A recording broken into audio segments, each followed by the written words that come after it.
Chapter 448. The two swords were made by the god of fire and had the same origin. No one knew how many times they had clashed. However, Sia, who had always been knocked back, had only taken half a step back this time. The strong wind created by the collision of the two swords swept across the area within a radius of several miles. "Your power has increased by so much?" As the person who knew her best, Diana was quite clear about her strength. The two of them had sparred countless times, and she was the one who had the most right to speak. "Indeed, this is the power that my body should be able to exert now." The benefits of the heroic spirit transformation were not only to train her spiritual power, but also to filter out the remnants in her body through the process of decomposition and reconstruction. The messy divine power that Thea had absorbed before came from different gods and even different divine systems. Although it was downgraded to magic power, there were still a lot of impurities in the energy. This decomposition and reconstruction was equivalent to remaking her body from scratch. There were no more remnants of Ares or Horus, and all the power belonged to her. Relaxed, soothing, and simple could be used to describe her physical condition. Even if it was just a simple comparison of appearance, she was not inferior to Diana.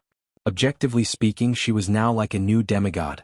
The effect of the reconstruction was heaven-defying, and the heroic spirit transformation was only one of the countless functions of the Holy Sword, and it was also one of the inconspicuous functions.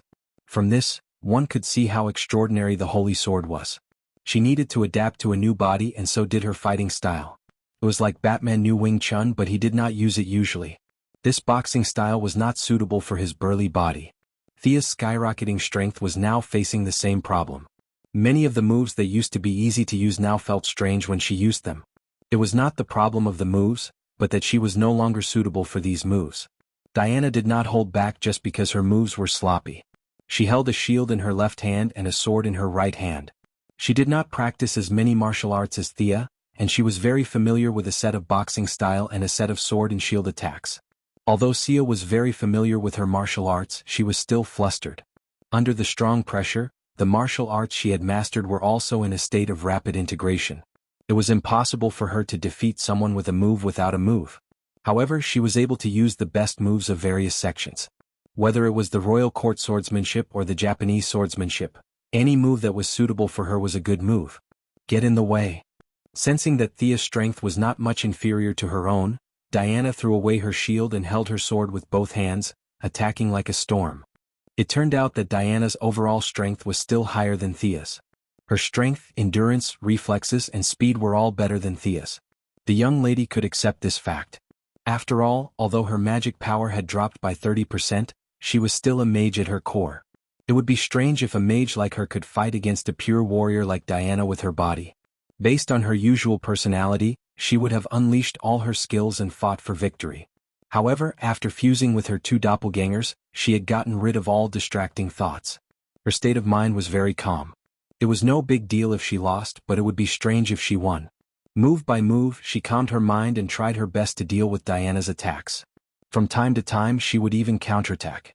The two of them were fighting very seriously. Diana had not engaged in this kind of pure martial arts competition for a long time. In the past, Thea used to train with her using magic and martial arts. In the middle, she would add in fear impact from time to time. It was not the path of a pure warrior, which made her very sullen. There were not many people on Earth who could fight with her. Fiora could only be said to have known her through her relationship with Thea. It was okay to spar once in a while, but it was not okay to do so too many times. The two of them did not have such a friendship. As for Superman, Diana wanted to experience his skills.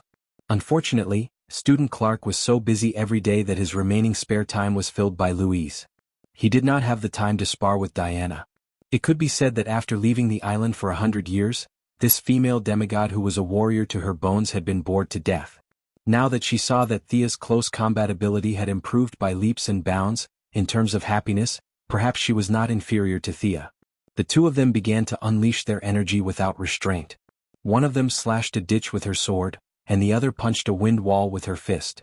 On the desertified planet, rocks were constantly blown away by the aftershocks of their fight. The planet's atmosphere was also rumbling because of the aftershocks of the fight. It was as if a typhoon had wreaked havoc within a radius of 100 miles, and in the eye of the storm were the two beautiful ladies. The two of them fought for a long time. Even the demigod's body was a little tired. Diana took advantage of the moment when she turned around in the air to jump up and punch her. Thea realized that this might be her last punch. She also mobilized all the strength in her body. She twisted her waist and bent her arms. At the same time, she drew out a weak wisp of power of will from the spiritual world. She secretly said to herself, "I can do it, I can do it." A faint golden light wrapped around her jade-white arm. This light flickered slightly and disappeared without a trace, as if it had never existed. Bang! There was a loud explosion at the point where the two of them collided. An invisible shock wave swept out in all directions with the two of them as the center. Diana fell back to the ground. Her feet plowed a deep trench in the heavily weathered ground. She retreated more than 10 meters. Thea was in midair. She somersaulted 7 or 8 times before coming to a stop in the air. What a strange power. Diana had fought with Thea countless times. She was very familiar with several kinds of power that she had. This was not magic power or emotional power. It was a bit like divine power, but not exactly. Let's go. We'll talk about it in detail when we get back. After Thea finished speaking, she changed her clothes. The clothes she was wearing earlier were all torn. With their current fighting strength, ordinary clothes would be torn apart in a few moves. This was also the value of Diana's armor. Not to mention its defensive power, its blocking effect was just perfect. They returned to Diana's apartment through a portal. The two of them were covered in dirt. They took a simple shower. Both of them were exhausted. They had been fighting all day long, so they did not have the energy to do it today. They ordered takeout for 10 people. The young lady took the large pile of food under the surprised gaze of the delivery man.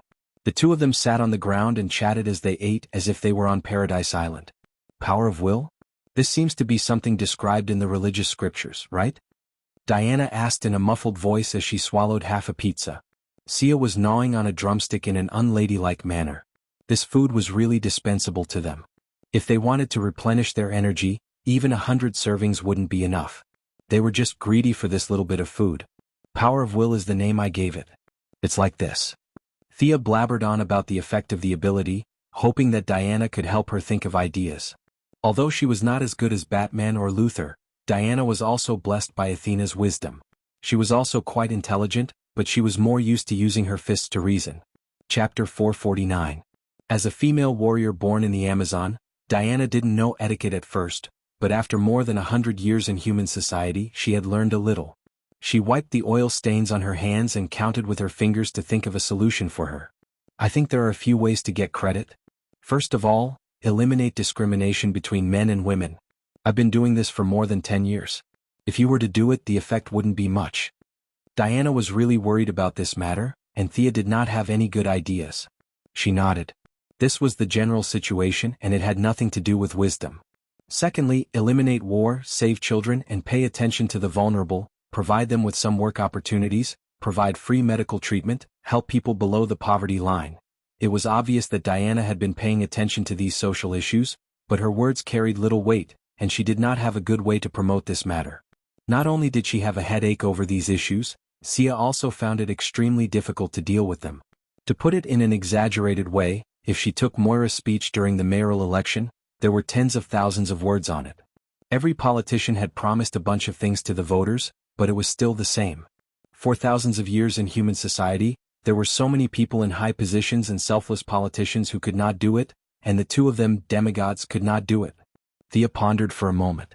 The national gene injection was definitely not possible, but some special drugs that could cure terminal diseases at the genetic level could be manufactured and put into the market at a low price to see the reaction. I think. She was just about to speak when she was startled by a palpitating heart. Something seemed to have happened in a very distant place. Diana's level was high, but a pure warrior's reaction to abnormalities was not as sensitive as her.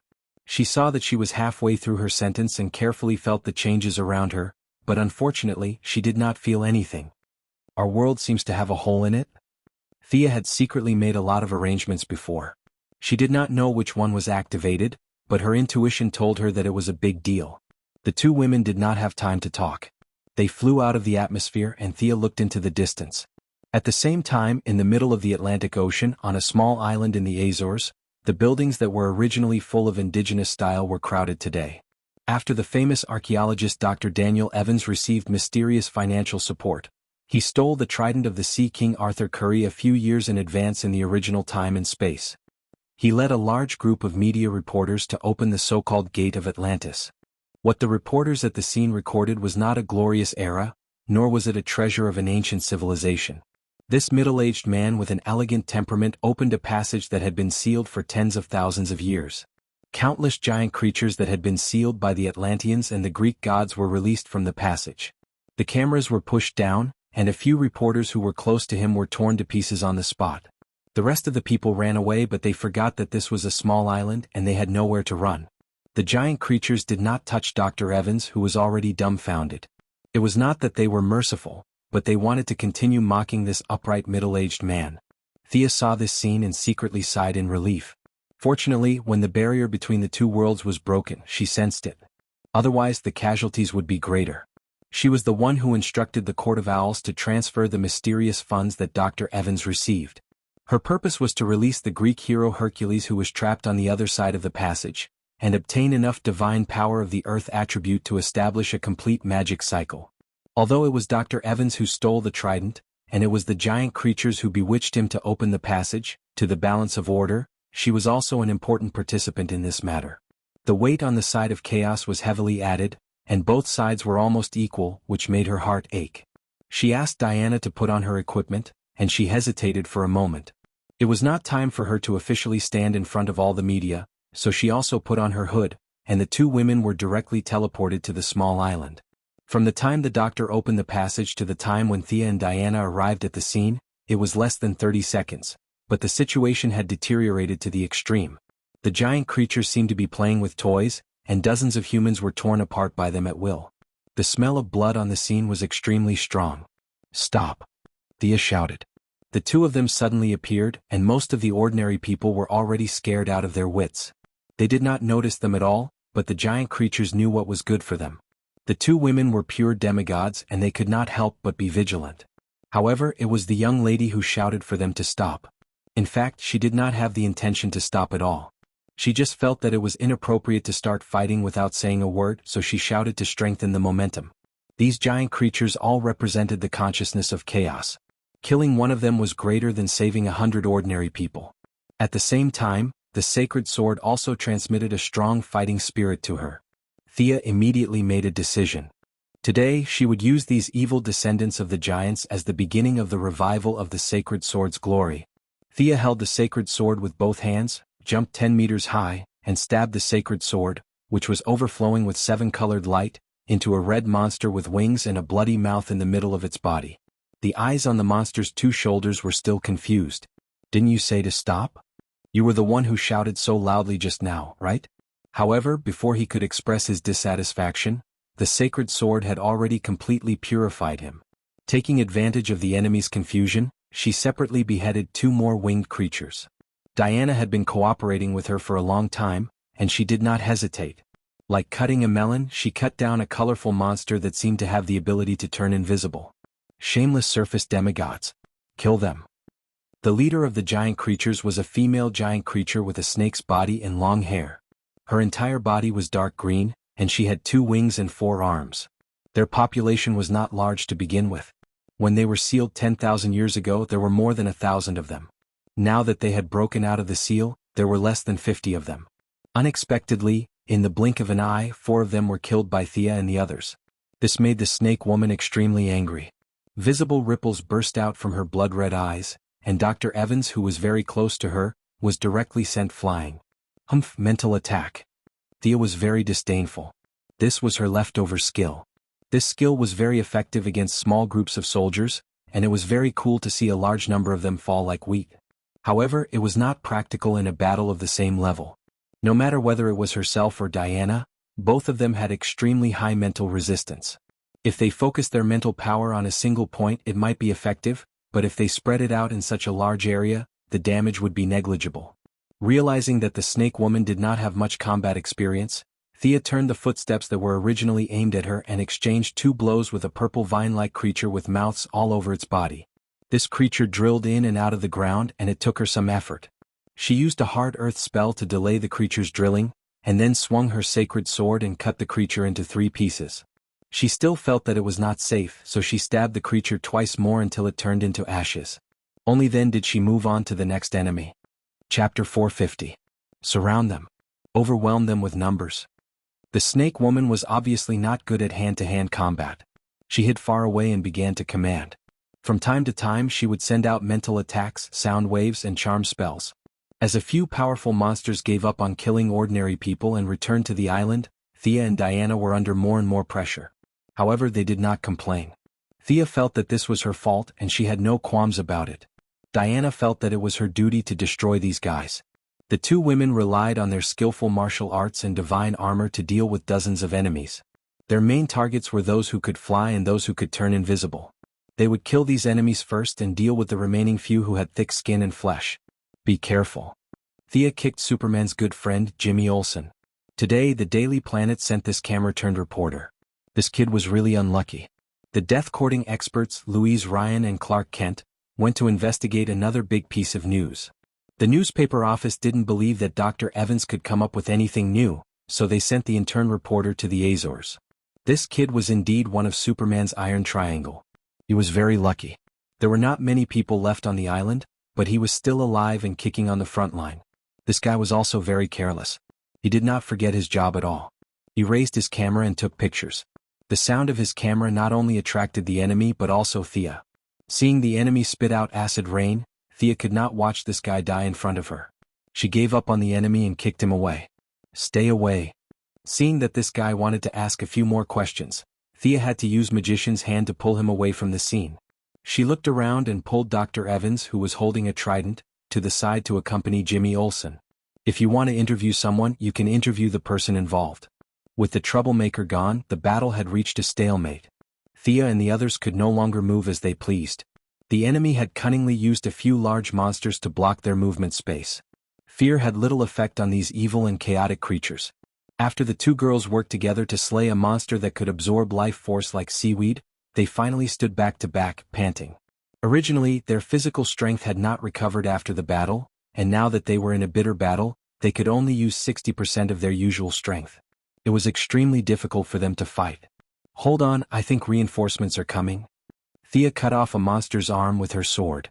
No problem, I can still hold on. Diana used a lasso to catch a monster, pulled it in front of her, and stabbed it to death. Stop. At this time, another roar came from the beach. Unfortunately, the monsters did not fall for it anymore. We may be naive, but we are not stupid. You humans have shouted for us to stop twice in less than 10 minutes. You want us to fall for it twice? How could this be? The group of people continued to besiege the two girls as if they didn't hear anything. What happened? Give me back my trident. The Sea King, Arthur Curry, who had swum for tens of thousands of miles, landed on the island like a god descending from the sky. The result of his loud shout was that no one cared about him. He was a little puzzled and happened to see Dr. Evans holding the trident. The middle-aged man also knew that he had made a terrible mistake. If the two girls had not jumped out to fight to the death, who knows what would have happened. He threw the trident back to the Sea King. Arthur, I'm sorry. You can kill me, but please help the two girls. They can't hold on any longer. The Sea King wanted to see who was being besieged, but the group of giant creatures surrounded him. He did not have the ability to fly, so he stretched his neck to look at the outside for a long time. He could only see that the fight was lively inside. From time to time, broken limbs of monsters were sent flying. He stood for a while, but no one cared about him. Arthur, come and help. He could not see, but Thea saw him with her supervision. Although he was not as good as Superman, he was still a strong general. Hearing Thea's voice, the Sea King breathed a sigh of relief. He knew the combat power of the two girls and knew that they would be fine for a while. There was no need for him to go in and save them. If they could not hold on, he would be a dead end. His combat awareness was good. He looked at the enemies on the battlefield and found that Thea and the girls were prioritizing those who could fly and run fast. He immediately understood the intention of the two girls. Thunder flashed on the trident, and he attacked a winged monster. Not long after he joined the battle, Mela, who was always by his side, also arrived. The island was not big and it was surrounded by seawater. Her ability to control water was at its peak, and countless water and ice arrows rained down on the giant creatures. The continuous killing of the four of them was indeed extraordinary, but injuries were inevitable. Thea had taken off her hood, revealing her long golden hair. The hood could be used normally, but it blocked her vision when she was surrounded. Although she used all her power, her right hand was still injured, and she could only hold the sword with her left hand. The giant creatures were the descendants of giants and Gaia's evil consciousness. They had surprisingly high magic resistance, mental resistance and physical attack power. They had almost no weaknesses and Thea could not use many of her methods. She could only fight with brute force. If she had not merged with her doppelganger, which increased her physical attack power, it would have been more difficult to deal with these enemies. Diana wasn't having a good time either. She was injured by an arrow shot by an enemy that looked like a purple-skinned tree. There was a bloody hole in her sturdy thigh. The enemy's attack was extremely corrosive. Even with her demigod body, she couldn't recover from it and could only fight with a limp. If she had known, she would not have fought with Diana. Thea felt that after Merlin abandoned his sword, her luck was a little bad. If the two of them were in good condition, they would not have to fight so hard. Use the power of will. She alone had killed 7 or 8 giant creatures, and the order scale was very satisfied. After canceling out the matter of secretly supporting Dr. Evans, there was still a lot of power of will left. Recover our physical strength and injuries, Thea chanted silently. In a place where they could not see, an obscure white light shone, and the two girls' physical strength rapidly rose. However, their injuries were only half healed, and before they could fully recover, their power of will was exhausted. They threw 2 more healing gems and more or less relieved their injuries. The snake woman had been observing the situation from the periphery. At this time, she smiled sinisterly, and her sharp teeth shone with a cold light. Greeks and Atlanteans? Do you think that only the giant creatures are your enemies? Too naive. I'll let you see a real nightmare, this friend who has been with us for tens of thousands of years, hee. Before she could finish her sentence, the entrance of the passage that they had escaped from was suddenly blasted open. Rubble flew everywhere and smoke lingered in the air. The violent reaction of divine power startled Diana. Sia hurriedly flew over to protect her, and only then did they manage to resolve the danger. Amidst the deafening roar, a muscular figure rushed out from the tunnel. Chapter 451. In front of a group of monsters that were a few meters tall, the 3-meter-tall man who rushed out was not conspicuous, but the power that overflowed from his body was enough to attract everyone's attention. The man's head and waist were wrapped in animal skin, and his naked upper body was full of explosive muscles. 2 ferocious dragon heads were used as shoulder pads, and through the animal skin, one could see his bearded face and a pair of crazy eyes. Even if one could not see his face, one could feel the oppressive feeling in the air. Hercules. Diana was really a little surprised. This was the interesting part of Greek mythology. Other than a few old ones, the rest were all brothers and sisters. They were all created by the loving Uncle Zeus. Whether it was Apollo or Ares, including Diana and Hercules in front of them, their mothers included all kinds of races and levels. There were mortals, demigods and true gods, but there was only one father. Diana did not expect that other than Ares she could see another living brother, who was very mechanically dealing with the attacks of the giant creatures. She looked at Thea. The Missy also pretended that she had just found out. She was 70% puzzled and 30% shocked. She was not a child of Zeus, so this expression was just right. Kill. Kill all of them. They are all traitors. Think about the despair you felt when they betrayed you and you were alone in the abyss. The snake woman did not dare to get too close to Hercules. She only used her charming voice to stir up his emotions from afar. Hercules' gaze became crazier and crazier. His chest was undulating, and the steel-like muscles all over his body were visibly bigger. Even from afar, one could hear his heavy breathing. Atlantean, I'm going to tear you apart. Hercules looked around. Just like when the Sea King first arrived, he did not see the 2 women who were surrounded by a few giant creatures that were as big as mountains of flesh. Instead, he saw the Sea King, who seemed to be very muscular and was attacking fiercely with a trident in his hand. This guy must be his enemy. Without thinking, Hercules stomped his feet violently on the ground, creating a gust of wind as he raised his huge fist at the Sea King. The Sea King had heard Diana's exclamation before, and he knew that she was a god who was famous for her strength. If she had been an ordinary person, he would have punched her back with his fiery temper. However, he chose to avoid the mighty Hercules. His plan was very good. He wanted to build up his strength in one go, weaken in the second, and exhaust in the third. Unfortunately, he underestimated the power of Hercules. If he only relied on 3 axes, this son of Zeus, the lion of Olympus who was not favored by Zeus, would not have lived to this day. Having fought against the giant creatures alone for 10,000 years, his physical strength was almost limitless, and his martial arts had also reached the peak. Although he was now driven crazy by the giant creatures' whispers for 10,000 years, his fighting strength was not affected in the slightest. The combination of punches forced the Sea King to retreat continuously. In less than 10 moves, he grabbed the Sea King and raised him above his head, intending to tear him apart. Let him go. The three women, for different reasons, came to the rescue at the same time. Mira's eyes were almost red, and ice arrows as thick as an arm rained down on Hercules. Diana also threw out the lasso of truth, binding one of his arms. Thea also took out the silver moon bow, knocked Zeus' lightning arrow, and shot an arrow at Hercules' chest as fast as lightning. The Sea King, who was raised in the air, was not completely helpless. His natural ability allowed him to control all aquatic creatures. When he saw a giant creature that looked like a catfish beside him, he did not care about anything else and directly took control of it. His ability was indeed powerful. The other party only resisted a little and was controlled. Then it opened its bloody mouth and bit down on Hercules' head. Hercules only felt his vision go black, and his vision was covered by a stinky object. He wanted to tear this unknown object away, but his arm was tied up by Diana, and his body was shot by Thea. The familiar smell told him that the arrow contained his father's divine power. In addition, Mira had opened a few holes on his body, so he had no choice but to throw the Sea King out. After struggling for a while, Diana's strength was also not bad. She pulled the lasso tightly. Hercules' right arm did not move at all. He could already feel the giant creature under the Sea King's control biting his neck. He used his free hand to hit the giant creature's head. His heavy fists were like thunder, and every hit made a bloody hole in the giant creature's head. An unknown liquid gurgled out. Very powerful. I underestimated you. The snake woman was still watching the show. She did not expect a blue lightning arrow to directly penetrate her chest. Before she could say a word, she was shot to death by Thea. I've hated you for a long time, trash. Thea spat out a mouthful of turbid air. In the midst of the chaos, she shot 2 arrows. The one that was shot at Hercules was a simple arrow, while the one that was shot at the snake woman was a real lightning arrow with magic power. No matter how high their magic resistance was, they could not ignore Thea's strongest attack. Moreover, this fellow was only good at charm.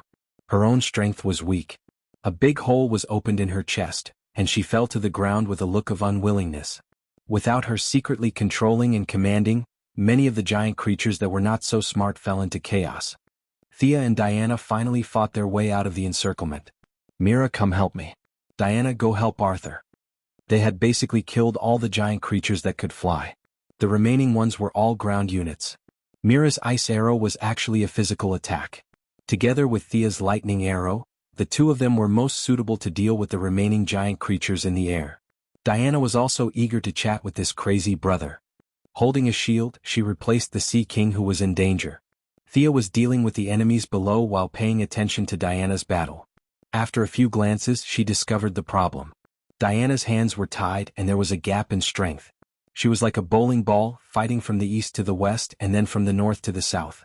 Thinking back to the original time and space, the Sea King seemed to have defeated him underwater. She immediately shouted, "Pull him into the water, Arthur can defeat him underwater." The Sea King gave her a thumbs up, which meant that she had good taste. Thea began to continuously shoot arrows at Hercules' back.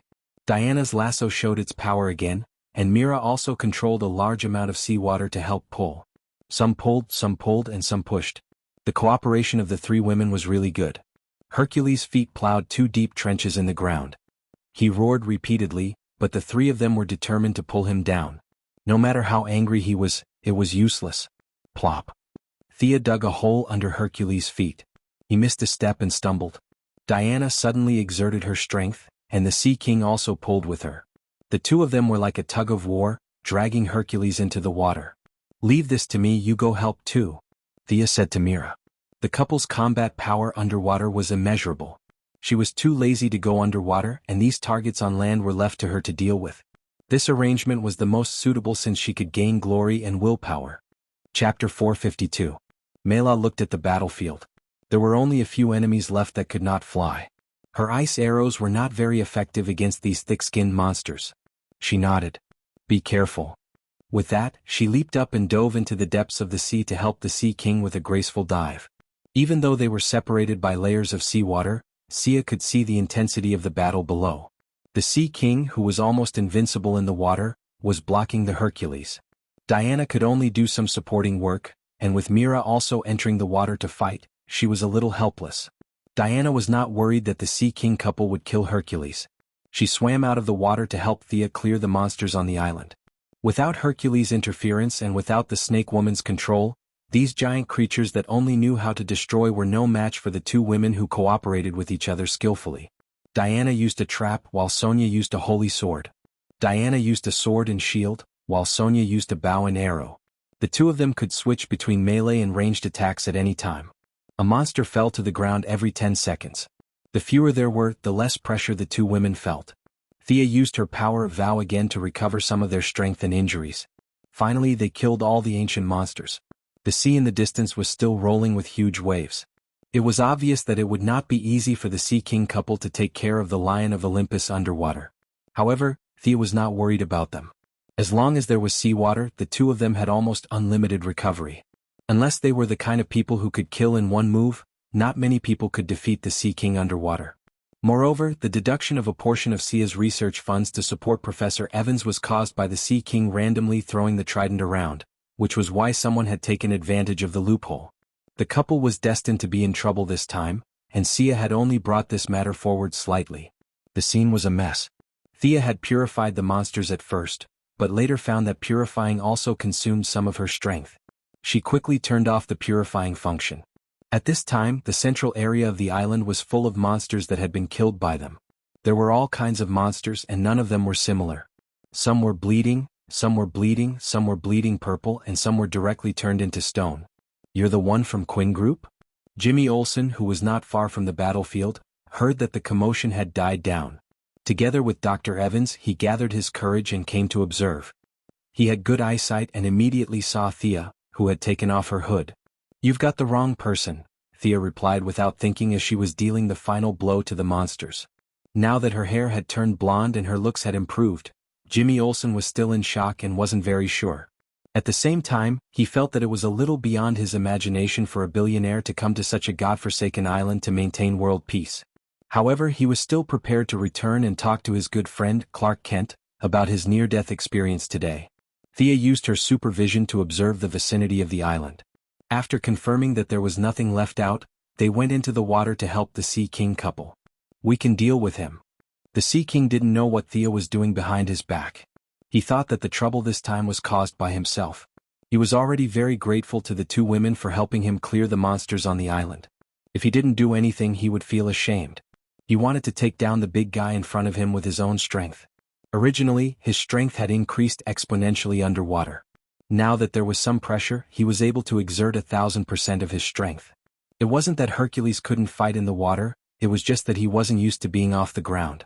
One of their strengths increased while the other decreased, and they began to beat each other up, unwilling to admit defeat.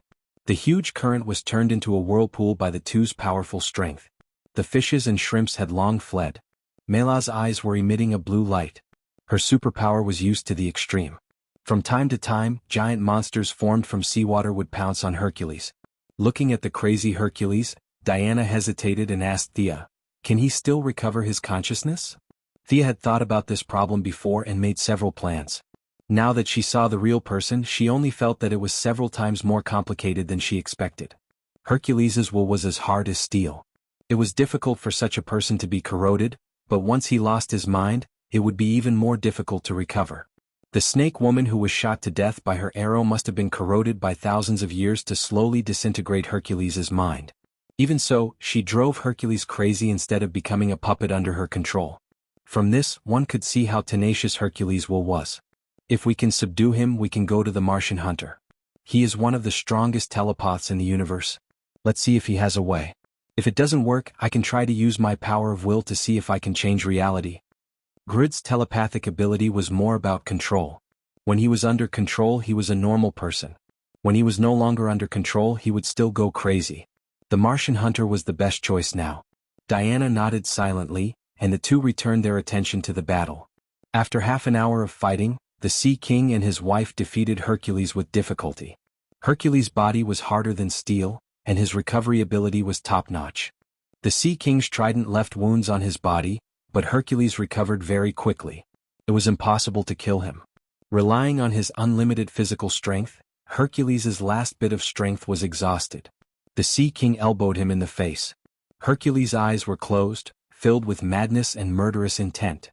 This warrior who dominated the gods with his strength was finally knocked out due to exhaustion of his physical strength. The Sea King heard the conversation between the two women and happily handed Hercules to them. "Arthur, everything is my fault." The four of them carried Hercules, who weighed tons, back to the island. Dr. Daniel Evans apologized to the Sea King with a guilty look on his face. The four of them did not blame him too much. This person was not a bad person. He was just too focused on his own research and was bewitched by the giant creature. They came back to the place where the seal was broken. Originally they could put the trident back and reseal it. However, when Hercules came out, he had completely destroyed the barrier between the two worlds, so the trident was useless. The three of them could fight and kill, but when it came to the matter of sealing, it was up to Missy. They looked at Thea together. Thea also did her research. The other side was equivalent to a different world the size of a town. Now that all the prisoners had been killed by them, there was nothing on the other side. It did not matter whether they sealed it or not. However, Thea still used her knowledge to redraw the sealing enchantment on the spot.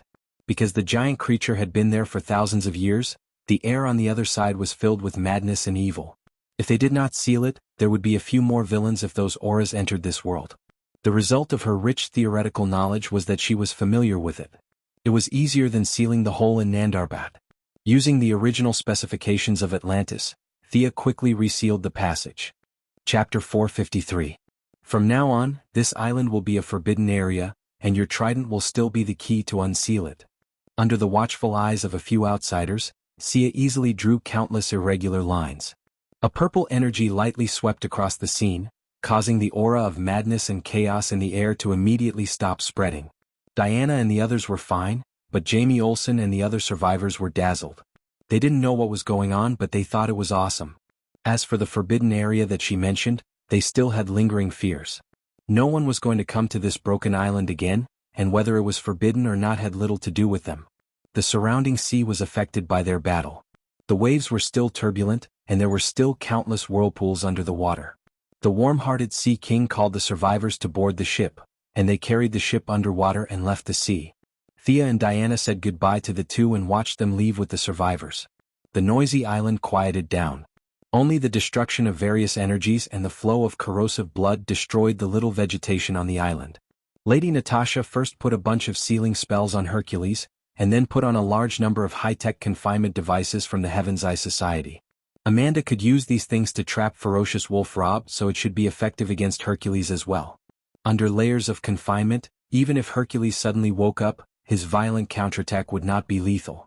Thea first checked Hercules as if he was mentally ill, and then she picked the largest medical cabin and put him in. After scanning for a long time, the result was no use. The human's experience in treating mental illnesses was completely ineffective against him. This guy's brain was not damaged, but there was a problem with his soul. It could not be cured in a hurry, so she needed to go back and slowly think of a way. Thea told Diana to look after him. She still had to deal with the bodies of the giant creatures on the island. The bodies of these guys were extremely evil. If they were thrown to the hands of the Cold Flame Church, they could make at least 100 magic tools. They were all curses, chaos, and confusion. There were too many problems left in the world, so purifying them was the best choice. All the bodies were gathered together, holding a holy sword and silently adjusting their state. Thea softly chanted the inscription, and the holy sword responded at the same time. A large amount of light gathered at the tip of the sword in an instant. Thea's own mana was rapidly transforming. This light was not the light of the illumination spell that any mage apprentice could cast. It was a spiritual light formed by the will of all living beings. It was the light of wisdom, the light of the soul. Thea had a feeling that if this light continued to upgrade endlessly, its final point might be the light that God said should have light, the first light that represented the entire world. Of course, she was only purifying the corpses of some monsters. There was no need to make such a big deal out of it. Even if her magic power increased by 10 times, it would not be able to reach such a level. Thea's current strength could shake the earth, but in the eyes of those powerful beings, she was not much stronger than a microorganism. She obediently withdrew part of her magic power. The entire island was shrouded in light. Not far from the island, the survivors and the Sea King couple also stopped what they were doing and stopped to watch. Nuclear bomb? Jimmy Olsen took out his camera and snapped 2 pictures. Unfortunately, the lens was filled with white and nothing could be seen. He could only ask Daniel Evans, who was beside him. Although he was a PhD in archaeology, he was still a PhD. Jimmy felt that his experience today was similar to that of a movie. The protagonist survived all kinds of hardships, and then the government destroyed all the evidence with a nuclear bomb. It was no wonder that he thought so, because this was the plot of such movies. Evans had been an archaeologist for many years and had more or less come into contact with supernatural things. His Ph.D. title was not just for show. He forced himself to explain with his own worldview. It's definitely not a nuclear bomb. Maybe they want to sink the island to the bottom of the sea, or burn the corpses of those monsters.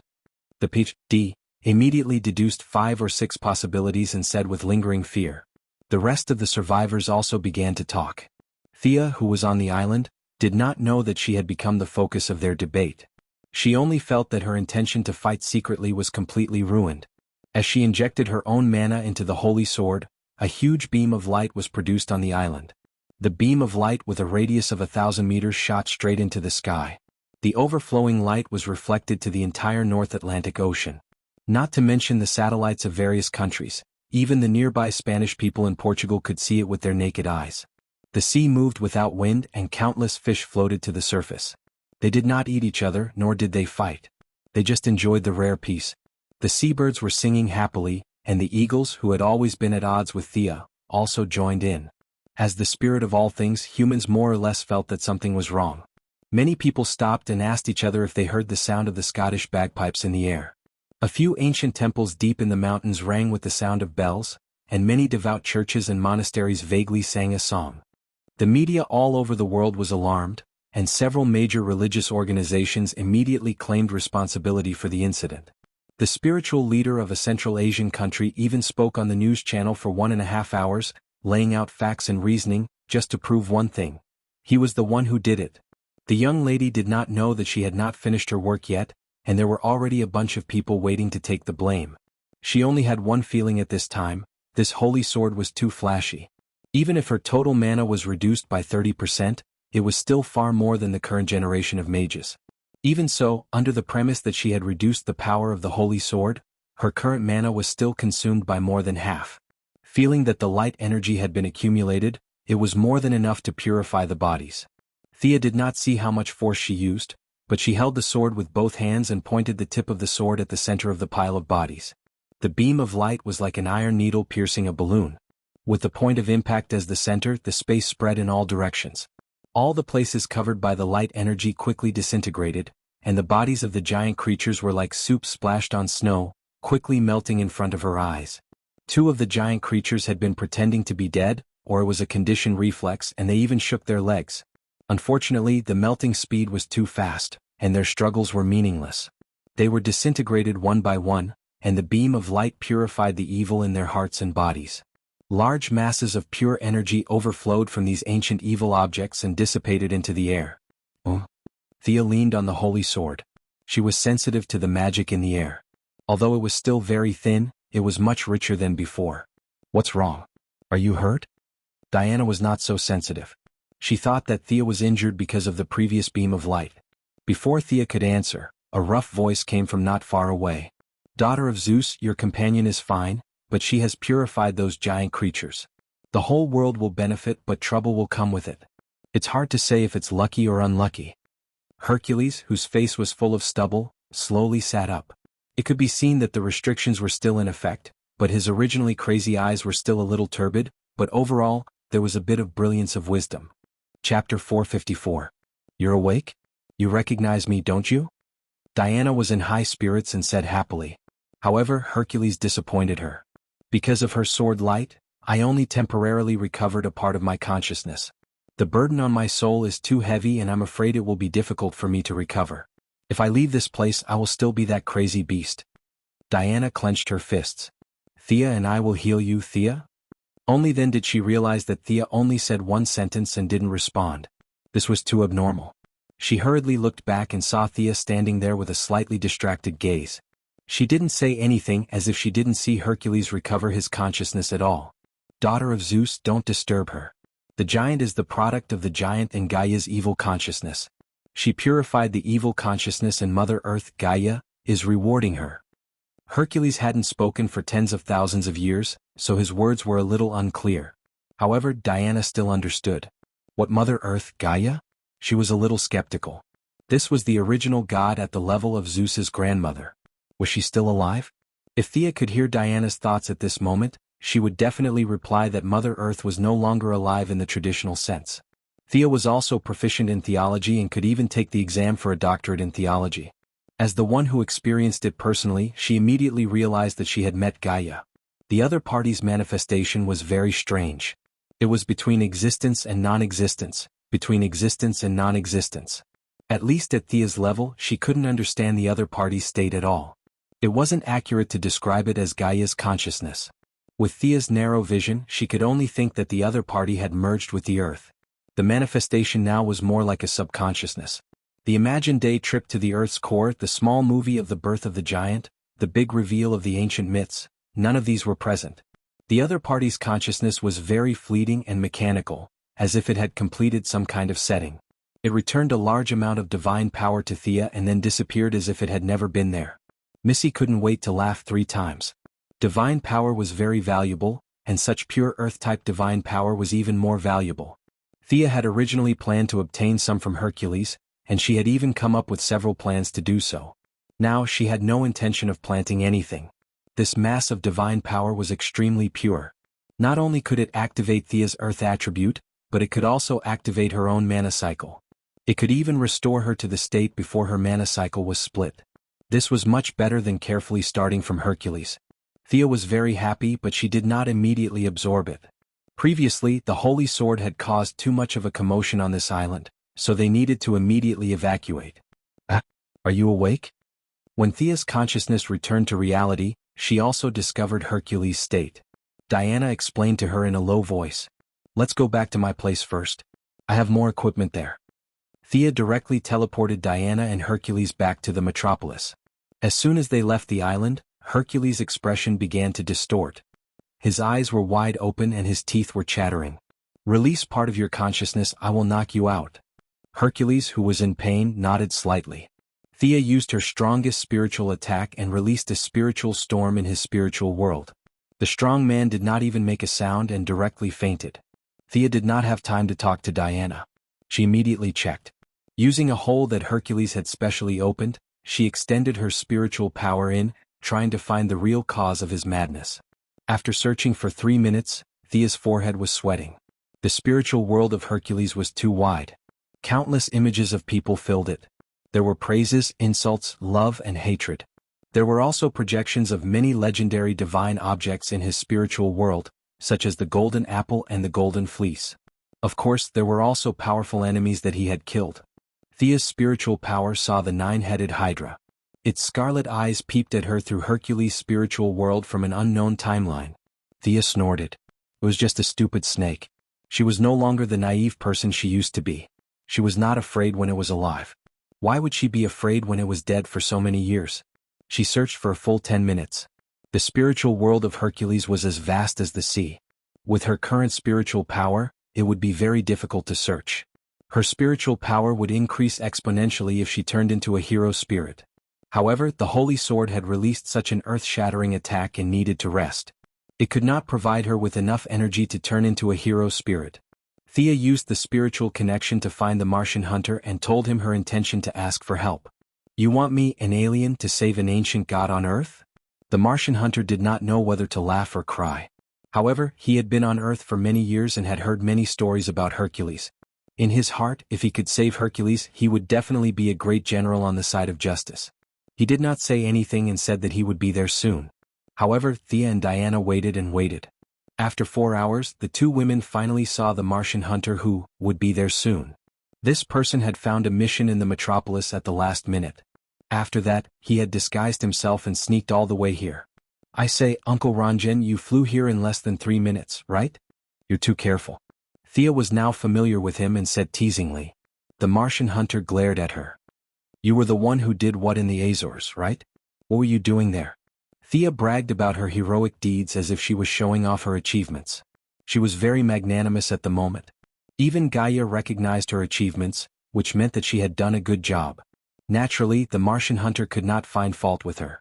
Realizing that this was the fault of the human scholar, he could only sigh. He's so strong. When he saw Hercules' height, weight, and muscles as hard as iron lying there, The invisible aura made the Martian hunter feel a little moved. Although the Martian hunter was good at telepathy, his strength was comparable to Superman's. The fact that Hercules could make him feel pressured already showed that Hercules was not ordinary. Thea explained what she had found out about the inquiry. Do you think that the giant creature still has an image in his mind? Yes, you call it the mind. We mages call it the spiritual world and shamans call it the spiritual world. They're all the same.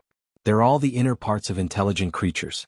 Thea first unified the customary terms of both parties.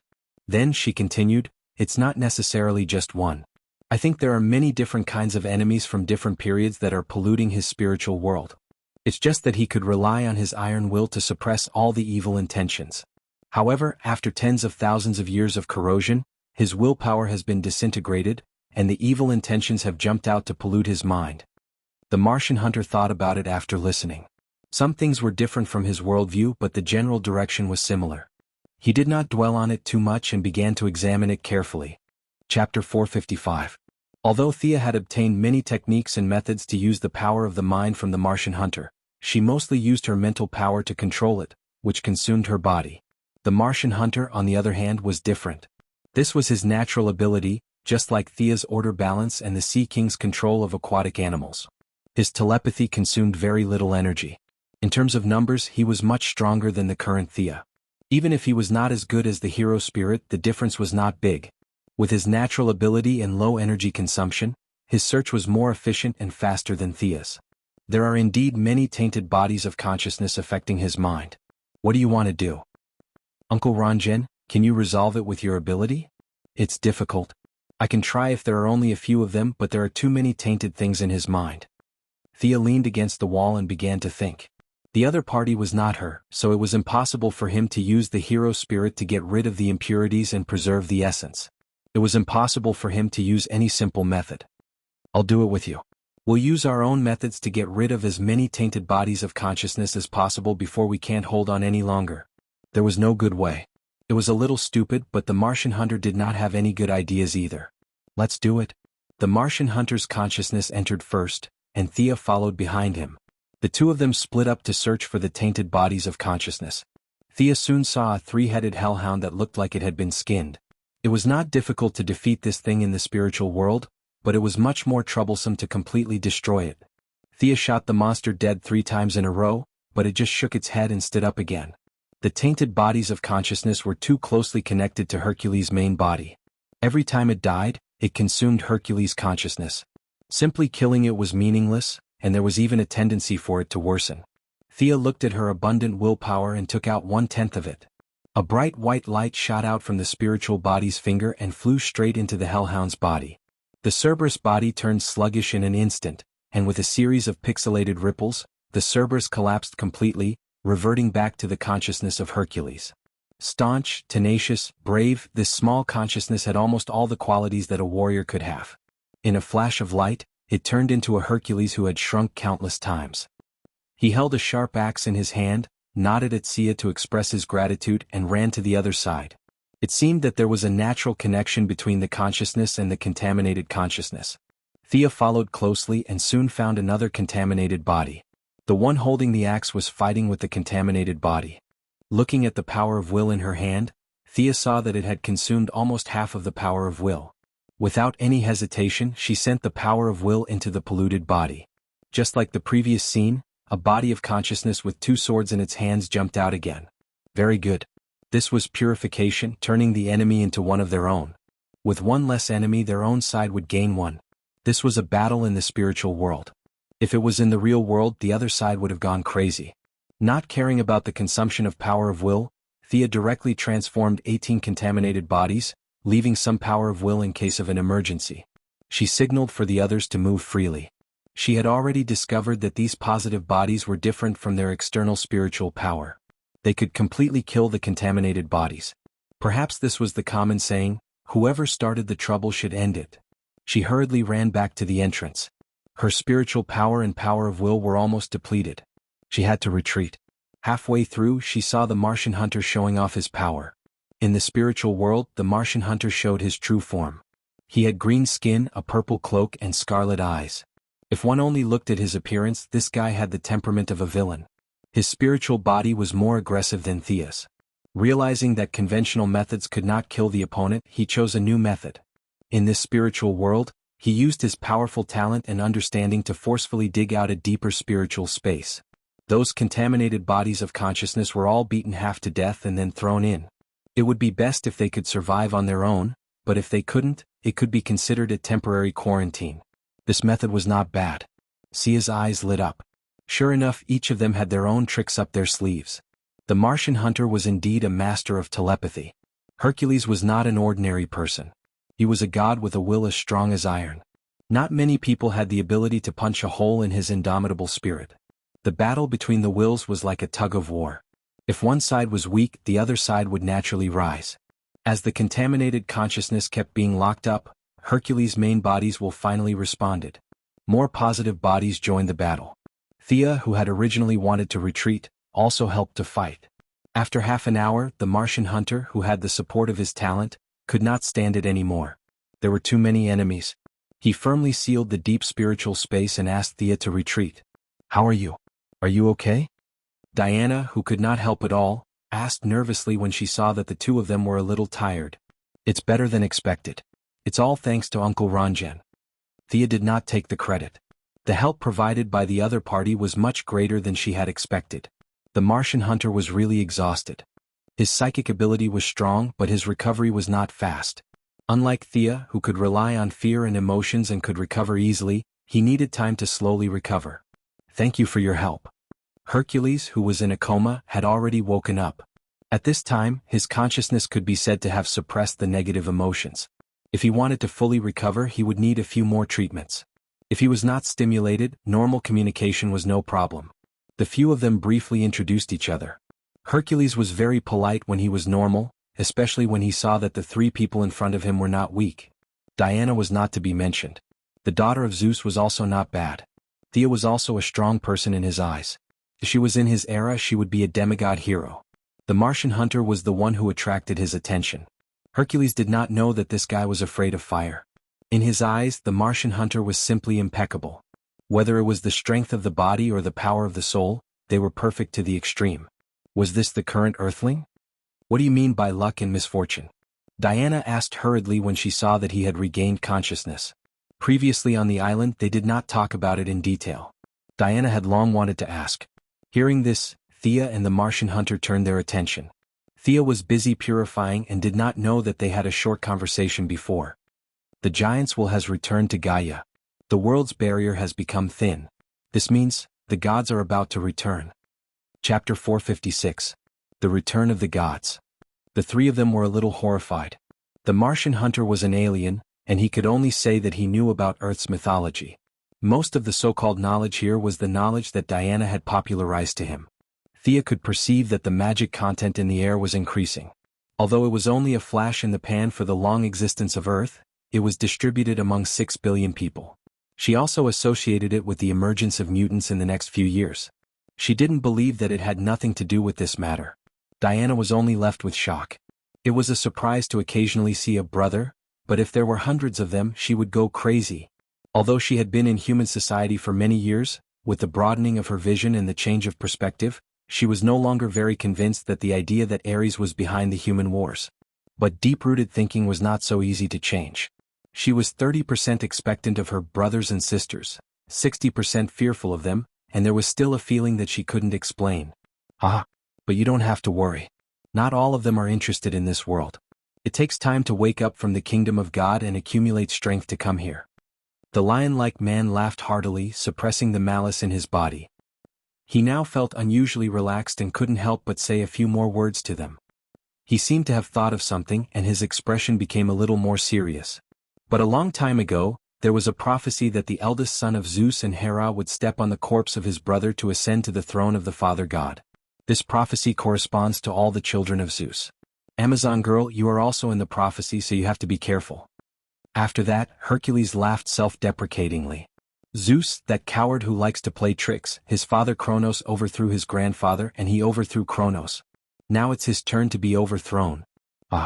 Hercules had no respect for his father. It was as if he was talking about an unimportant passerby. But it was not his fault. Zeus, the main god, was too philanthropic. He had created a huge pantheon by himself. 80% of the heroes, demigods, and true gods in Greek mythology were related to him. This big boss was too good at creating.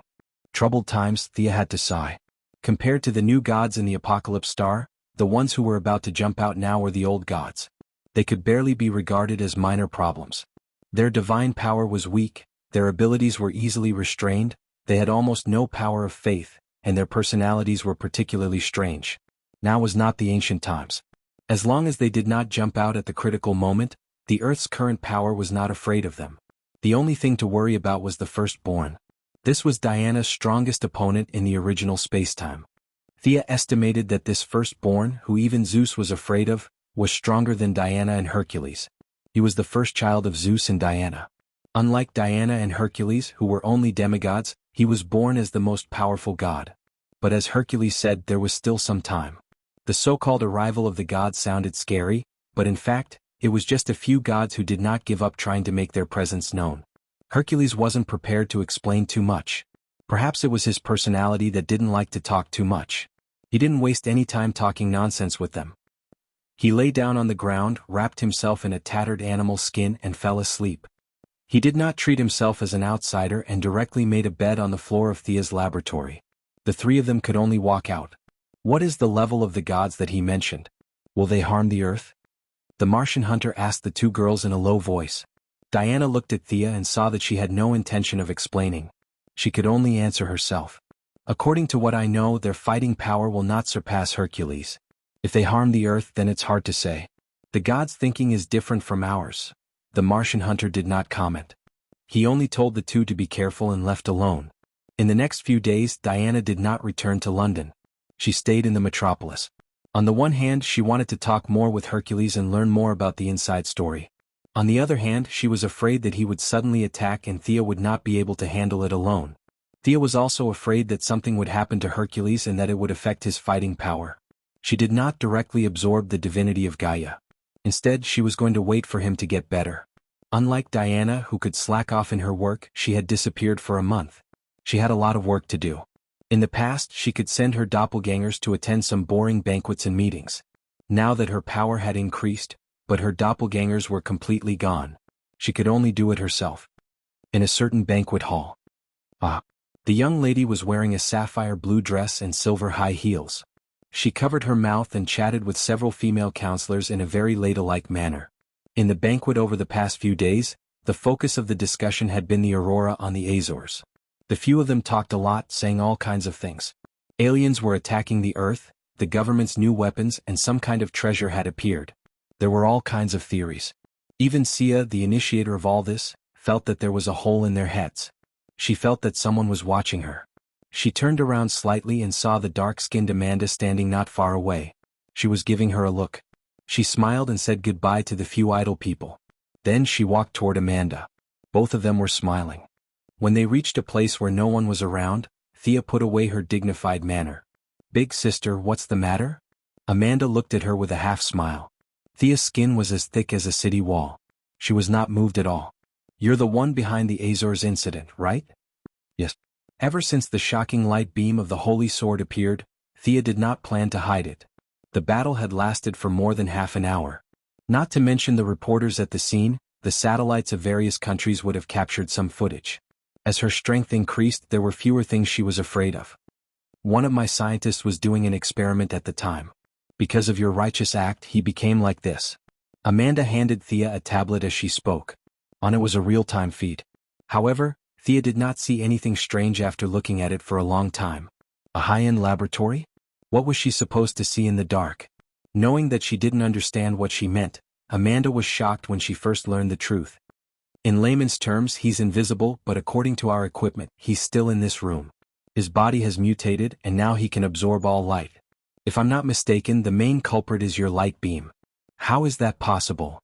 Nothing is impossible. This Dr. Wright loves to study all kinds of light. Cosmic rays. When you were messing with the light beam that attracted the attention of the world, he seemed to have caught a trace of... Amanda said, a little depressed. Chapter 457. Despite Avatar's convincing explanation, Thea was still in disbelief. What a joke. That was the light of purification from the sword of victory and oath, the supreme holy sword of Celtic mythology. Now you're telling me that a human scientist captured a ray of light through technological means? This was not light in the traditional sense. This was the light of wisdom, the light of desire. What kind of technology could capture this kind of light? She had planned to fool Avatar, but now Thea's curiosity was piqued. She had to see this rare thing. Avatar wanted to use her knowledge to heal her subordinates, while Thea wanted to see this strange scientist. The two hit it off and soon arrived at the headquarters of the Heaven's Eye Society. Other than Lara Michaels, the only other person who came to greet them was a black man, Dr. Mist. This man was covered in light green magic circles and wore a red cape. He looked serious and unsmiling, standing there like a statue.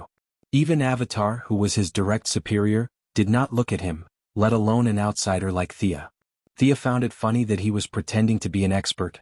The man's ability to reflect all spells was a joke to her. He would not be able to withstand any spell that was slightly more powerful. However, since he was a member of the Heaven's Eye Society, Thea was in no position to comment. This is the place. Lara led them to a room. When she pushed the door open, the room was even darker. Thea guessed that the man was being assimilated faster for some reason. Save me. This thing is eating me. A middle-aged man's voice came from the room. However, his voice was very faint, as if he was talking through a blanket. Thea quickly left the place. Avatar and the others did not know what she was going to do, but they quickly followed her. After walking for a few hundred meters, Thea stopped. She looked into the distance and heaved a sigh of relief. What's wrong? Is it going to explode? Avatar could not help but think. Thea was stunned for a moment before she realized that they had misunderstood her. She found it a little funny. It's not an explosion. I don't know how he did it, but I do have something to do with your doctor's condition. If I get too close to him, his assimilation speed will start to accelerate until he becomes a beam of light. No one can help him. He can only save himself. Have him design a costume that produces light so that he can absorb it. After that, it would be best if he stayed in a dark room. What should we do now? Amanda asked.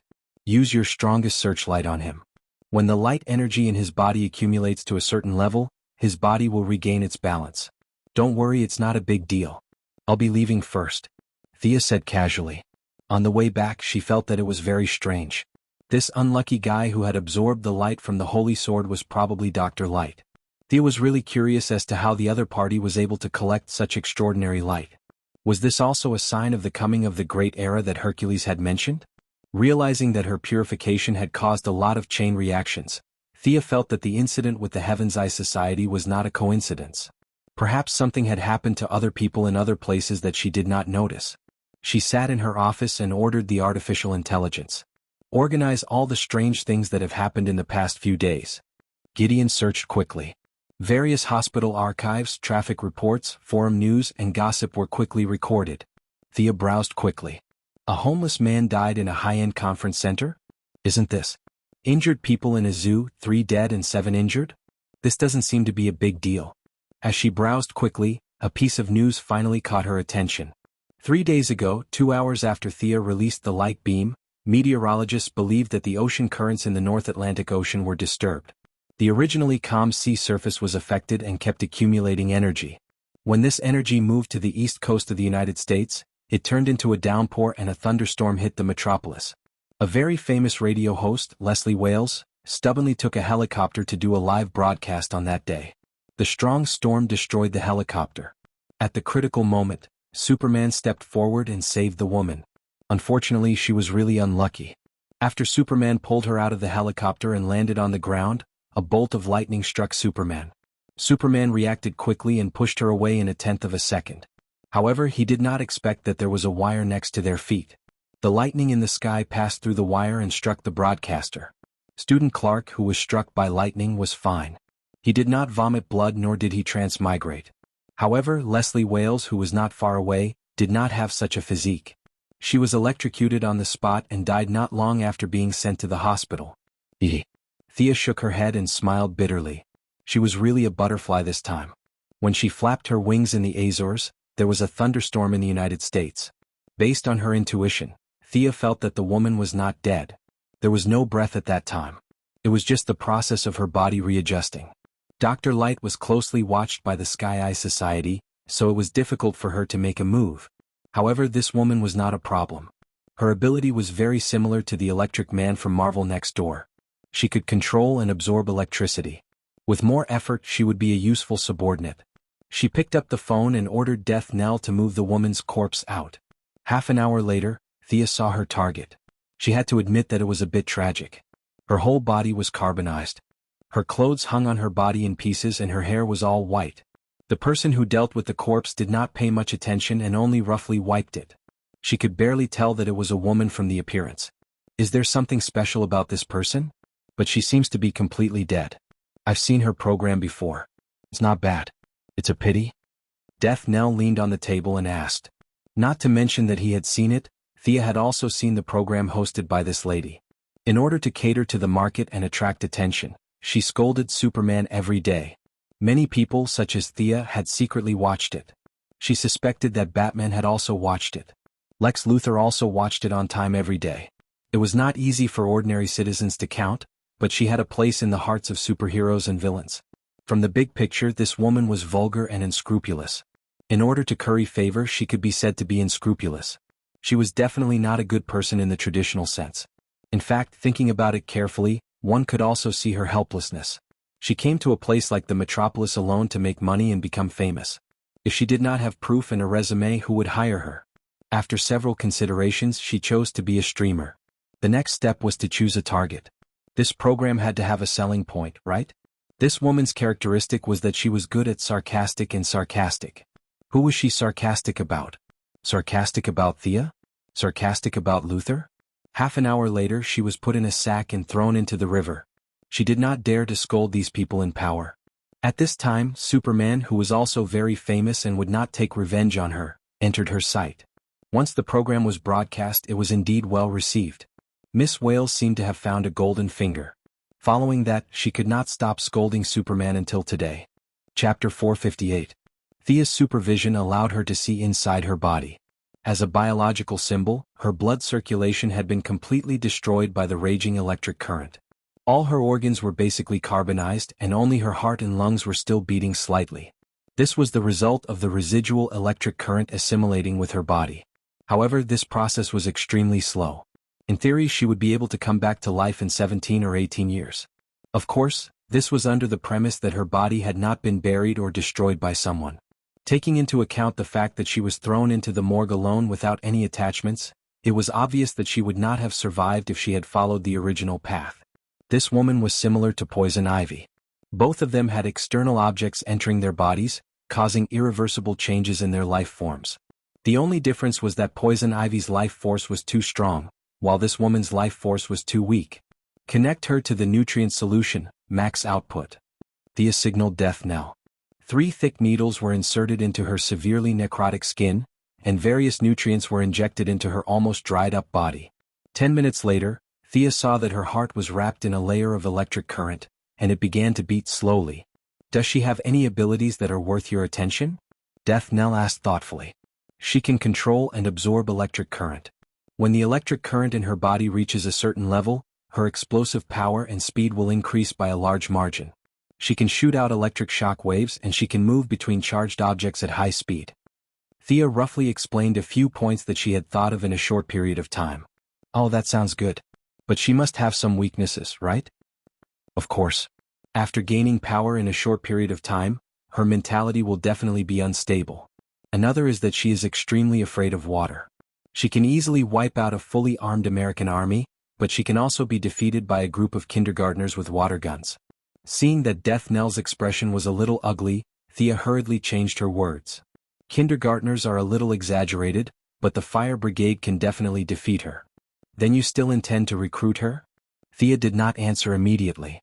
The electric lady was the kind of person who had both advantages and disadvantages. Even without a great scientist, those who had studied for a few years would know how to deal with her. However, the other party's advantages could not be ignored. Now, the densely packed electrical equipment in the city would provide her with a huge amount of energy. Her mobility and destructive power were unparalleled. Thea thought for a moment. She'll be a great assistant if she's trained well. Alright, she'll probably need to be trained for a few days. I can't stay here for too long.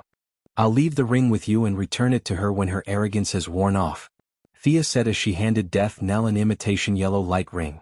As evening came, the electricity lady's carbonized body continued to crack. Her charred skin fell to the ground and shattered. The newly exposed skin was almost transparent. The place where the blood vessels should have been was now replaced by electricity. Where am I? The electric lady sat up in a daze. First, she clenched her fists and looked at the electric current passing through her palms. Then she looked around in shock. In the distance, there were dozens of fully armed burly men standing upright. They were all equipped with various instruments that he did not understand. A certain organization's base. This was her first thought. Had she become an experimental subject and been modified in various ways? It was no wonder that she thought so. American movies were full of such plots. It was hard for her to not go astray. Miss Leslie Wales, do you still remember what happened before? I saved you. Otherwise you would be lying in the morgue right now. Thea saw that her eyes were a little unfocused. However, she did not scream like a lunatic. Thea felt that this was good news. You are?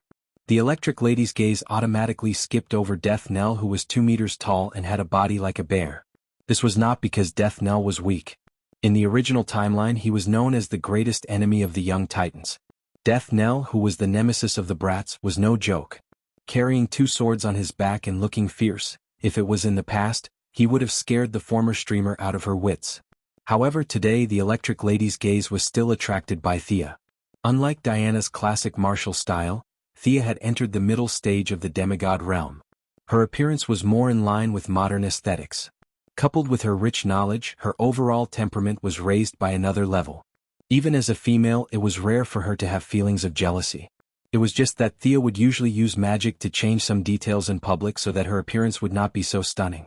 Now that she was in her own base, she did not need to use magic to hide her appearance. What she showed was her original appearance. You know me, right? There were some differences in the details, but the overall appearance was the same. The electric lady's body had been modified. Her vision and hearing had improved greatly. She asked with uncertainty, "You are that billionaire? Are you the one who caught me here? None of you rich people are good people." Her tone was normal at first, but no one knew what she was thinking. As she spoke, she became so angry that her voice became shrill. The lights in the base flickered because of her. What should I do? She seems to hate the rich. Death Knell watched the show happily. He was not worried that she would go on a rampage and kill him. Now that his agility and strength had surpassed the limits of a human, he was not afraid of any metahumans. Moreover, this was a person who did not know the immensity of heaven and earth just because she had some abilities. Thea did not comment. The electric lady did hate the rich, but it was more of an electric current that affected her emotions. She could not control herself. I am a god. The electric lady became angrier the more she thought about it. What little rationality she had left was replaced by a crazy electric current. Her eyes rolled back and she floated in the air. The electric current in the base was crazily converging on her body. A few guards seemed to want to rush in, but they were stopped by Death Knell. Thea was speechless. This guy was different from Dr. Light. Dr. Light was a middle-aged man with a wife and children. He had a happy family and a good income. He was a middle-class person. This broadcasting lady was not doing well. She had been looked down upon by all kinds of people in her life. If she was not taught well, she would definitely become a villain. Blue light flickered between Thea's fingers. Water shield technique. A layer of aqua blue film covered her body. Amidst the violent electric sparks, the former broadcasting lady could no longer maintain her elegant posture. She fell to the ground like a salted fish. Her whole body was trembling. She had been short-circuited. Why can't you listen to me? I told you I'm here to help you. Think about your previous experience. If it wasn't for me, you would have been dead. Thea squatted beside her and said slowly. The electric lady was not sure if she was speaking the truth, but she felt weak all over. It was true. The raging electric current disappeared, and her cautious personality appeared again. She had never seen magic before. She thought that Thea had done something to her body. That was how it was portrayed in movies. Thinking that she had become a fish on the chopping board, she became completely obedient. She showed a fawning expression and waited for Thea to continue. Chapter 459. Good girl, stand up on your own. Don't make me do it myself. Thea was taller than the lightning lady. She stroked her hair as if she was petting a cat. The lightning lady's body was numb. She had already forgotten that she was shouting that she was a god a minute ago. She stood up trembling like a quail. Thea waved her right hand and used a simple water extraction spell to suck away all the remaining water on the Lightning Lady's body. Seeing such an unnatural scene up close, Miss Leslie Wales did not dare to act rashly even though the electric current in her body was running again. Very well, control your temper. What I want to say is that you're not a god. You're just a lucky guy. If it weren't for my help, you'd still be in the morgue. Meh. As her mind cleared, she finally recalled the electric shock. Superman didn't save me? Thea laughed. This was the typical attitude of the citizens of the metropolis. They usually scolded Superman loudly, but when something happened they felt that Superman should save them. How much did they pay him to be a nanny? Could be said that these people were spoiled by superheroes. Unfortunately, Superman didn't save you. Of course, his ability doesn't include healing. At that time, you were already in a state of suspended animation. He didn't notice. The Lightning Lady looked at the surroundings. It was creepy no matter how she looked at it. She asked hesitantly, "Can I go now?" Thea laughed. "What do you think?" The Lightning Lady's emotions rose again. She gathered a large amount of electric current between her hands again. "You can't stop me." Thea looked at her watch. She still had to eat with Diana later. She really didn't have time to waste with her. She signaled Poison Ivy, who had just walked over, to deal with her. She walked out herself. "Don't go." A dazzling electric light struck Thea's back. This kind of attack was scattered and messy. Thea didn't look back. She directly set up a magic barrier behind her. It blocked the electric light without any ripples. The aqua-blue teleportation door opened. She stepped through it and left the underground base. Where did she go? Thanks to the huge amount of information in the current society, a living person just disappeared right in front of her eyes. She had only seen such a bizarre thing in novels. Could it be that the portal just now was? No one answered her question. A huge plant emerged from the floor and wrapped her up in 3 layers. "Poison Ivy, you broke my floor again." Death Knell said speechlessly. Poison Ivy, who was walking over from afar, shrugged her shoulders and didn't seem to care at all. "Is this woman our new companion? What a bad temper. I'll leave it to you. I still have things to do." Death Knell threw a ring to Poison Ivy. Thea left it behind. "Give it to her when the time is right." Seeing how Death Knell ignored her and walked away, leaving behind a woman with green skin and red hair, Electric Lady felt that she was being looked down upon. "Don't go." She tried to release the electricity around her to burn this strange plant that was binding her. However, she miscalculated.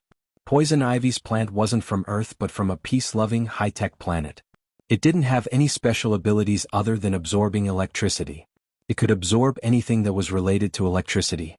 Poison Ivy didn't intend to use it in battle and only kept it for fun out of curiosity. Now that it had come in handy, even she was surprised. Let me go. Let me go if you dare." No matter how hard Electric Lady released the electricity, the plant in front of her looked half dead, as if it would turn into charcoal in the next moment. However, after 10 minutes, Electric Lady's continuous discharge was a heavy burden on her body. She didn't know how to communicate with plants, but she could observe that the plant in front of her had undergone many subtle and indescribable changes. Poison Ivy was overjoyed. The joy of the plant was her joy. She was still cheering for Electric Lady. "Continue, don't stop." Thea left Electric Lady's violent temper to Poison Ivy's slow-witted temper. She was prepared to teach her a lesson. She shouldn't always think that the heavens were number 1 and she was number 2. The prosperity of the metropolis had returned to normal. The citizens on the streets and alleys resumed their daily lives. Thea left the underground base and was currently shopping crazily with Diana in a nearby store. Both of them were extremely tall. With their height and good figure, they could always wear long skirts as short skirts. Even though many of the clothes looked good, they couldn't fit the two of them. This had always been their problem. Of course, the young lady could call 100 assistants to buy clothes for her, but Diana enjoyed the pleasure of shopping, so she followed them out without a care. Long-sleeved ladies' blouse, round-collared autumn and winter long-sleeved wool coat, casual professional trousers, spaghetti straps, miniskirts, long boots and various high heels. They didn't care if it was useful or not, both of them bought a huge bag. "You're out shopping too?" "What a coincidence, what a coincidence." The two of them bought a huge pile of clothes. The clothing store owner personally escorted them out of the store. They bumped into Clark Kent and Louise Lane. Diana habitually greeted them. The two of them didn't expect to bump into each other on the streets. After all, no one had supervision and super hearing 24/7. Although Thea had changed slightly, her overall appearance hadn't changed. Those who had seen her before could still recognize her. On the surface, she and Clark knew each other, but they weren't close. However, Diana shouldn't know Clark. Louise Lane turned her head to look at her boyfriend in confusion. Then she looked at the extraordinarily handsome Diana.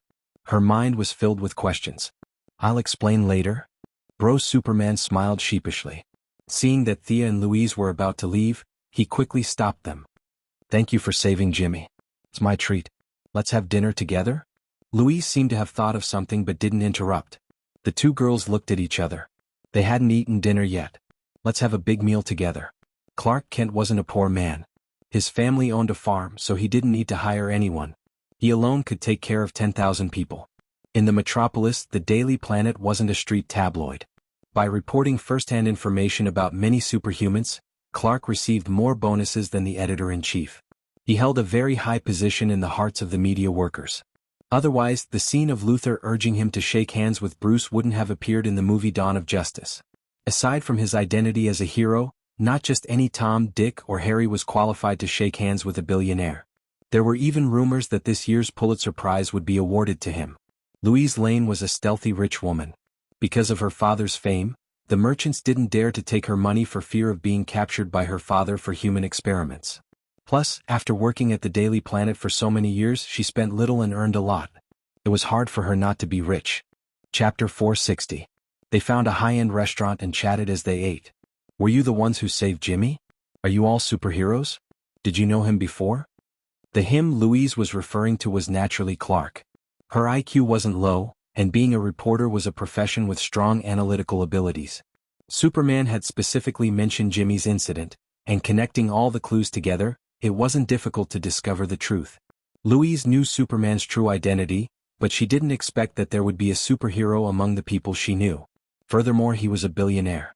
Her only question was whether both women were heroes or if one of them was. Thea and Diana looked at each other and nodded. Louise could be said to be the closest ordinary person to a superhero. Her father and her boyfriend knew about Thea's true abilities, so it was not unacceptable for them to tell her. "Oh." Louise suddenly realized. "So you really saved Jimmy? Who's Jimmy?" Diana did not know who Jimmy was. Thea saw that the restaurant was quiet and no one was paying attention to her. She reached out and tapped the table lightly. With a water mirror image, Jimmy Olsen's image was reflected. Diana looked at the image and felt that it was familiar. "What's him? He's quite a brave person." Thea pursed her lips. "This was called being dumb, okay? This was not bravery at all." Louise was completely convinced when she saw this. She curiously tapped her finger on the water mirror. Her finger was clean and there was nothing there. Seeing that they were open about it, Superman sighed in relief. "What were the enemies you encountered on the island?" Jimmy took a lot of pictures. "Were they aliens?" These things had been explained several times and Sia was very familiar with it. She told him everything from the beginning to the end. Superman sometimes frowned and sometimes pursed his lips. When he heard that the enemies were all wiped out and that the Justice faction had one more Hercules, he felt much more relaxed. What Thea said had little impact on Superman. Whether it was gods or evil, it was the same to him. However, these things were a little unsettling to Louise. The Greek gods, the will of the world, and the Atlanteans were all contrary to her original worldview, especially when she found out that Diana was the daughter of the King of Gods, and that there was another well-known god who was currently recuperating in Metropolis. She was completely at a loss for words. Poseidon. Hercules. Superman was a little excited when he heard these names. Unlike the Martian Manhunter who had lived for hundreds of years, Superman was still a young man according to the age of the Kryptonians. It was inevitable for him to be competitive, but he also knew that it was not the right time to suggest a fight, so he suppressed the urge. Now that they had a preliminary understanding of each other, it was easy to chat. Thea was mainly concerned about Superman's recent encounters. Superman was a little puzzled when he mentioned that some unknown forces had been attacking him with missiles recently. Thea pretended to be puzzled, but she knew that Luthor had started to collect Superman's genes to make clones. To clone someone like Superman whose genes were perfect, required a lot of preparatory work. Even with the help of the Kryptonians who had surrendered, Luthor's workload was so heavy and cumbersome that it made him lose a lot of hair. It should be known that Earth's current technological level could only clone some animals. Even someone like Sia, who had scoured space for scientific and technological knowledge, could only clone ordinary people. Mr. Luthor was too careless. He directly went for the most difficult one and chose the hell difficulty as the starting point. Sia did not know what to say, but this person actually succeeded. It was truly shocking. As for the missiles that attacked Superman, Poison Ivy controlled the plants and collected some samples without anyone noticing. Thea only took a few glances to know that Luthor was the one behind it. He had installed a lot of nanomachines on the missile warhead, coupled with invisible kryptonite needles. He was using these things to silently collect Superman cells. At present, only Thea and Luthor had the technology to use miniaturized equipment and knew how to use kryptonite. Since it wasn't Thea who did it, it went without saying who was behind it. When Thea saw the nanomachines picked up by Poison Ivy, she realized that Luthor had mastered the atomization knowledge she revealed on the spaceship. This man was really amazing. Although he didn't understand a lot of things at the time, he remembered everything Thea said on the spaceship and went home to study it. Just by looking at the nanomachines he made, she knew that he had put in a lot of effort. The only good news was Luthor's personality. He was arrogant, proud, and wanted everyone to look at him. This personality determined that he wouldn't study the atomic suit. He wanted to make an indomitable robot and beat Superman to the ground. He wouldn't become invisible to a microscope to deal with Superman. The Atomic Man's philosophy and personality were too different from his. If one day he really became invisible and unknown, he would rather die. The four of them chatted and time passed quickly. When they said goodbye to each other, Diana hesitated for a moment and said, "I want to fight with you." Diana was unusually serious when she spoke. Thea immediately realized that she had been holding this sentence in her heart for a long time, but she just couldn't find the opportunity to say it. She believed in Diana's strength and didn't stop her. Instead, she quietly waited for Superman's response. Louise also realized the seriousness of the atmosphere. In her impression, Superman was synonymous with invincibility. She was a little excited that someone was going to challenge him today. The right to choose fell into Superman's hands. According to his heart, he wanted to fight to his heart's content, but there were too few enemies on Earth that were worthy of him fighting. The comfortable environment had eroded the warlike nature of the Kryptonian in his blood. Tonight, he first heard the story of their battle with Hercules, and then Diana wanted to fight with him. The passion in his heart finally suppressed all his worries. "Okay, I promise you, but the venue of the battle? Thea will definitely think of a way," Diana said affirmatively. Ideas flashed through Louise's mind. Space combat was the most environmentally friendly. Although both of them could survive in space, Diana obviously wasn't good at space combat, so this option was directly rejected. If they fought on Earth, Superman could continuously absorb the energy of the yellow sun, which was also unfair to Diana. Plus, the various satellite observations were too troublesome, and they caused a lot of damage to the surface. Thea felt that the two of them could deviate the planet's orbit. For the sake of the 6 billion people, Earth was also rejected. The only option left was to go to outer space. Where to go? It was best to go to a place where there was neither a yellow sun nor a red sun. That? Can I go and watch the battle? I haven't seen him fight with all his strength yet. Louise Ryan gave Thea another difficult problem. Superman stared at her with bright eyes. His meaning was self-evident. Thea scratched her head. There were so many restrictions, and it had to be a planet where an ordinary person like Louise could survive. Chapter 461. After much consideration, they took out the light ring to search and finally found a barren planet.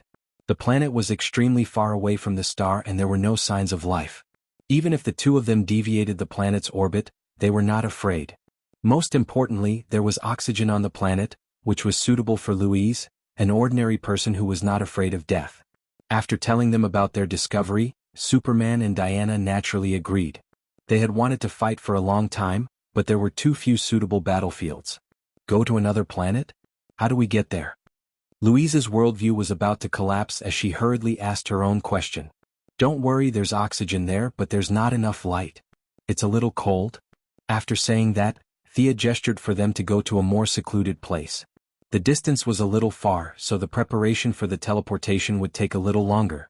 Calculating the distance, positioning the space, establishing a connecting passage, strengthening the magical power, stabilizing the space turbulence. This kind of long-distance teleportation was much more troublesome than teleporting inside Earth. The lady took out her staff, and a magic circle painted with purple stripes gradually appeared on the ground.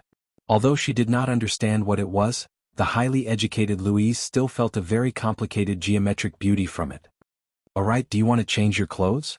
It's best if you put on your battle suits and Louise's winter clothes." Thea only thought of this when she was halfway through the magic circle. The three of them nodded in unison. Sia opened 2 portals for them, and they went back to their own homes to change their clothes. She also told them to hurry up and come back before the portals disappeared. After that, she lowered her head and continued to work on the ultra-long-distance teleportation. Louise stepped through the portal uneasily. The first time she encountered this kind of spatial displacement, she was shocked. When she came to her senses, she realized that she was already at home. She touched the tables and chairs in her house. There was no mistaking it. This was her home. She then looked back at the portal that was glowing blue. What kind of ability is this? Do you have this ability? She grabbed Superman, who was looking for her winter clothes, and asked nervously. The honest young man shook his head, indicating that he did not have this ability. Seeing that his girlfriend wanted to ask more, he could only explain, Thea's ability is mysterious. It's different from mine. That tall woman is no match for you, right? Superman didn't dare to answer this question casually. He thought about it seriously and said, I haven't fought her before, so I don't know. She is a very powerful warrior. You won't get hurt, right? It's too dangerous, so let's just forget about it. I don't think I'll lose. This battle is necessary because I'm also a warrior. Superman, who had always been obedient to his girlfriend, said resolutely. Louise understood his personality, so she naturally wouldn't try to persuade him anymore. Hearing her boyfriend say that he wouldn't lose, she felt much more relieved. Her worries disappeared and the reporter's interest in gossip reappeared. He rubbed his chin and asked, the relationship between the two women is? Superman was not that gossipy. According to what he knew about the Kryptonians were born through genetic modification. Relationships between men and women were normal. There was nothing to be surprised about.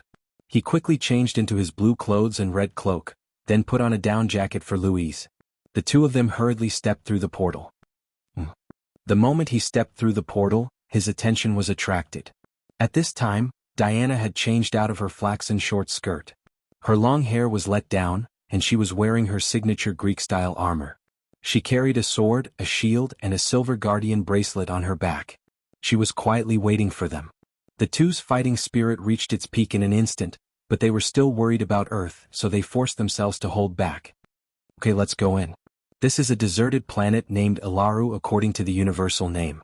It's 5 light-years away from Earth and 24 light-years away from Krypton. Thea finished drawing the portal. Unlike the blue portal that could be opened easily on Earth, this portal was purple in color. Just maintaining the portal consumed 20% of her magic power. After checking it carefully and confirming that there were no mistakes, she walked in first. Diana followed closely behind, and Superman comfortingly pulled Louise into the portal as well. The few guys with extraordinary physiques did not feel anything, but the ordinary Louise suffered greatly. It was as if she was thrown into a washing machine. Her body was fine, but her brain felt like it was violently thrown out by centrifugal force. She could not tell if it was dizziness or pain, but she felt like she was floating when she walked. It was similar to being drunk. Fortunately, Thea's magic power was far better than before. She woke up as quickly as she fainted. She shook her head and began to observe the surrounding scenery. This was a dark planet. The clouds were thick and only a few rays of light shone on the ground between the gaps. There was no vegetation to be seen with the naked eye, and the sky seemed to be covered in sand. The environment was worse than Arabia. The only good news was that there was oxygen here, but it was very thin. She tightened her coat and came to Thea's side.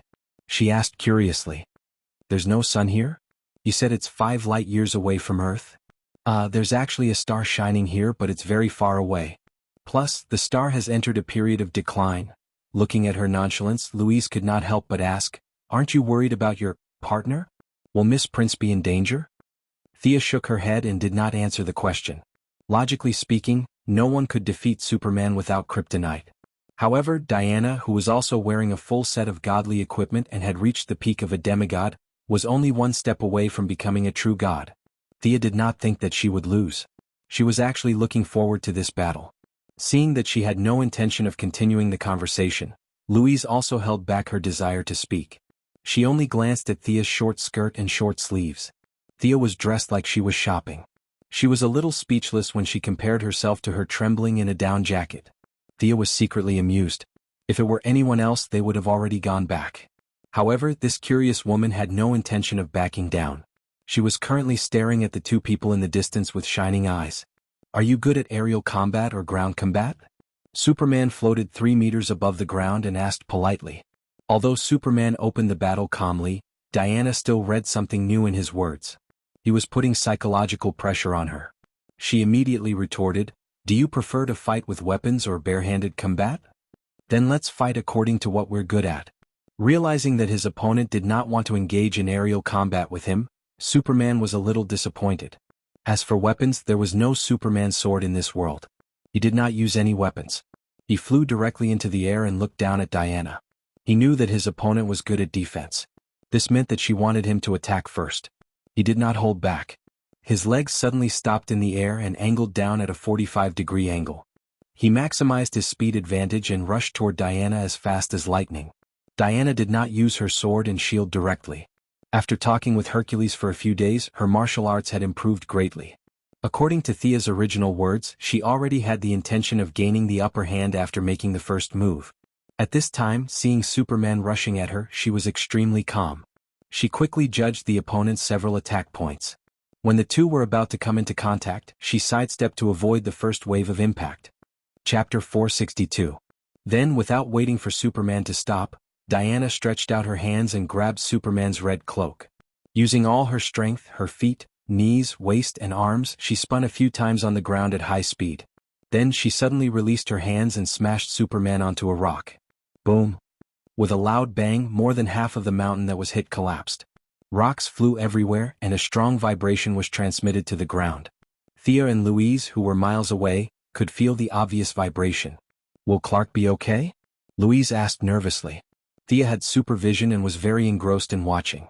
Only then did she realize that Louise couldn't see anything even though she was craning her neck. She used magic to control the ground under her feet to fly into the air and cast a long-distance vision spell on Louise. After thinking about it, she still had to ensure Louise's safety when the two of them fought until the sky fell and the earth cracked. Louise was watching a battle of this level as an ordinary person. If it were someone else with fewer tricks up her sleeve, they wouldn't be able to protect her. Thea used her light ring to conjure a small house. The two of them sat in the house and watched the fight outside. Thea was very proud of her conjuration. Even Superman's full-force attack couldn't break it. It was more than enough to resist the aftermath of their battle. This level of wrestling couldn't even be considered a warm-up. Only Louise showed a panicked expression, but when she saw Thea's calm face, her nervousness gradually subsided. Superman didn't stay in the mountain for long.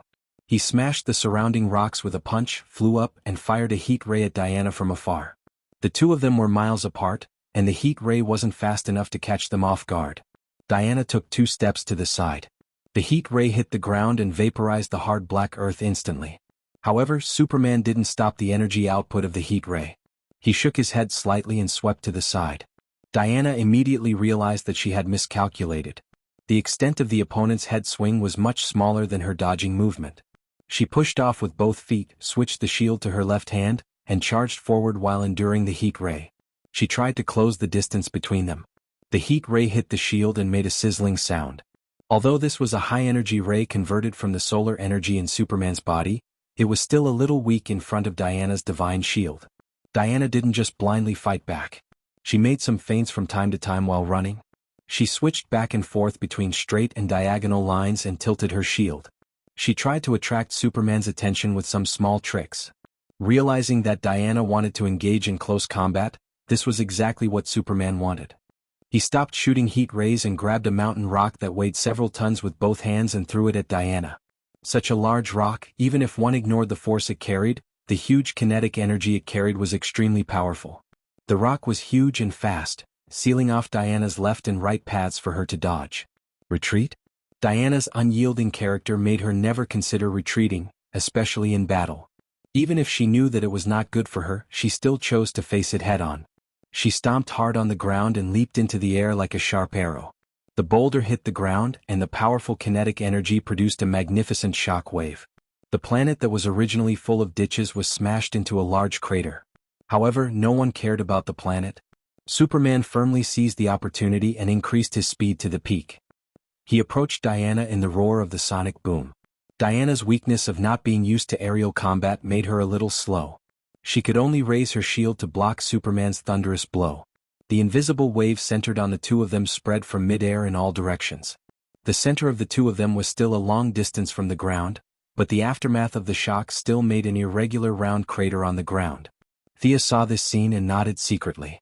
Not to mention Diana's background, Superman's strength did not exceed her expectations by much. If her future enemies were at this level, although she might not be able to defeat them, it would not be too dangerous. However, Milady also remembered that Superman and Luthor in the original spacetime had said that he had never used his full strength in a battle. Many years of living on Earth, rational, moral, legal, and all kinds of messy things made him spontaneously shackle himself. It was difficult to judge where his true strength lay. Diana's situation was similar to Superman's. The Guardian silver bracelet provided her with a strong defense, but at the same time, it also restrained her own strength. Diana's real strength would increase by 100 times when the Guardian silver bracelet was unsealed. According to Thea's estimation, Diana would be able to kill gods like a child at that time. It could be said that they were two warriors fighting with shackles. Superman's was an artificial morality, and Diana's was a fear of her own life and the divine power of gods. Both sides did not want to cross their own bottom line. Although the battle was fierce, it was not fatal, which was why Thea did not object. "I am an Amazon warrior, I am the daughter of Zeus and Hippolyte," Diana shouted loudly, gradually falling into a disadvantageous position under Superman's fierce attack. She began to artificially raise her momentum. "I am someone's grandson, someone's son." This was a very classical way of fighting. Many legendary heroes had this habit in battle. If the enemy was also a person who respected tradition, then he had to remember the other party's family tree at this time. When he defeated the opponent, he could very pretentiously trample on the enemy while saying, "Someone's grandson, someone's son, someone was defeated by me." To some extent, this was a classical literary version of the family tree. Superman could read all the medical books on Earth in 5 minutes. He was not a muscle warrior and his level of knowledge was very high. He did know this habit, but it was a little embarrassing for him, an alien, to say the name of his own father and grandfather in battle. Her taciturn response had weakened his stormy attacks by a little. Diana seized the opportunity, threw away her shield, and attacked Superman with the Vulcan sword in one hand. Without the early advantage, Superman's combat intuition was still terrifyingly high. However, combat intuition could not always be there. There was a lot of randomness in it, and it was not as reliable as real martial arts. After receiving Diana's punch head-on, Superman did not notice the other party's feint, and was hit on the shoulder by the sword, leaving a shallow blood groove. The two sides paused tacitly. Without kryptonite, and without falling into a weakened state, this was the first time Superman was injured in battle. This also made him realize that the body of steel was just an adjective. Nothing was absolute and nothing was unbreakable. "Amazing, you are a powerful warrior." Superman's energy circulated slightly, and the wound healed instantly. Only the torn clothes still reminded him that there was a wound here before. "Come on." Diana saw that he was fine, and there was no fear in her heart, only excitement. Finally, there was a guy who was not afraid of her attack. Superman had the same idea as her, and the dignified look in his eyes was a little more. Chapter 463. Bang! The two switched positions in the air, and Diana once again saw an opening. The silver bracelet was imbued with immense power, and she punched Superman in the stomach. Even though he had a body of steel, this punch was enough to make Brother Superman bleed. Thea glanced at Louise without batting an eyelid. She didn't know if this punch would affect their happy life in the future. Superman realized that he was at a disadvantage when it came to fighting moves, and he instantly changed the rhythm of his attacks. He began to use his powerful physique, and instead of pursuing any moves, he used pure strength to drive his speed. His fists rained down on Diana like raindrops. As he became more serious, the frequency of his punches increased, and the yellow sun's energy absorbed in his body naturally overflowed. On this dim planet, it looked like a sun that was gradually heating up and glowing. It was getting brighter and brighter, as if a wheel of fire had risen from the horizon. Diana also refused to show weakness. She threw away the fire god's sword, and her silver bracelet of protection sensed her fighting spirit. Although it was not unsealed, a steady stream of divine power began to fill her body. She did not have the scorching heat of the sun, only the belief of protection. Streaks of silver light appeared on the surface of her body and hid in her body, and she attacked Superman. One of them shone brightly, and each of his punches carried great power. The other was like a bright moon in the sky, unparalleled in defense and could also mix in a fatal counterattack. After fighting in the air for less than a minute, they landed on the ground. Aerial combat was not suitable for this kind of attack. Every time Superman threw a few punches, Diana only needed to fly back a few centimeters to make Superman's attacks useless. Similarly, Diana's attacks were the same, and it really went against the original intention of sparring. Entering the ground battle, Diana's martial arts skills were finally displayed to the extreme. Each of her attacks carried a burst of cold light, bright and hazy. In a short period of time, Superman took 2 punches and 1 kick. What a pity. Thea sighed. What's a pity? Even though Thea had cast Farsight on Louise, she was still dazzled. As an amateur, she really couldn't see anything. Thea blurted out that it was a pity. She only thought that it was unwise for Diana to give up the Divine Sword to compete with Superman. However, she also knew that it was reasonable to give up the Divine Sword after giving up the shield. For Diana, it was better to be empty-handed than to play with a one-handed sword. In the future, the fire deity would forge 2 one-handed swords for her. Perhaps dual-wielding was her future path? Thea, can you do this as well? You're a deity too? Louise asked with lingering fear as she watched the 2 of them dig trenches in the ground and open holes in the mountain from time to time. The eldest young mistress laughed. This question was too unprofessional. What should she say? Bragging that she was a demigod would be too much of a show-off, and there was no need for that. I'm just an ordinary earthling. I can't compare to them, haha. Louise rolled her eyes at a place where she couldn't see. Normal people? Were you kidding? I'm an ordinary earthling, okay? Especially when Superman and the others were fighting farther and farther away. Thea could only control the materialization under her feet to catch up with them. This further confirmed Louise's thoughts. She was the only ordinary person among the 4 of them. As the energy used by the 2 of them increased, the destruction of the planet began to show. Superman had already scanned the area with his supervision early in the battle. This planet did not even have many microbes, let alone intelligent life. He had no qualms about destroying it. Diana was even more so.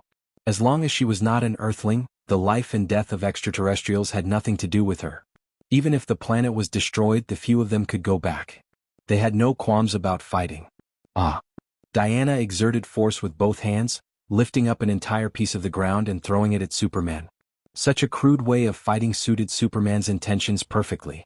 He raised his right fist and jumped up, punching through the flying object. At the same time, not to be outdone, he looked left and right. Suddenly his eyes lit up. He flew to the side, exerted force with both hands, and pulled up a mountain that was dozens of meters tall and weighed hundreds of tons from the ground. When he raised it above his head and was about to throw it, he suddenly noticed something. His eyes could not help but look into the distance. Diana reacted quickly. She realized that something had happened and stopped attacking. Seeing Superman lifting a mountain like a gorilla, Thea wanted to laugh. When she saw the change in their expressions, she also noticed that something was wrong. She switched to her supervision and looked in the direction Superman was looking. After searching for 1,500 kilometers, Sia finally noticed something strange. 2 alien spaceships landed on the surface of the planet one after another. The first spaceship was equivalent to the crash of a fugitive, and the second spaceship was the pursuers if nothing unexpected happened. Little death-courting expert landed on the ground with Louise. She did not know what had happened. She looked at Superman nervously. What's the matter? Diana could see very far. 1,500 kilometers was also within her range. She just needed to fly high. Thea truthfully told the 2 girls what she had seen. Louise was even more certain that the capitalists were not telling the truth. How could an earthling like you see 1,500 kilometers away? Superman put down the mountain regretfully. It was tiring to keep lifting it. What should I do? Or should they meddle in other people's business? Did they say anything? Can you hear them? Thea asked Superman. As the only man present, Superman listened seriously. He was a little speechless. I can hear them, but I don't understand their language. So troublesome. Thea let out a long breath. Even running to a deserted planet to watch a show could cause such a drama. This proved that Superman and Diana were very lucky to be the children of the world. If she was here alone, she could just retreat. Diana might be able to take care of the matter in front of her. Even if she was thousands of kilometers away, she might not care. Unfortunately, Superman and his wife were also in the group. These 2 were enthusiastic people. They were the kind of people who could not sleep if they did not take care of other people. Thea could only bite the bullet and join in. She glanced at the 30 or so people in front and behind. They were all armed with technological weapons, but she could not tell how strong they were. She could understand a few mainstream alien languages. If she really could not, she could translate through the light ring. The only thing that limited her was that her hearing was not that good. She softly chanted an incantation and released Morgan Le Fay's reality simulation. She then released a water mirror spell, projecting the movements and voices of the other people onto the mirror. It was convenient for her to translate in real time. She saw a group of people chasing after the person in front. The person in the back shouted from time to time. The person in front was tightly covered. There seemed to be lead in his clothes. It was impossible to tell who he was. Thea listened for a while and smiled bitterly. She could not understand. She could only take out the light ring. After listening for a while, she said to them, "The person in front is the Princess of Tamarin. She's called Korean. The people behind are the soldiers sent by her sister to kill her." Chapter 464. The vendetta within the royal family, the antagonism between family members, and the influence of Earth's movies and TV series made it easy for them to analyze some of the inside stories here. Everyone could see the intentions in each other's eyes. Save them. Superman was worried about leaving Louise in this desolate place.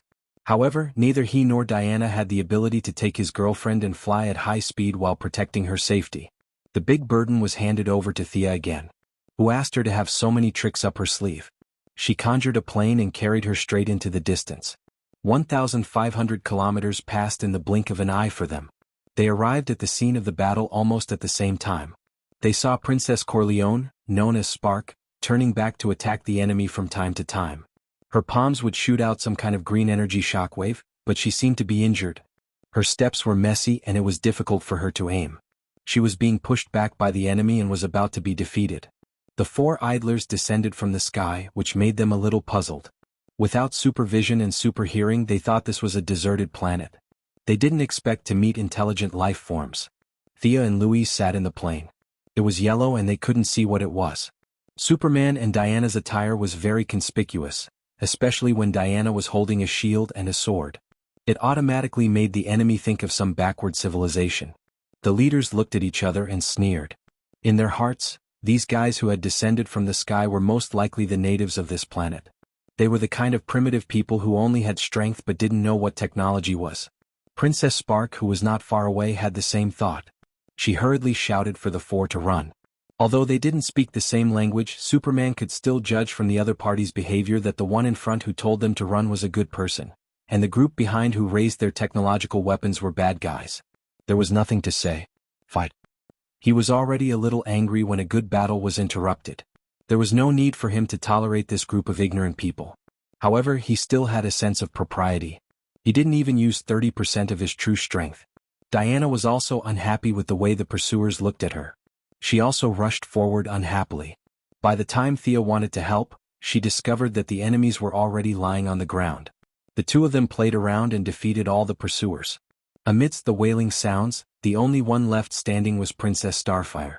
Princess Spark took off her helmet, revealing a head of red hair and orange skin. If one ignored her skin color, this woman could be considered a great beauty according to Earth's aesthetic standards. Thea translated a few sentences, but she soon realized that the princess was too talkative. She was a little annoyed by her repeated questions. Why don't you just learn it yourselves? Using the language function of the light ring, he projected the vocabulary of Tamarin's language in the form of a 3D projection in the air for the two top students to learn on the spot. Superman and Diana looked at each other and seemed to find this very interesting. At the same time, they started to remember. It turned out that Superman's father was far-sighted. The all-rounder Kryptonian's ability was simply unparalleled. Even the scholar-type Kryptonians couldn't learn as fast as him. Tamarin's language, which was much more difficult than Earth's language, was mastered by Superman in less than 30 seconds. Diana relied on Athena's wisdom as a blessing. It didn't mean that she was Athena. Although she was also learning with all her might, she was still slower than Superman by more than 2 minutes. Although he was a little slower, mastering an alien language in 2 minutes still surprised Louise. She felt that the gap between her and Clark was a little too big. Don't tell me you learn things very quickly too? While Superman and Diana went to ask Starfire, she whispered to Thea. Thea was now approachable and seemed to be full of hope. She was a completely different person from the cold and arrogant person she was when she was being interviewed. To be honest, Louise felt that it was easy to deal with her now. Vaguely understanding what she meant, Thea chuckled. I don't have such a strong learning ability. It took me 5 years to go from college to a doctorate. Louise nodded to herself.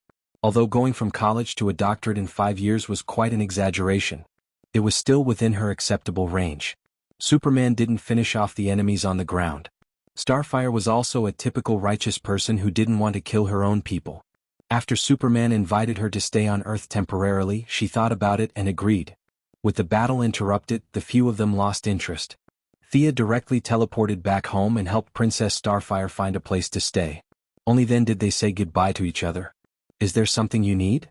Diana asked softly after everyone left. "There is something. A guy who I'm not sure if he's a friend or an enemy left me a message. I have to go and help him," Thea said with a gloomy expression. Knowing that she didn't want to go into detail, Diana didn't press her. The two kissed and said, "Come back soon." Thea nodded, put on the yellow light ring and flew out of the atmosphere. When she came to an uninhabited planet, she opened the communication channel of the yellow light ring. A 3D projection that was as tall as a human appeared. It was Sinisto. After a uniform input of energy, the projection began to speak. "Thea Quinn, when you see this video, I will no longer be in this world. Although working with you isn't pleasant, it won't be annoying." The projection paused for a moment. It seemed that the original owner's emotions were fluctuating while recording this message. "I don't know who will do this to me. Is it the Guardians, Hal Jordan, or someone from the Yellow Light Corps? Everything is unknown. I've experienced glory and was once the center of attention. I was the kind of hero that the Green Lights thought of. Now I'm considered a traitor, a tyrant. These are all trivial matters. I only know that I have to protect my home planet, Kaluga. That's a responsibility that's higher than my life, higher than anything else. The Yellow Lantern Corps is shrouded in fear. When I'm not in this world, their existence will destroy my home planet. Help me take care of Kruga. From today onwards, the Yellow Lantern Corps will be yours. Archilo and Lisa Dracker will pledge their loyalty to you. They are elites who can control fear. You have to be careful of Mungo's son. He is a man with great ambition but little talent. My departure will definitely give him an opportunity to take advantage of. I've never been wrong about people. I know you'll help me." After the video ended, Sia snorted in displeasure. Sinisto was asking for help, yet he had put himself on such a high pedestal. He didn't even say a word of thanks from beginning to end. However, he did know Thea very well. She really wouldn't reject such a request that was almost like a dying wish. Strange, if he's no longer in this world, why didn't that part of the yellow light ring return to me? Did it blow up directly or did someone tamper with it? Her first suspect was the little blue guardians who had lived for hundreds of millions of years. These guys had unfathomable strength.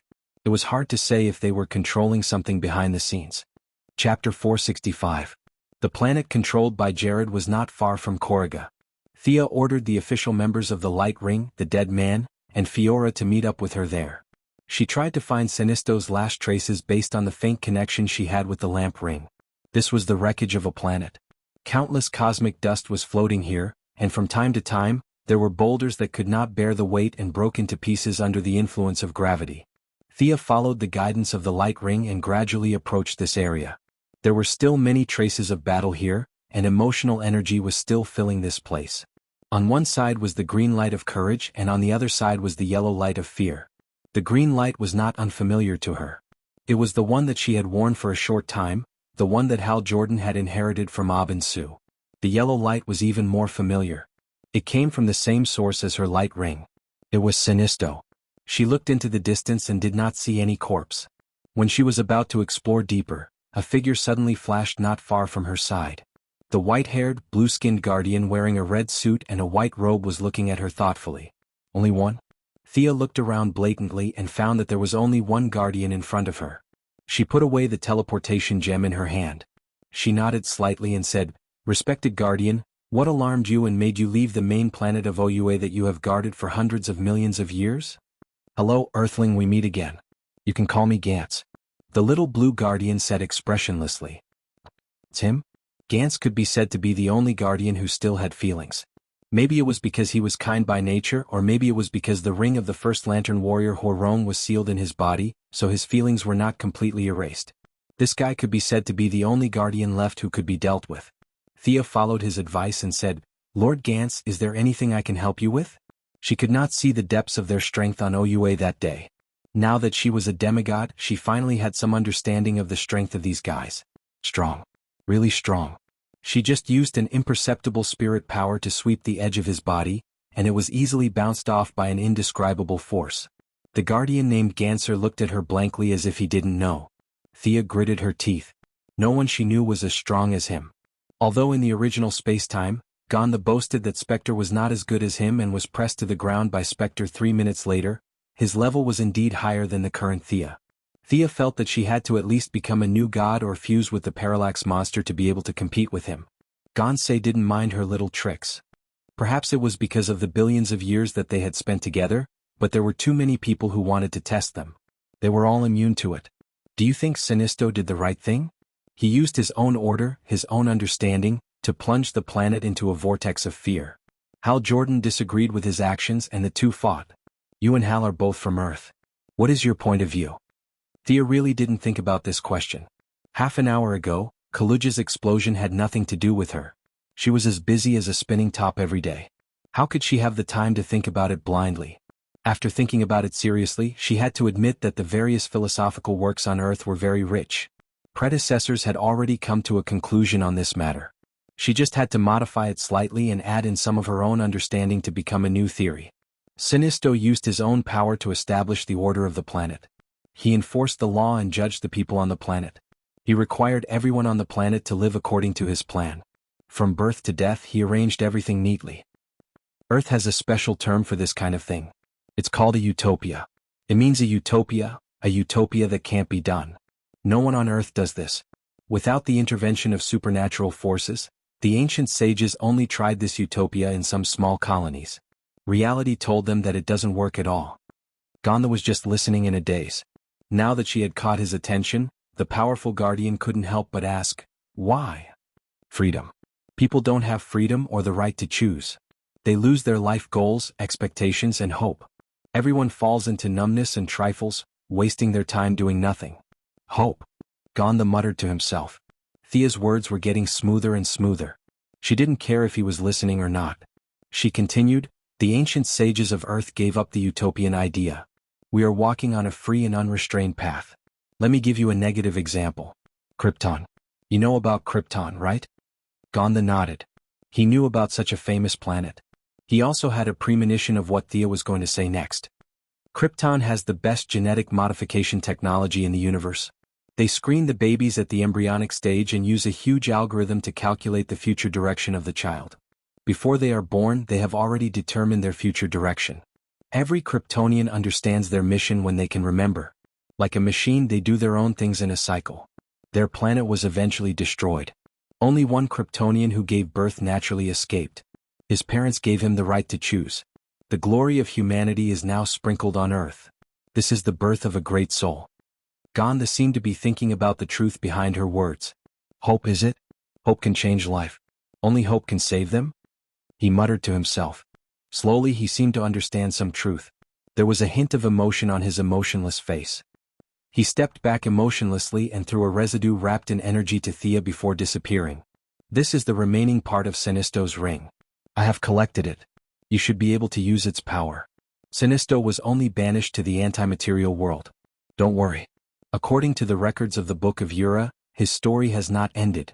Take care, Earthlings with ideas. We will meet again. It was not until this person disappeared without a trace that Sia looked at the ball of energy. She was not worried about Sinisto. This old man first served the Green Lantern, then the Yellow Lantern, then the Green Lantern, and then the Yellow Lantern again. In the records of the Green Lantern history, he seemed to have returned to the Green Lantern for retirement. Sinisto's life had been changing between Green Lantern, Yellow Lantern, and White Lantern for a short period of time. It could be said that his story had just begun. It was not an exaggeration to describe him as having 3 ups and downs. Gonda kept talking about hope. Was this a sign that he was going to establish a Blue Lantern? Thea shrank her neck. In all honesty, she was just talking nonsense. There was no special purpose. Chapter 466. The Guardians who had lived for hundreds of millions of years did not understand the thoughts of intelligent life and forcibly used their way of thinking to interpret the world. It could be said that 70% of the major events in the universe were created by these little blue people according to their own ideas. They did not understand the darkness of night. Different levels of life had different ideas and heights. Thea did not know what she said that resonated with Gonda so much. The timeline of this world was already very messy, and now with her messing things up, she did not know what would happen in the future. She would deal with the future in the future. She urgently needed to deal with the remnant of the lamp ring in her hand. She found a cave on a nearby planet and began to examine it carefully. The more she looked, the more distressed she felt. Hal Jordan and Sinisto were both idiots. The energy impact of their love and hate had actually caused the lamp ring to explode. Thea let go of her lamp ring and began to use fear to communicate with the energy in the remnant. Now, her control over her mental strength had long surpassed that of these lanterns. They were all one-off businesses. Everyone's mental strength was what they were born with. Without training, it was as much as it should be. It would almost never grow after the day they were born. They themselves lacked mental power and relied on the so-called willpower to control emotions. Those with strong willpower like Hal Jordan could finish his apprenticeship in 3 days and beat his master to the anti-material world in 5 days. Other professions had a step-by-step process that was easy to learn but difficult to master. Lanterns did not need to accumulate experience at all. In fact, there was not much difference between a lifetime of work and 3 days of work. The difference was obvious at a glance. This was because they did not have the help of mental power and could only rely on their own willpower to withstand the emotional impact. Thea now felt that these little blue guardians were pretending. With just a little contact, Thea could tell that Gandha had cultivated mental power or some kind of higher internal power. They knew that mental power had a promoting effect on the lanterns, but they pretended not to know and watched the lanterns use their own will to break in with the world's will. The result was self-evident. Sinisto, Hal Jordan, and the other strong-willed men were driven to the brink of death by them. It was evident that they had killed them. However, it was understandable that Thea would also hold back when she did things, but she would not go overboard. It was not a matter of holding back, but at the very least they would hold back 7 or 8 times. The communication between the ring and Residue was not smooth.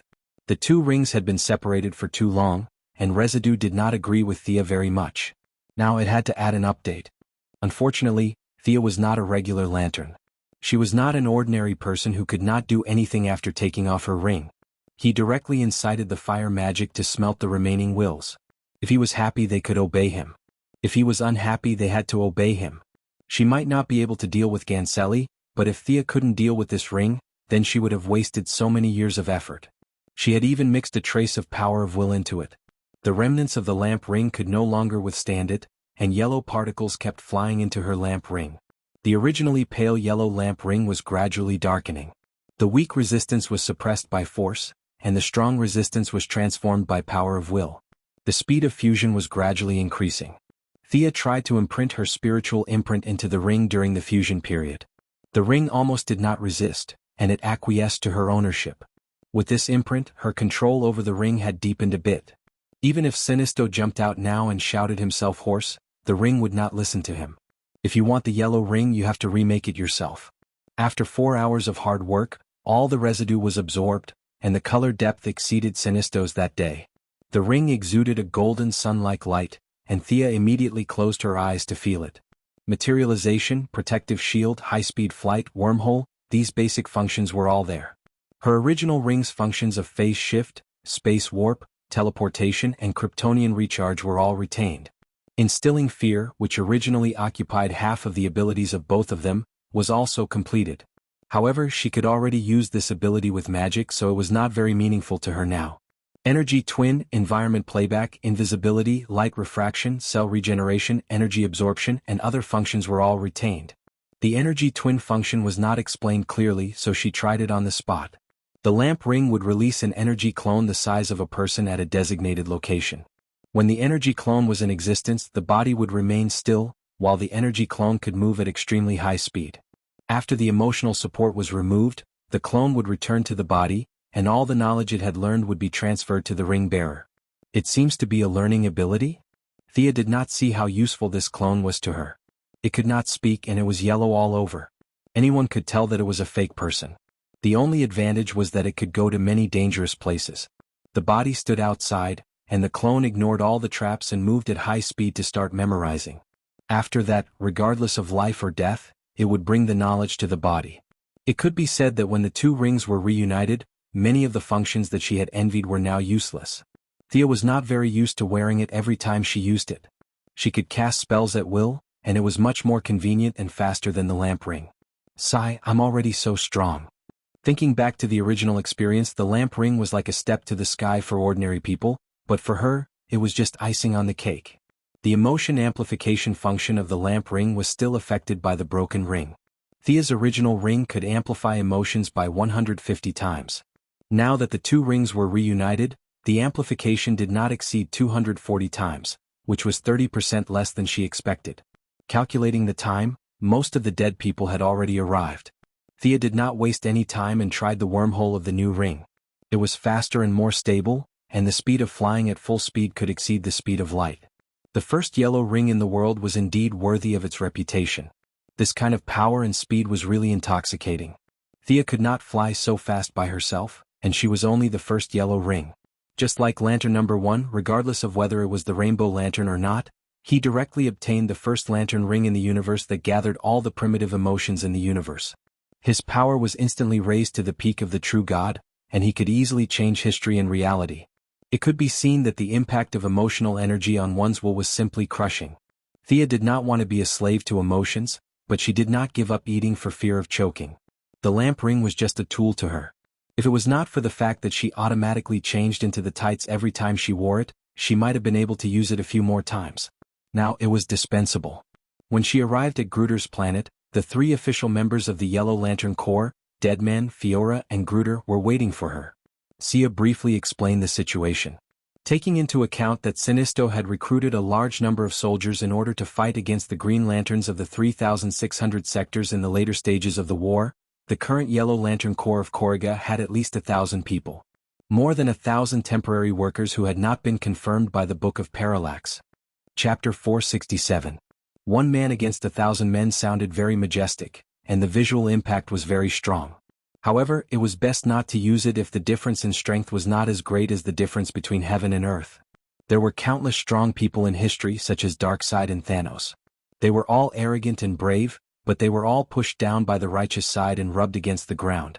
Although Thea did not think much of the Yellow Lantern soldiers, she might not be able to win against hundreds and thousands of them. Unity is strength. This was applicable in 99% of situations. It was unrealistic to attack by force. Kruger's civilization level was not low. Even if it was not comparable to Krypton, which was a level 8 civilization, it was at least level 6. Unlike Earth, where aliens could come and go as they pleased, it was like a market. Kruger had a defense system. Although there was a large population on Kruger, their civilization level was only slightly higher than the natives. Space warships were out of the question. Fiora had gathered some neutral mercenaries in the universe and had a few warships, but the character of the mercenaries was hard to predict. They could be used in a favorable battle, but with such a large number of enemies, it was possible that they would defect to the enemy directly. The enemy had more people and their defense system was intact. They had fewer people and they had to attack. There was only one choice in front of Sia, and that was to organize a small team to carry out a surprise attack as had been done countless times in movies. She instructed Fiora to get the few people on Earth. They could not fight in space, but their fighting ability on the ground was off the charts. She began to contact Sinisto's supporters in Kruger. The more guides there were, the better. The first person she contacted was Lisa Draka, who claimed to have a certain precognitive ability. Unfortunately, she could not get through. She also knew Akiro, who was mentioned by Sinisto. He was a tall and burly blue-skinned alien. He was the training officer of the Yellow Lantern Corps. Akiro had once gone to Earth alone to gain Thea's approval. He was loyal and honest. Although he was a barbaric guy, Thea had a good impression of him. Unfortunately, she could not contact this guy either. Needless to say, it must be because of Sinisto's disappearance. His ambitious subordinates had defeated his loyal subordinates. She could not contact the members of the Light Ring. Fortunately, she had other means to contact others. Asona, can you hear me? Telescopic vision, supervision, imaging technique, and the light refraction and projection function of the Light Ring. Spells, abilities, and the 3 abilities of the Light Ring were integrated together and began to communicate across light years. Who? The purple alien woman on the other side of the camera was a bit surprised. She stared at the water curtain that suddenly appeared in front of her and asked tentatively, "Thank God you're still alive. I'm Thea, remember? I'm Sinisto's." Thea thought for a long time. Was she related to Sinisto? It was almost unrelated. "I'm Sinisto's colleague. We've met once before." Thea could not think of anything good to say, so she could only give a vague answer. The purple alien woman nodded calmly. "I have a deep impression of you. Sinisto complained many times that you took away his supreme power." Thea almost vomited blood. She knew that Sinisto had said something bad about her behind her back. Although this woman was not a member of the Light Ring, she was the highest commander of the Korriga Defense Force. At the same time, she was also Sinisto's lover after his wife died. The two must have talked about her after they did something indescribable. That was why this woman had a deep impression of her. Having an impression was better than not having one. How's the situation in Korriga? Sinisto left me a message. Is there anything I can help you with? The purple woman, Asona, said stiffly. Korriga does not need another dictator. Sinisto betrayed his people and betrayed me. Korriga does not need any lanterns, green or yellow. We don't need any. After that, she threw something that looked like a weapon at the water curtain. However, it was useless. Thea's water curtain was invisible. If she did not cancel it, no one could do anything about it. After throwing things for a long time, Asona threw a tantrum and looked at the water curtain with a serious face. What do you want? I want to fulfill a promise. Or rather, help Sinisto get rid of his Yellow Lantern Corps and liberate Korriga. And after that? After that? Thea thought for a while. The unqualified Light Ring members will be stripped of their rings and sent back to where they came from. I'll take the rest with me. In the future, Earth would be the center of the universe. Other than Sinisto, no one would care about a planet like Korriga. This answer was out of Asona's expectations. She was a very decisive woman. What do you need me to do? Help me find a secret room. I want to take the team directly to Korriga. As the person in charge of the planet's military force, Asona immediately thought of a few words. She did not know that Thea did not have enough manpower. She only thought that the other party was not going to launch a large-scale attack. This was very much in line with her intentions. Okay. Asona agreed without hesitation. Before ending the call, Thea told her, collect information about the Corps. See you later. After that, she began to set up a long-distance teleportation circle. The Light Ring's foundation had increased greatly, so there was no need to abandon it. At the same time, she was also worried that Asona would do something bad to them. The teleportation circle was reinforced with magic and emotional energy at the same time. It could last for a long time and the channel was stable. Without a specific method, even a nuclear bomb could not destroy it. The few people from Earth quickly arrived. The somewhat awkward electric lady still put on her imitation light ring. The suggestion spell was constantly affecting her. Death Knell and Poison Ivy were fine, but this was the first time Father Midnight had come to an alien planet. Especially when he saw many primitive natives carrying the chubby Gruder to meet up with them, he was even more surprised. Is this guy also my companion? Fiora stood alone beside Thea and watched her make the teleportation circle. Death Knell and Father Midnight came from a mixed background, so they had more in common. After that, Gruder joined their conversation. On the other side, Death Knell was bragging with Poison Ivy and Electric Lady. They also brought some people with them. There were alien subordinates recruited by Fiora and native warriors controlled by Gruder. Death Knell also brought more than 100 elite soldiers and his daughter, Rose Wilson, who was also a powerful warrior. Another thing that caught Thea's attention was that Death Knell had recruited a psychic. She was an earth lady who could control soil and rocks. However, she was too young to be used as the main force. As for her subordinates, she did not think too much. Those who could catch her eye were all powerful people. It was normal for them to want to develop their forces. Just like what she said to Gandhi, there was only motivation when there was hope. Chapter 468. Each of them had about 500 subordinates. In order to allow some of the bigger guys such as Grud to pass through, Sia had increased the height and width of both sides by a lot. From afar, it looked like a miniature version of the Dark Portal. This portal was also an experiment for herself. She gathered emotional energy into her magic power, and the materialized materials were connected with magic power. At the intersection of magic power, the portal would appear for protection. Traditionally, the materialization of a lantern would dissipate immediately without emotional energy. Thea first inputted some of her emotions and then wrapped the portal with magic power. Even without her support, the portal could still last for half a day. Everyone, let's go. Don't move the natives. Kill anyone wearing a yellow coat who attacks us. Thea carefully checked the coordinates and then turned back to order. According to the plan, the dead would go first. Even if Athona changed, he would be able to possess her and control her. Then, it would be Fiora and her subordinates. The shrewd female adjutant was capable of fighting and carrying and could deal with any situation. Then, it would be the warriors from Earth and Grud. Thea looked at the last to make sure there were no mistakes. Then she stepped into the portal. On the other side, the battle scene did not appear. It seemed that Athona was a very trustworthy person. Thea walked out of the crowd. Although she did not like the clothes, she was here to take over the army today. She still changed into the somewhat shameful tight combat suit. What's the situation now? Thea asked Athona, who was also fully armed. The defense of this planet was too comprehensive. The interference of metal and various electromagnetic interference were affecting her supervision. She wanted to find the central power source of the yellow lights, but she could not find it even after looking for a long time. This close friend of Sinisto looked at Thea's yellow combat suit. Her pupils shrank a little, but she quickly got rid of the unnecessary emotions and said loudly, "Come to our headquarters. Those Yellow Lantern villains are destroying our city everywhere." With Death Knell and Fiora, two experienced veterans, Sia arrived at the frontline command of the Korga Resistance Army. It could be seen that Sinisto was not unprepared for the possibility of a rebellion.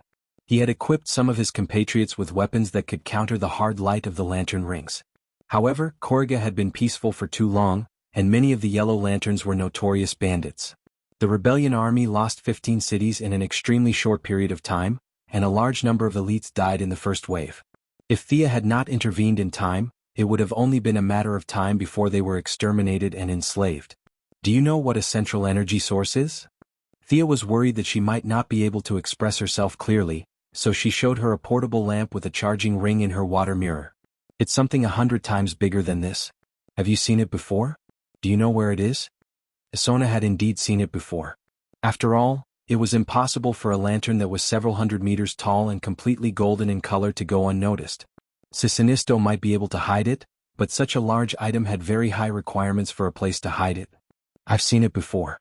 I think it's in the depths of Sitaru City. Sinisto had hollowed out 20 kilometers underground and placed a lot of things there. Isona recalled. What are you going to do? My ring can control the central energy source. It will take back all the energy in the ring. When dealing with some unarmed alien criminals, I'm sure the resistance army will be enough to deal with them, right? If the ring loses its power, then what about you? Isona's meaning was self-evident. Thea smiled brightly. Even Isona, who was also a woman, was a little dazed. Haha, to the Sinisto army the ring is everything. But to me and my men it's just one of the means. We have crossed the distant sea of stars, traveled through time and space, and witnessed the rise and fall of civilizations. The power of a mere lantern ring is too insignificant for us. Haha, Isona did not understand. Thea was bragging without paying taxes. She had bragged so much that if one did not look at her, they would have thought that she was the heavenly father of the new creator planet. Isona's eyes were filled with stars. She did not believe it, but the previous conversation and teleportation made her realize that the woman in front of her had an ability that Sinisto did not have. She no longer bothered about the lantern ring and explained to them in detail what they needed to pay attention to in Sitaru City. Half an hour later, the assault team led by Thea had arrived at the outskirts of the city. There were all kinds of detection equipment in front. She did not dare to charge in with her invisibility spell. The invisibility spell of more than 500 people required a lot of magic power. Thea planned to split a portion of them into a feint attack while the rest attacked the city. Death Knell stopped her and gestured for the Earthen Girl to come forward. The Earthen Girl, who was only 8 or 9 years old, was now being dragged to an alien planet to fight. Most girls would have fainted from fear, but this girl was quite strong. When she saw Death Knell looking at her, she nervously pressed her hands on the ground. Rumble, a very dull sound was heard. She controlled the soil and kept flipping it up. The solid ground seemed to be playing a game with her. Several tons of soil and stones flew out automatically. What appeared in front of them was a deep pit that was 17 or 18 meters deep and 10 meters wide. Yo, not bad. Thea had not absorbed Gaia's divinity yet. She could only cast a few simple earth attribute spells. She could dig a hole to bury someone in her daily life. This kind of large-scale movement of the earth veins was a bit like earthquake, collapse, and silence. She could not cast it as easily as the Earthen Girl. If they could dig into the ground silently, it would save them a lot of trouble. Using her X-ray vision, she saw that it was not too far from Sinisto's underground base. It was less than 2,000 meters away. The little girl is not bad. This will help her recover her strength. Tell her to dig the hole diagonally below the spot I indicated. This little girl was too young and was not worth her time. She would need at least 5 or 6 years to grow up. That was too long. Thea threw Death Knell a gemstone that could recover his strength. It was better for him to give orders to his subordinates. Death Knell was very excited. As Thea had more and more talented subordinates, his importance was declining.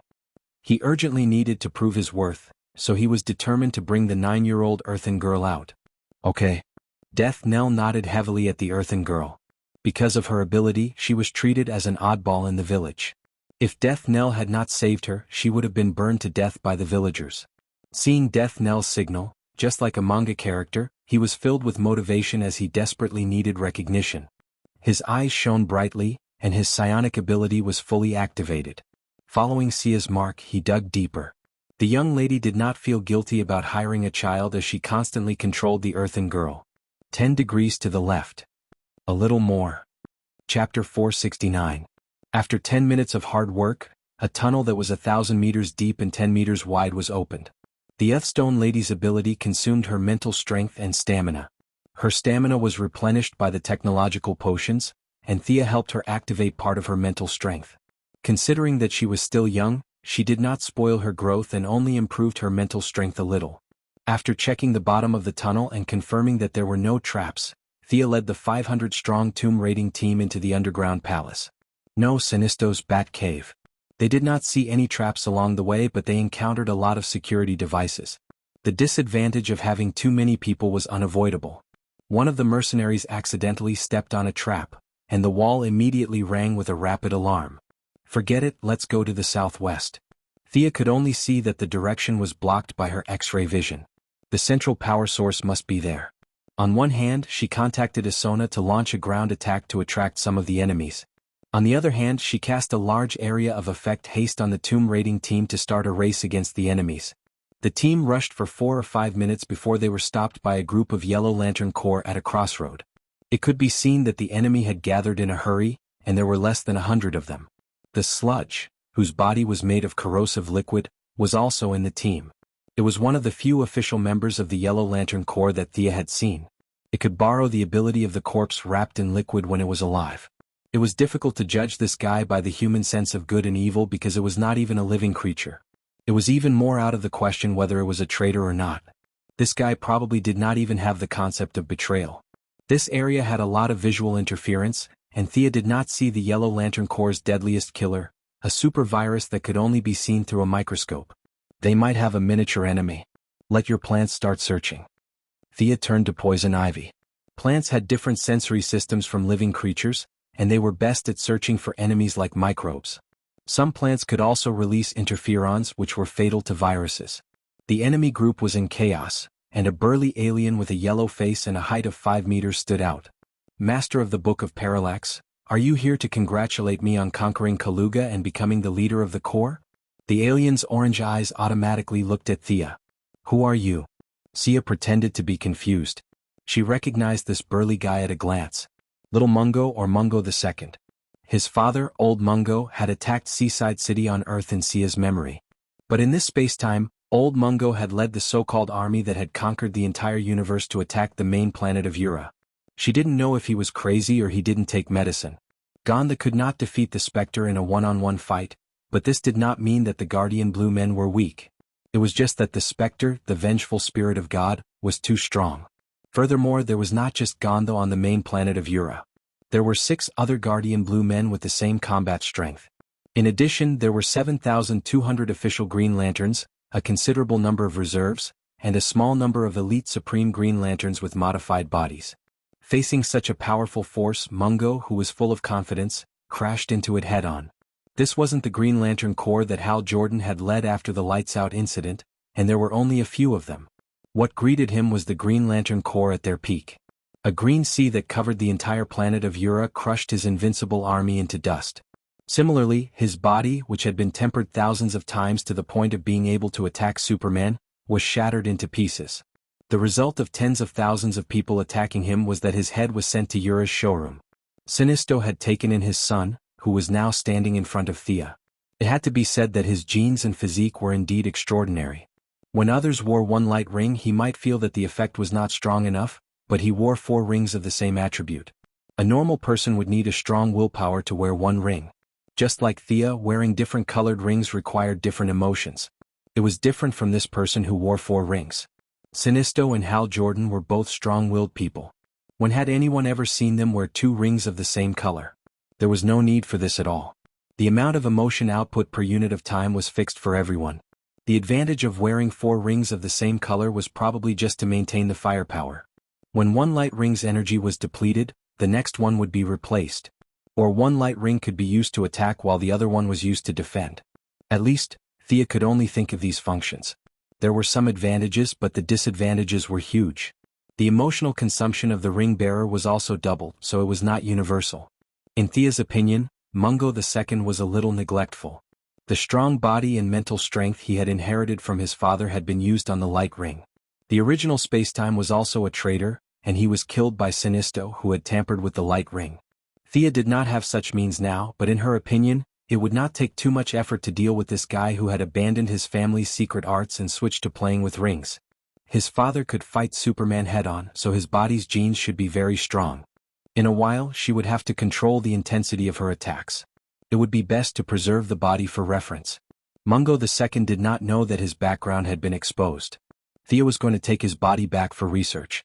As if he was about to quarrel with someone, he shouted anxiously, "I am Mungo, the ruler of Korriga, the emperor of the universe tomorrow." Thea sneered.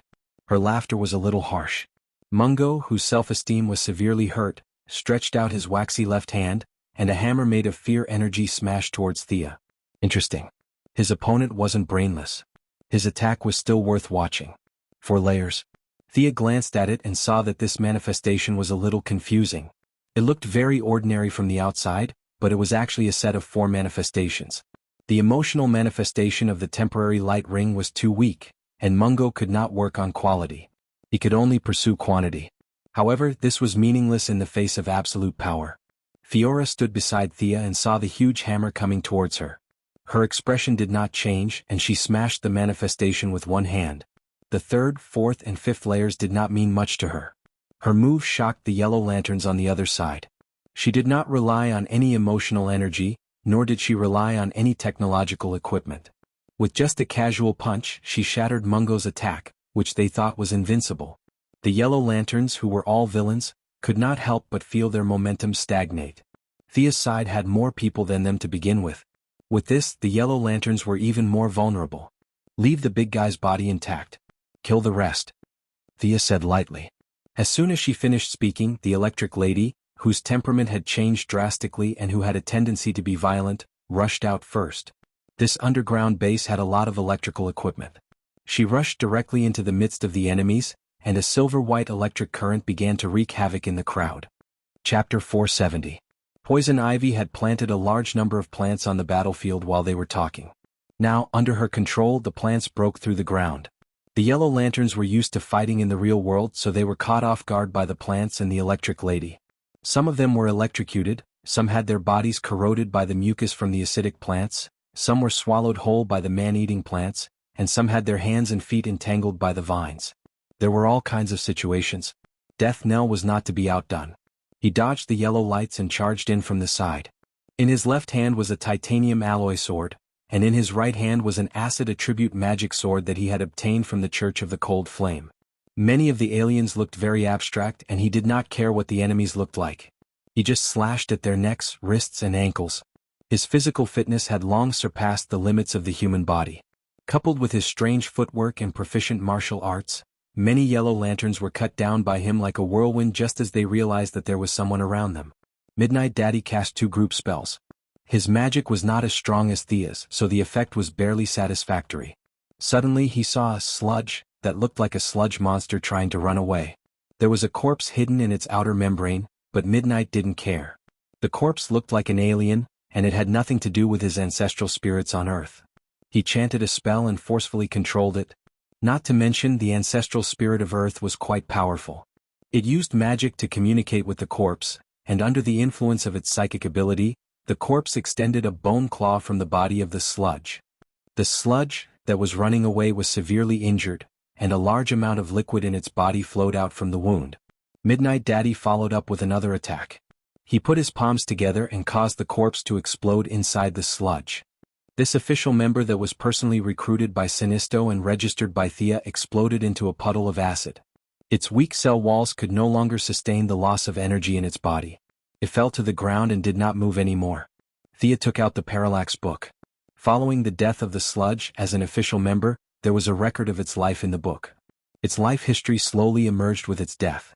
This thing was originally born on a barren planet. In an accident, an unlucky interstellar traveler's spaceship crashed on this planet, and its corpse coincidentally fell into its body.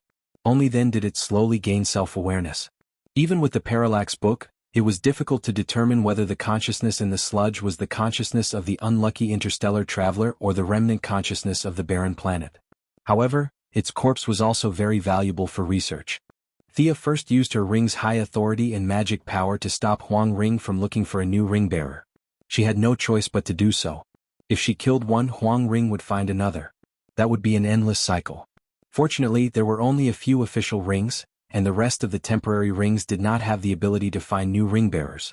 Thea had just wrapped up the corpse of the sludge when she saw another ring fly into the air. Who died? She looked to see if it was someone from her side, but the ring did fly out from the battlefield. There was only one truth. The member of the Ring of Lanterns that could only be seen with a microscope, the deadly virus Dispolus, was dead. A virus that had evolved to such a degree of self-awareness should have a lot of research value. Unfortunately, this thing was too small. Who knew what equipment Sinisto had installed underground? Thea's supervision could not be used at all. She stared for a long time but could not find the guy's corpse. The most important question was, the sludge was killed by Midnight Daddy. Who killed this thing? It could not have been trampled to death, right? Thea used part of her magic power to control the Ring of Lanterns that was about to fly away. She looked at the records in the parallax book. It was indeed dead. Thea asked her friends, but no one knew how this thing died. Maybe it was killed by the plant's enhanced interferon? The botanist, Poison Ivy, put forward her opinion at the right time. Thea searched everywhere but to no avail. She could only agree with this theory. In fact, she was more inclined to think that this guy was knocked out by the interferon and then was trampled to death by a guy with a big foot in the battle. The two sides were fighting in full swing. She could not stop them. They all raised their feet and let her look for the cockroach. She sighed slightly. There were so many viruses in the universe. It was not easy to evolve one with self-awareness. Was it easy? It was such a pity that he died without being able to display any value. The situation on the battlefield was one-sided. The most eye-catching one was the Lightning Lady. It was hard not to notice her from the sound and light effects. Silver-white electric current was constantly being thrown out by her. She used to be a live streamer and had very few fights. She also wanted to throw some lightning bolts coolly, but her accuracy was worrying. She also had problems controlling her power. She was clearly aiming at the enemy in front of her. The enemy had also conjured a shield.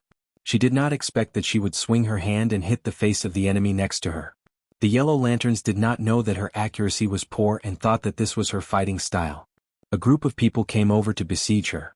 The Lightning Lady was least afraid of being besieged. Coupled with the fact that she could not control the electric current, her AoE damage could be said to be number one on the scene. Coupled with the fact that she would occasionally flash out of the encirclement and run from one group to another to release electric current, the Yellow Lanterns were beaten to a pulp. Not everyone could be like Sinisto and Thea, who could create a giant to protect their entire body. Most people could only conjure a part of their body armor. Everyone was suffering from the electric current. Unless they were a special life form, there were not many who were immune to electric shocks. I can't fight like this. Originally, when he saw that Thea did not make a move and the seemingly fierce Fiora did not join the battle, Mungo too, who considered himself the emperor of the universe, also stood still. Now he felt that he had to make a move. Although it was a little embarrassing, he was still prepared to get rid of the Lightning Lady who was the biggest threat to his side. He took a step forward and was instantly stunned. He could only feel that something was squeezing into his body, and at the same time, it was as if a giant hammer was hammering his head. He did not know that this was the cooperation of the dead man and Grud. One was drilling into his body, while the other was forcefully controlling him. His willpower had already been worn down by the 4 lantern rings. Now that he encountered the skills of these two hooligans, he kept losing ground in his spiritual world. The control of his whole body had already been squeezed out by 1/3. It would be strange if he could still move. Seeing that the generals were fighting beautifully, the morale of the soldiers on Thea's side was greatly boosted. Death Knell's daughter was particularly eye-catching. Her fighting style was very similar to her father's. Her double swords flew up and down. Her strength, speed, and skills were not inferior to Thea's in the past. The natives brought by Grud were also quite brave. Every day they carried this several tons of gorilla and ran around the mountain. A few of them had really trained their strength. The javelins that were as thick as an arm were thrown by them, leaving afterimages. The throwing objects of the leader of the strong men could even shatter the shield. Chapter 471. Mungo too was dragged into the spiritual world by Grudra and Dead Man to play tug-of-war. Sludge and Supervirus were directly destroyed, and the remaining Yellow Lanterns died one after another. If it weren't for the constant return of the Lantern Ring members from the battlefield on the ground, they would have collapsed long ago. However, they had no coordination ability and no command system. There were too many loopholes in their fighting style. Facing Thea, who had the upper hand, they were beaten to a pulp. One after another, two after another, three after another. It seemed that they were still persevering, but the number of people who supported Mungo was rapidly decreasing. Many people had begun to think of a way out. Seeing that the situation was good, Fiora, the adjutant, as the highest combat power second only to Thea, personally came out. On the battlefield, enemies and allies were mixed, and powerful moves were not suitable to be used. This was a little restrictive for Superman Supergirl, who could punch a hole in the ground and break a mountain with a kick, but Fiora didn't have this problem. Her combat skills were already very delicate. The Kryptonian combat skills she used back then were no longer suitable for her body that had skyrocketed. However, she still had her combat experience. If Superman was like a farmer with infinite strength, then Fiora was like a thief with full strength. Her figure was extremely fast as she weaved in and out of the crowd. None of her attacks were a match for her. These ordinary materializations were completely defenseless against her. After killing more than 10 people in an instant, she walked to the side of the dazed Mungo too. She signaled to Dead Man and Grudra in the distance, and the two people, orangutans, withdrew the control at the same time. Mungo was dizzy and didn't understand what was going on. He saw Fiora grabbing the top of his head with one hand and his chin with the other. With a crisp crack, the giant's neck was directly broken by her. His tenacious vitality prevented him from dying immediately. His lips moved slightly as if he wanted to say something, but unfortunately, his vocal trachea was destroyed. He tried for a long time but couldn't say a word. The lantern ring on his hand was still shining, as if he wanted to do something. However, the loss of vitality also took away his willpower.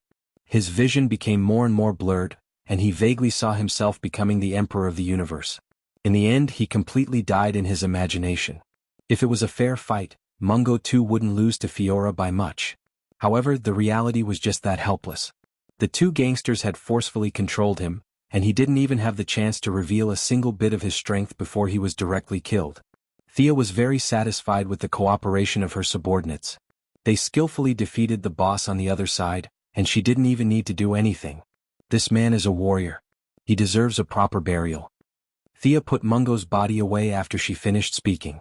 It was definitely inappropriate to talk about dissecting the enemy in front of her subordinates, so she told a little white lie. When the remaining Yellow Lanterns saw that their new leader was dead, they no longer had the will to fight. Some of them quickly summoned their aircraft and fled in all directions. Some of them even surrendered and waited to be taken in. Thea was not obsessed with moral cleanliness. She had a lot of bad people under her command. Regardless of whether they were good or bad, she would take them all in and screen them out later. She didn't send anyone to chase after them. As long as she took control of the central power source and took back all the energy from the light rings, these people would be in for a good show. The lucky ones might fall directly from the sky, the weak ones would fall to their deaths on the spot, and the strong ones would fall to their deaths. The unlucky ones would fly out of the planet into space, and their rings would suddenly lose power. Those who didn't have the ability to survive in space could only wait for death. As for those who ran the fastest and had the worst luck, it was possible that their rings would lose power as soon as they entered the wormhole. Thea really didn't know what kind of horrible things would happen to them. The resistance forces were scattered. Under the guidance of a few people who led the way, the large group entered the passage without any obstructions. After walking for a short distance, Thea saw the incomparably huge central power source of the Yellow Lanterns. It was the same shape as the usual charging lanterns, but it was 100 times bigger. How uncreative. She looked around the huge power source and was a little dissatisfied. Back then, Sinisto had spent a lot of effort to accumulate that small ball of yellow energy to such a large size. However, this shape was a little speechless. The central power source of the Green Lanterns on Ura's main planet also looked like this. However, this was mainly because the little blue people didn't have any artistic cells. After billions of years, their brains had become rigid. You Sinisto can't be that unimaginative, right? It was exactly the same except for the color. From this, one could see how deeply the Green Lanterns influenced Sinisto. You're here. Why is it you? Thea separated a bit of her mental power into the central power source and accidentally bumped into the creature inside. The Parallax Demon's main body was sleeping inside. He didn't expect to meet Thea, who wasn't afraid of him. Thea also didn't expect this guy to be hiding in the central power source. The parallax demon didn't have any good way to deal with this human who had feelings of fear but wasn't afraid of him. The parallax demon was afraid of the existence that she was afraid of. The parallax demon didn't dare to conjure the images of those powerful unknown existences to scare Thea. A very strange paradox made him feel a little helpless, and he could also see that the strength of Thea's spiritual power was much stronger than before, and there was a huge difference between her and a mortal like Sinisto. He asked casually if he wanted to possess her or if he wanted to have a strong power. You don't want either? Fine, I'll go back to sleep. You go do your thing. Thea didn't care about this kind of external fake power at all. The parallax demon also looked uninterested. After a simple routine, the parallax demon fell into a deep sleep. Retract all the energy in the light rings, Thea ordered decisively. The golden central power source received the highest order and began to roar silently. The entire planet could see yellow light gathering there. The light rings on the scene didn't differentiate between friend and foe. Except for Thea's own ring, all the energy returned to the main power source. Even in the distant outer space, accompanied by all kinds of unbelievable screams, yellow energy flew out of the light rings and gathered at Kaluga. Asona, how are you guys doing outside? We won. We won. It could be heard that the commander on the other side was so excited that he had forgotten his surname as he spoke incoherently. The rest of the battle was nothing to write home about. The tens of thousands of Kaluga resistance army fought against more than 1,000 unarmed aliens. It was a massacre. When there were only about 300 people left, Thea and Asona signed a new agreement. Both sides officially stopped fighting, and the defense of Kaluga was finally over. Asona needed to reclaim their cities. 15 cities were lost, 6 of them were in ruins. Countless lives were lost, and the loss of all kinds of resources was astronomical. Asona was busy and so was Thea. She had to accept the current members and identify the good and the bad. Some of the rings were confiscated and sent back to their original planets. Chapter 472. She did not care if the ex-Yellow Lamp members would return home and continue to wreak havoc. Lisa Draka, Aquilo and the other loyal followers of Sinisto were also rescued by them. Aquilo immediately pledged his loyalty to Thea. Thea recognized his ability to train new recruits. This guy was vulgar and rude, focused on strength and had a fierce face. He was an expert at training new recruits. Karu Hill, compared to Lisa Draka who was a little neurotic, was a rare girl among the members of the Ring of Lights. After hesitating for a while, she also chose to pledge her loyalty.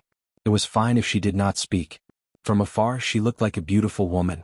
However, when she opened her mouth was full of sharp teeth. She did not even need makeup to act in horror movies.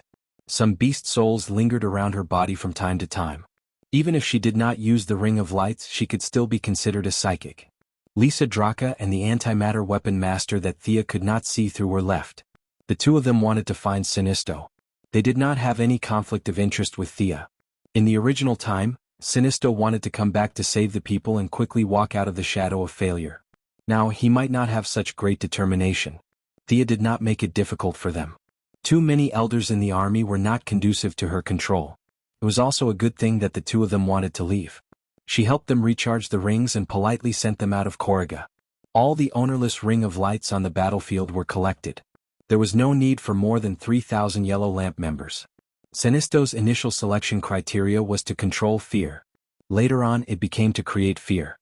Perhaps it was the pressure of the Green Lantern, or perhaps it was his own mentality that caused him to forget his original intention. He began to wantonly recruit villains and villains. The elite atmosphere of the entire army was destroyed by him. Did those who controlled fear have to be bad? Just look at Batman. Sinisto had led the entire army astray. Thousands of temporary Ring of Lights were directly thrown back into the central power source. The return of energy made the parallax demon very excited. Such a beautiful environment made it have the urge to sleep for another 500 years. After removing the impurities and preserving the essence, the sea of Ring of Lights turned back into energy. Thea cut a part of it and distributed it to her subordinates. Dead man. Both Groot and Fiora's rings had been upgraded to the so-called elite level, which was about the same as Hal Jordan's ring. Death Knell and the other Earth companions each received an official lantern ring. The one who was the best at conjuring was Midnight Daddy. He was a magic-type character with high intelligence and was very talented at conjuring things. He directly conjured a creature that looked like it was made up of various animals and looked very much like an evil god. The Poison Vine Lady and the Lightning Lady lacked imagination, and the use of the light ring was more for them to wander around. Death Knell's materialization was similar to Hal Jordan's. They were all machine guns, rockets, planes, tanks, and so on. Their original imitation lantern rings did not conflict with the official lantern rings. Perhaps it was because she and Diana had magically modified them that the lantern rings did not recognize them as their own kind. The group rested in Korriga for 3 days. Including those who did not participate in the robbery and those who were loyal to Sinisto, as well as those who were originally from the battlefield, the remaining 1,000 or so in the army were reduced to 300 by her. A large number of unrelated people were thrown out of the army by her to stay where they were. Although the number of people was reduced by nearly 70%, they were more united and registered one by one. The scene of the entire army being temporary workers was gone forever. With the close connection between each other and the energy restriction of the lantern ring being lifted, it could be said that the combat power of the new Yellow Lantern ring was not reduced by much. The reorganized Yellow Lantern Corps began to withdraw from Korriga. Korriga belonged to Sector 1417 of the Green Lantern Ring. With the death of Sinisto, the new Green Lantern Ring would soon take office. Thea was not ready to fight against the main planet of OUA, so the right thing to do was to lead the team and leave. She said goodbye to Asona. Seeing that she was very cooperative, Thea left her a communicator so that she could contact her if she had any trouble in the future. Death Knell and Grud's men chose to return to their original planets. Thea began to consider the new base of the Yellow Lantern Corps. It was definitely not suitable to bring them all to Earth. Many people here were wild and difficult to tame, and there was no way to control them on Earth. The only way was to make use of their strengths and gain benefits for herself. What could these people do? They were all big and burly and there was no way they could help the old and the young. It was even more impossible for a group of people who only had muscles for brains to do some technical research. Referring to the red light and orange light conventions, it was a good idea to find an area and dominate it. There were not many places in the universe that the Guardians could not control, but at least there were a few. Thea did not go to those remote star regions. It was not in her interest. Her plan for the future of the Yellow Lantern Corps was to be mercenaries and collect protection fees. She could find neutral locations to collect protection fees, and take on missions on a daily basis. She could train her troops and earn money, so why not? Of course, she had to be careful when choosing this target. For example, in a place like Apocalypse Star, where the people were simple and honest, even with the Mother Box technology, Thea did not have the guts to collect protection fees. The target she chose was a trading company called Ibn. This was the closest translation from Earth's language. In fact, Ibn was an interstellar alliance that focused on trade, not a shell company that could kill 3 managers with a brick. They were located in Sector 0571, and the information recorded in the light ring was Oasis Bay Starport, which belonged to Ibn Trading Company. It's really big. Fiora, who had seen a lot, could not help but exclaim. Yes, it's a good place. Thea also felt that the flying object that was slowly moving in space was too magnificent. They had modified the entire planet and used the planet's core as the power source of the spacecraft, turning the entire planet into a supersized space battleship. The central area was the original planet, about 20,000 kilometers in diameter. Countless city buildings stood on the planet's surface, and there were various kinds of aliens on the ground shuttling back and forth. As the name suggested, the port was for ships to dock. However, they did not dock ships but spaceships of various civilizations. There were parking aprons tens of thousands of kilometers around the planet, and all kinds of weapons that Thea did not recognize were densely packed as far as the eye could see. This was the crystallization of technological weapons. It was impossible to deal with without a large-scale invasion. Fiora and the other Kryptonians had always been taking whatever they saw. Seeing that Thea was a little tempted, she asked softly, "Are you interested in this place?" Thea did not answer directly. "Let's go down and take a look first." Most aliens came in spaceships, and it was rare to see a uniform like them flying through the wormhole. The person in charge of the port was very knowledgeable. He knew about the Green Lantern Corps, but he had never seen these people in yellow before. However, he did not want to offend them, so he still welcomed them. "Welcome, friends from afar. I am the ambassador of Ibn Trading Company in Oasis Bay Starport." An alien creature that was not much bigger than a squirrel came in front of them in a spaceship. His tone was friendly, but the 2 rows of robots standing behind him did not look very friendly. Chapter 473. Of course, Thea couldn't say that they were here to collect some protection fees. Now that they saw that their spaceship was very good and impressive, they were fated to be with them. They planned to take it by force and use it as their base in the future. She pretended to be harmless and chatted with the squirrel-like ambassador for a while.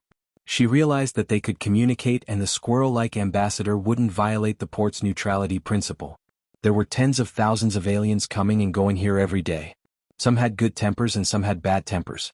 He didn't have time to meddle in other people's business. After explaining a few things to take note of in a friendly manner, he left with his people. The guards seemed to be robots? They should be controlled by the main computer. Fiora kept communicating with Thea in the ring. Don't worry.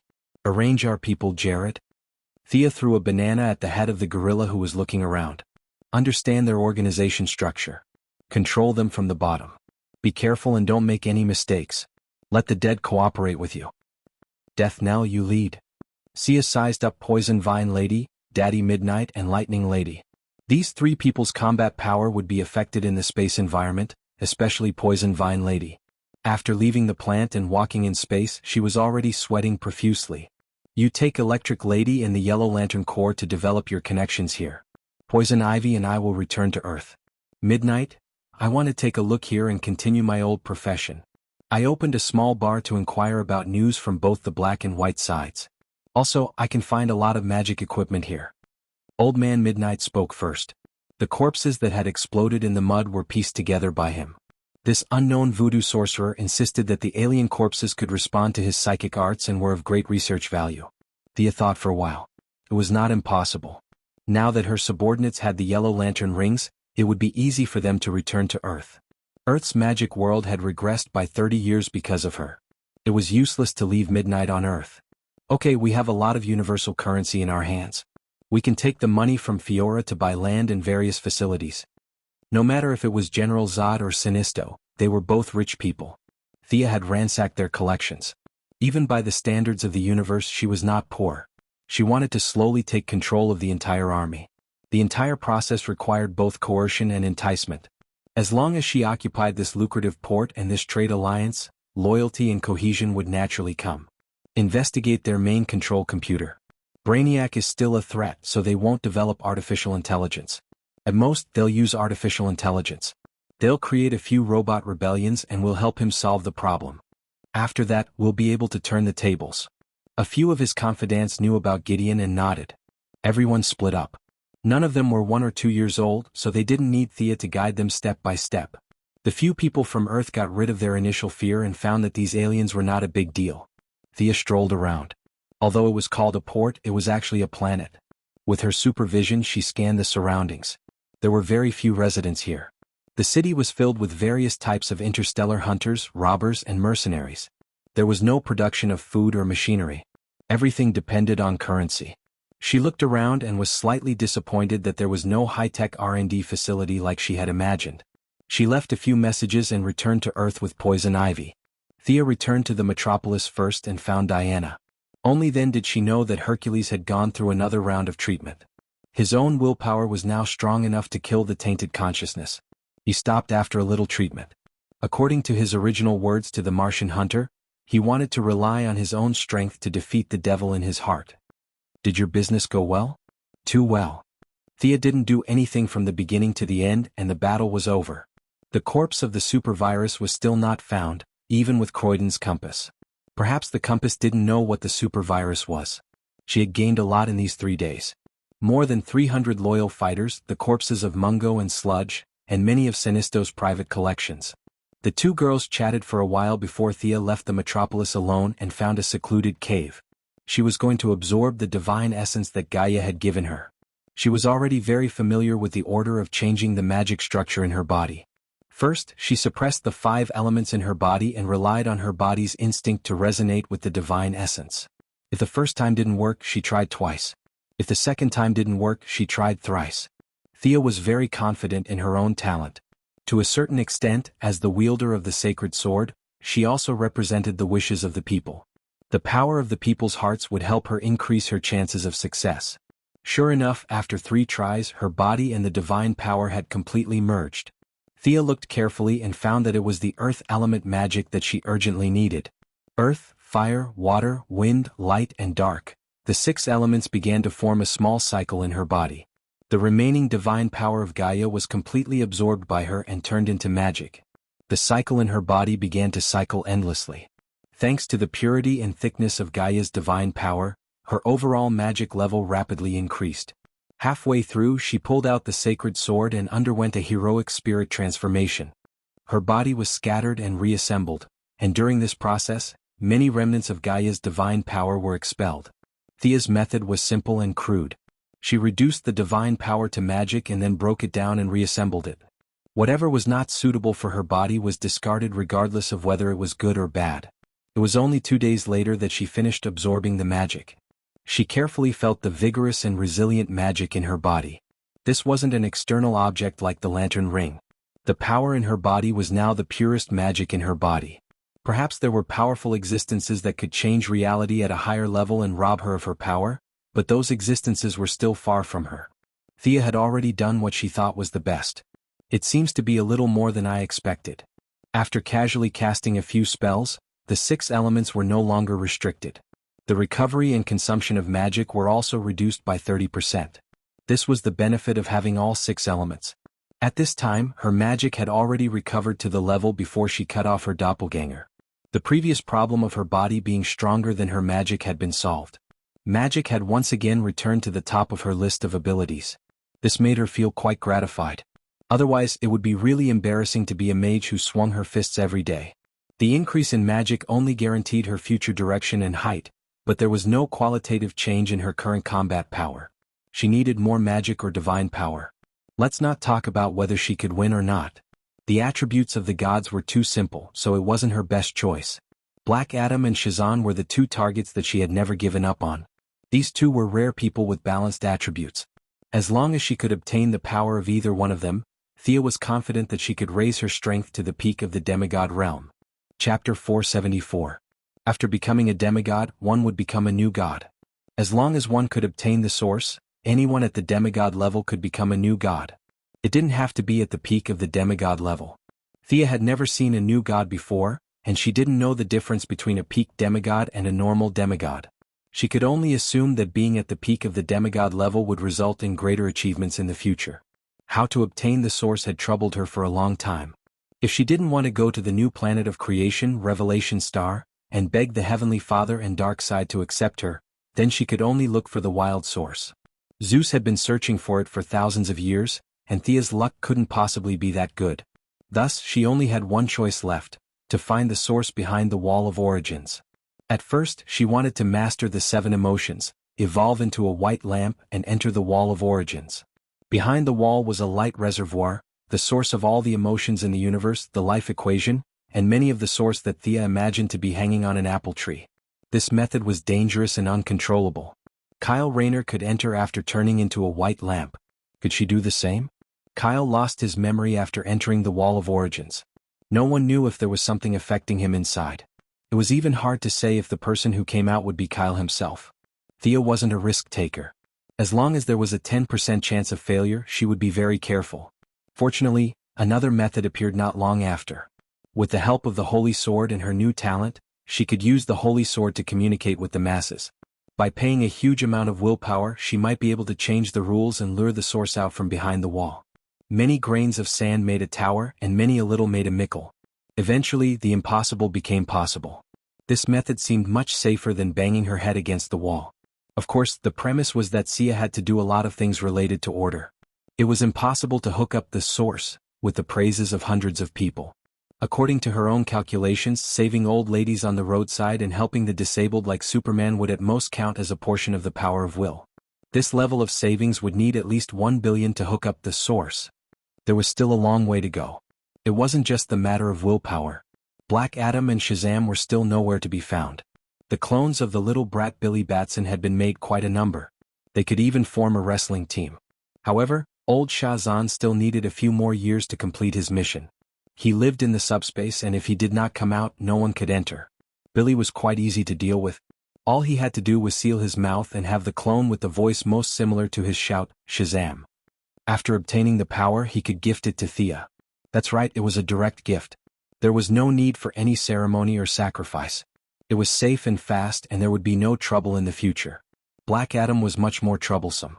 Thea only remembered that he was sealed somewhere in the Middle East in the original spacetime. It was the famous archaeologist Dr. Savannah who found the place where he was sealed and released him. As long as he could find the location of the seal, things would be easy. Black Adam's strength wasn't bad, but it wasn't to the extent that he couldn't be looked directly at. She could set up a trap in advance. When he came out, a group of people would surround him and beat him up. After that, they would knock him out and draw his blood to clone him. The key problem was that they couldn't find him. Thea not only planted spies in Dr. Savannah's expedition team, but also in several large expedition teams near the Middle East. However, after spending a lot of time and money, they couldn't find anything. Everything seemed to be telling her that the time wasn't right. She still needed to continue to endure. When she returned to the metropolis, she immediately began the preliminary preparations to do good deeds. Faced with the dazzling array of various difficult and complicated diseases in the market, there was no panacea. Even if there was one, she wouldn't immediately release it. Thea chose 2 diseases that were considered to have a large number of patients to begin the preliminary research and development. Amyotrophic lateral sclerosis, which was a type of motor neuron disease. Patients generally only lived for 2 to 5 years and there was no cure. In addition, she chose spontaneous interstitial pneumonia. The patients only had half a year to live. The only treatment at present was a lung transplant, but the success rate was pitifully low. With her profound knowledge in genetics, she led the scientists of her own group to research for half a month. The 2 new drugs began to enter the clinical stage. Compared to Luther's advanced technology, she was only developing 2 special drugs. She was not afraid of suspicion at all. However, speak of the devil. She had just left the laboratory for 2 days when Luther came knocking on her door. Seeing that he dismissed his entourage, Thea asked calmly, "What's the matter?" Both of them were in the metropolis, but they adhered to the principle of not seeing each other. This was the first time she saw Luther since the Kryptonian incident. The madman who wanted to pull Superman down from his pedestal was a little emotional today. This was a little different from his usual calm style. "You developed a special drug for amyotrophic lateral sclerosis, right?" Thea thought a lot in her mind. She didn't expect him to mention the special drug. Anyway, they had entered the clinical stage. They basically knew what they needed to know. In the future, they would rely on special drugs to treat patients. There was nothing to hide. Thea nodded and readily admitted it. "Can you let me see the current clinical report?" "So urgent?" Thea was a little confused. She didn't want to steal trade secrets directly. The 2 companies were so large that the market for 1 or 2 special drugs was too small for them. "Sure." Thea took out a thick report from her desk and handed it to him. She had no doubt that he could understand it. Luther could indeed understand it. He was also a person who had gone a long way on the path of cloning. Genetic science was not a problem for him. However, Thea relied on the knowledge of the entire universe and the Kryptonians. He had to rely on self-study, so there would definitely be blind spots that he missed. He read the first few pages of the disease introduction very quickly. He only paid attention to the treatment process and results later. Thea was busy with her work. Luther could read freely. However, it was impossible for Thea to serve him tea and give up her seat. The room was extremely quiet. Only the rustling of Thea's writing and the rustling of Luther's paper could be heard. "My sister has the same disease." Luther finished reading the report and let out a long sigh. He seemed to be talking to himself. "Lena Luther?" Thea was a little surprised. The well-behaved little girl was still holding the shares of her new company. They hadn't seen each other for a long time. "Yes, it's been a year. I also want to develop a new drug, but I haven't been sure." "Your drug? Are you sure there won't be any side effects?"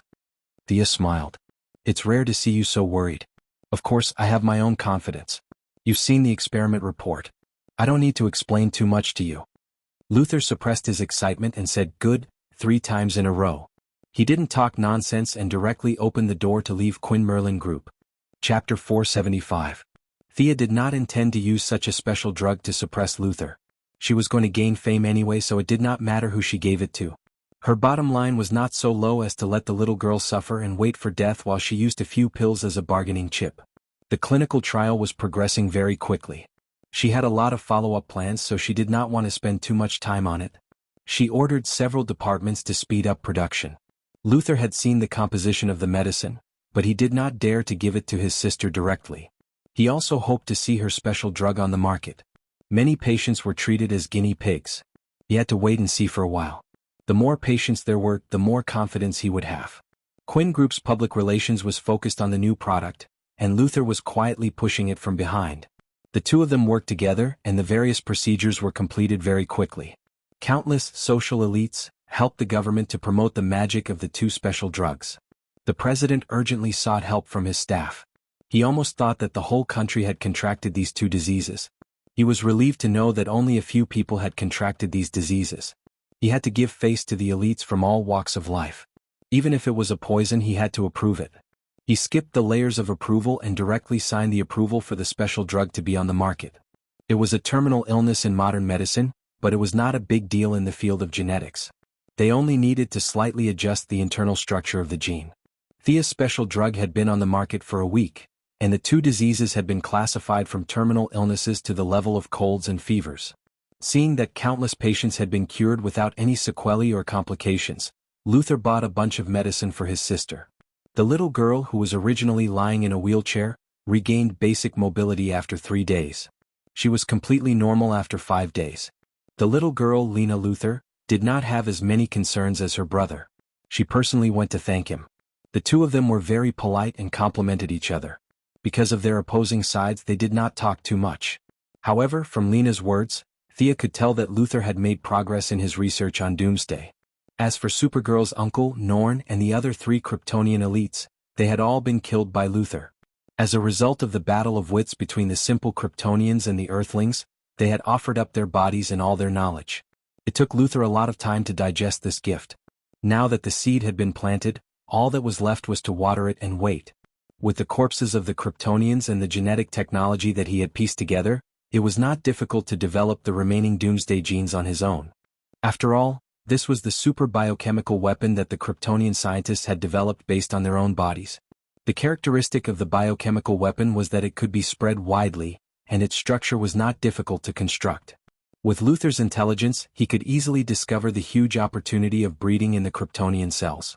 In this time and space, there was no pseudo-artificial intelligence on the Kryptonian spaceship to remind him. He probably did not know the name Doomsday, but it was enough to know that this biochemical weapon could harm Superman. Unlike in the movies, the military was also busy researching the Kryptonian genes. They did not have Luther's high intelligence, but they had the geographical advantage. When General Zod's spaceship was broken into 3 pieces, they collected the wreckage and reverse-engineered it. Coupled with the little information left in the spaceship, they managed to achieve some initial results by relying on the strength of numbers. What surprised Thea even more was that the military had forcibly conscripted the mad scientist Dr. Avio. Without caring about the cost, they had started Project Demogorgon. A large amount of manpower and material resources had been poured into this project. It could be said that they had carried the spirit of seeking death to the extreme. Thea could stop Luther, but the military was more troublesome. These people were stubborn. Only when they saw the power of Doomsday would they be able to extinguish the fantasy in their hearts. Thea's plan was to sit back and watch Doomsday cause a ruckus. Then she would come out and clean up the mess. She wasn't the one who planned this, nor was she the one who supported it. No matter how she looked at it, she had nothing to do with Doomsday. The scales of order would only reward her for bravely jumping out at the crucial moment, and would not blame her for it. However, she was not going to just sit around and wait. Some basic preparation still had to be done. She had collected a lot of kryptonite in the early stages. It was more than enough to make a few weapons. However, she did not completely trust her memory. Reality had changed too much. If she did things according to her fixed thinking, it would be troublesome. She began to carefully study Doomsday's cells. She had done so several times. She could not understand why Doomsday, who resembled the holy warrior of the DC world, could not use the same move twice. It should be known that Doomsday was able to withstand Darkseid's Omega Ray in the later stages. Omega Ray represented the source. Doomsday's body could evolve without limit. Every time he was killed, he would be immune to the previous fatal damage when he was resurrected. This ability was not something his body possessed. It was provided by the continuous evolution of his cells. Sia's research showed that each of its cells was actually a tiny individual. Doomsday was more like a collection of wills. Its body relied on a special kind of energy to pile up all its cells, forming a powerful individual that the world saw. From the looks of his cells, did this guy have a soul? On the surface, he did not have a soul in the traditional sense. However, the collective will formed by the many cell wills was extremely chaotic. This made him immune to most control magic in the world. Thea tried to duplicate a few of his cells. She found that they fused very quickly. However, they devoured each other to evolve. The madness revealed by this made her a little scared. This was not a creature that should exist in this world. The Kryptonian scientists had not come up with a countermeasure for tens of thousands of years. She also did not plan to destroy it in the path of science. The advantage of having all 6 elements was that Thea could cast any spells. She could even cast some more powerful combination spells. The cell's ability to absorb the 4 elements was top-notch. They hated the light element and did not like the dark element either. Thea experimented with both light and dark spells. Finally, she found a spell that worked. It was aging, a spell that combined the dark element, wind element, and water element. The vitality of the cells affected by the spell decreased visibly. In order to resist the spell, the cells would release all the vitality in the cells in an instant. For a short period of time, the vitality of the cells would be boosted. After that, the output of magic would increase, and the cells would quickly die due to exhaustion. After experimenting with a few spells, she also tested the power of emotion. The emotion of fear was the same as the will of death and destruction in the cells.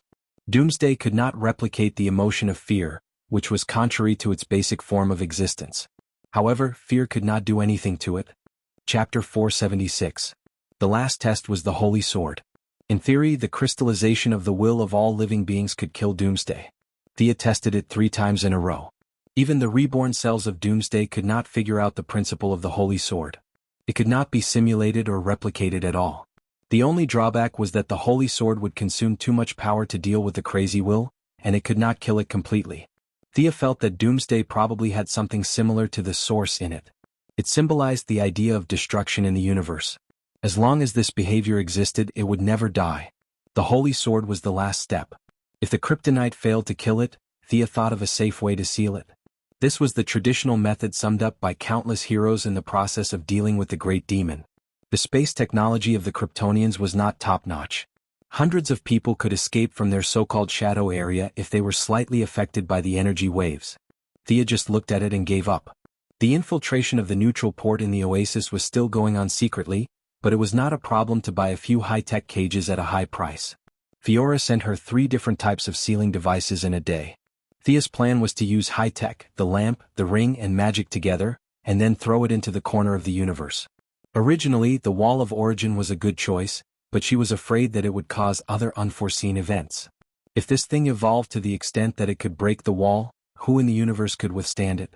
The sealing devices of several civilizations had their merits. To combine these technologies with Thea's own ability, she still needed to do a lot of preparation. It was not Sia to write down her good deeds in her diary without leaving her name.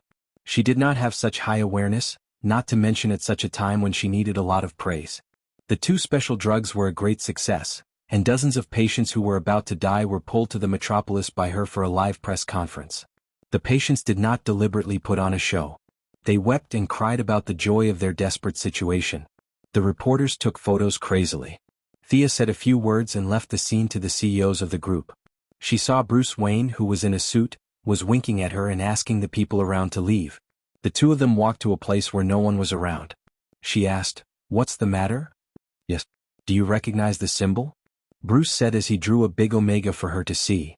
"Omega, aren't you asking the obvious?" Thea had a vague guess. Bruce thought about the language again and again. "I have this symbol in my mind and a memory that I have personally experienced but have no recollection of." At first, he could not express himself clearly in English, so he had to switch a few languages before he finally managed to express his feelings. He felt that it might be something from the mystical realm that was affecting him, and that was why he went to the metropolis today. However, Thea knew that it was the flash from some unknown point in time that reminded Batman of some time and space. But in the original time and space, it was because of the battle of superhumans. Now in this time and space, the differences between the 2 still existed. It was still very big, but it was definitely not to the point of tearing each other apart. So what did the Flash come back to remind him of?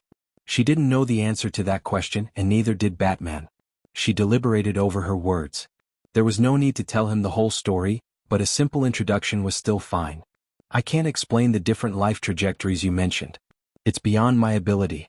But this symbol, if you're not here to test me on the Greek alphabet, then I probably know something about it." Thea's words were very vague, but Bruce's attention was still drawn to her. "Do you still remember the guy in the green tights during the battle at Seaside City?" "I've done my research. Hal Jordan used to belong to Ferris Aerospace. He was an excellent test pilot," Bruce said without hesitation. "Yes, but he has a new boss now. He now belongs to the universe's police force, the Green Lantern Corps. He's in charge of this area of Earth. What I want to talk about is his new employer. They are the oldest race in the universe and now they call themselves the Guardians. You know, I'm the Yellow Lantern. I used to be close to the Green Lanterns. Bruce wanted to say, what the hell do I know? But when it came to such secret knowledge, talking about the universe and ancient races at the drop of a hat sounded very impressive. Like a detective, he listened attentively and nodded against his will. In the records of the Guardians before them, there was a group of people outside this world. They called themselves the New Gods. They lived in an untouchable place. Because of their ideals, personalities, and other reasons, the New Gods split into two. One was the righteous father, and the other was the evil dark side. In fact, Thea didn't want to use such a superficial division of good and evil, but she couldn't reveal too many details. Why was he so familiar with an untouchable place? If Bruce asked, she wouldn't be able to answer. She could only use a hearsay to distinguish between the father and uncle. Bruce also had his own values, and he felt that her hasty division of good and evil was a little arbitrary. But considering that Thea was most likely repeating the records of her predecessors, he didn't say anything. The Omega symbol you described represents the evil lord, dark side. Thea spread her hands, indicating that she only knew that much. Bruce nodded. Thea didn't explain in detail, but his doubts were finally answered. If he was asked what his relationship with Darkseid was, he would say that he had nothing to do with it. The two of them had nothing to do with each other. Bruce was protecting his own land, and Darkseid was spreading evil across the universe. These things were completely unrelated. If it weren't for the war with Darkseid, Thea would have had the same thoughts as him. They were on completely different levels. Earth was no different from an ant in Uncle Da's eyes. Who knew what was wrong with him to invade Earth? Bruce felt that it was not a bad guy from Earth who did this to him, so he was much more relieved. The only questions he had were buried in his heart, waiting for the truth to be discovered in the future. The two of them chatted for a while and said goodbye to each other. Thea's life returned to normal. On the surface, she was still working on solving the incurable diseases of mankind. In the past, this would have been a big deal. But now, whether it was Luther's Cadmus project or the military's Yamatron project, they were attracting the attention of people with ulterior motives. A huge amount of money and technology had been thrown into the water. The big shots were on tenterhooks every day. They hoped that they would produce results, but they were also afraid of a devastating disaster. Eldest Mrs. actions of researching a special medicine when she had nothing better to do was really not within their scope of concern. The few of them only paid attention to it verbally and lightly brushed it aside. Chapter 477. After probing twice, she found that everything was calm and there was no response from the higher-ups. Sia directly announced a new treatment plan for cancer. Together with her new medical cabin, as long as the patient was not dying, the cancer cells would be completely killed in one day at most. It was a worldwide shock. There was no doubt that the Nobel Prize in Medicine would belong to her. Her name had already entered some medical textbooks, and patients all over the world who were suffering from terminal diseases saw hope. In a short time, a huge amount of willpower entered the balance of order. The young lady was so beautiful that she walked with the wind. She and Diana learned from each other all day long and suppressed each other for the first time, achieving a glorious result of both career and love. She relied on her own technology to gain great popularity, and the Quinn Merlin Group also rose. More than a dozen scientists in the medical department did not sleep every day to compare experimental reports for fear of mistakes. Many young people also came to apply for jobs. It was fine if the pay was low, but they wanted to add the name of the Quinn Group to their resume. Scholars and scientists from all over the world came to visit. The Quinn Group set up a reception department of hundreds of people to deal with learning discussions and exchange experiences from all walks of life. Compared to Luther, who hid underground every day to do his experiments, Thea's reputation suddenly reached the level of Buddha. She did not slack off and gave speeches everywhere to increase her reputation. Even the medical staff who lost their jobs because of her medical cabin did not dare to publicly scold her now.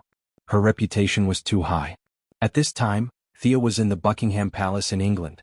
She was interviewed by the Times and said the content hundreds of times.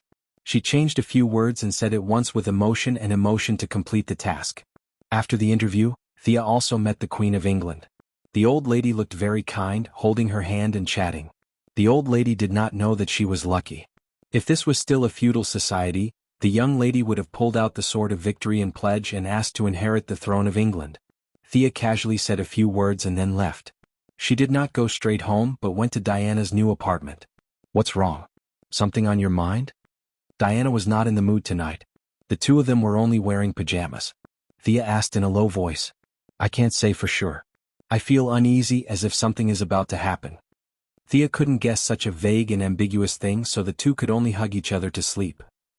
The matter of the special medicine was about to come to an end, and the path of obtaining the power of will had just begun. In that indescribable ancient country, there was a saying that there were three immortals. To establish virtue was to establish morality. To establish virtue was to say something with penetrating insight. Neither of these two were suitable for today's utilitarian era, but to establish merit was feasible. In fact, the starting point of Luther and the military's plan was also related to this. They were either billionaires or high-ranking officials, so they didn't have many pursuits for themselves. This was why they came up with the so-called Cadmus Plan and the Yamadan Plan for the future of humanity. The starting point was good, but their actions were too self-centered, and they didn't really put the welfare of the ordinary people first. They never considered what ordinary people lacked. Instead, they considered what they should give to ordinary people. This so-called democratic system was, in fact, an elite system for the minority. Thea herself was also a beneficiary of this system. She didn't have the sentiments of those great sages who claimed to change certain realities. She could only do what she could to make the lives of ordinary people better. Physical illness was the first step, and cultural dissemination was the second step. Ordinary people on Earth were too backward. They didn't care about dark side, and many people were unwilling to believe in the existence of aliens. They stubbornly followed their own path of life, working, studying, and living. This was the current situation of ordinary people. Thea hoped that through her own efforts she could change the minds of ordinary people. Aliens weren't as bad as in the movies. Many alien technology products were very convenient and should be introduced. She even encouraged some scientists to go out instead of cooped up in the laboratory thinking about how to blow up Earth. The road had to be taken step by step. At the very least, some ideas had to be changed. Otherwise, it would be too tiring for her to be the only one leading the way. She couldn't drive a car to work in the morning and take a maglev back home at night.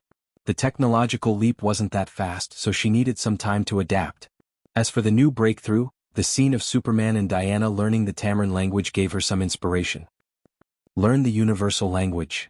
General Lane and the others had just taken their seats in the Alien Management Committee when Thea dropped a bombshell and asked them to discuss it. The meeting this time was very important. The black man, Digger, had come as a temporary service member and handed over documents to the representatives. He was also a little nervous because as a middle-level member of the administrative committee, he was also required to learn the common language.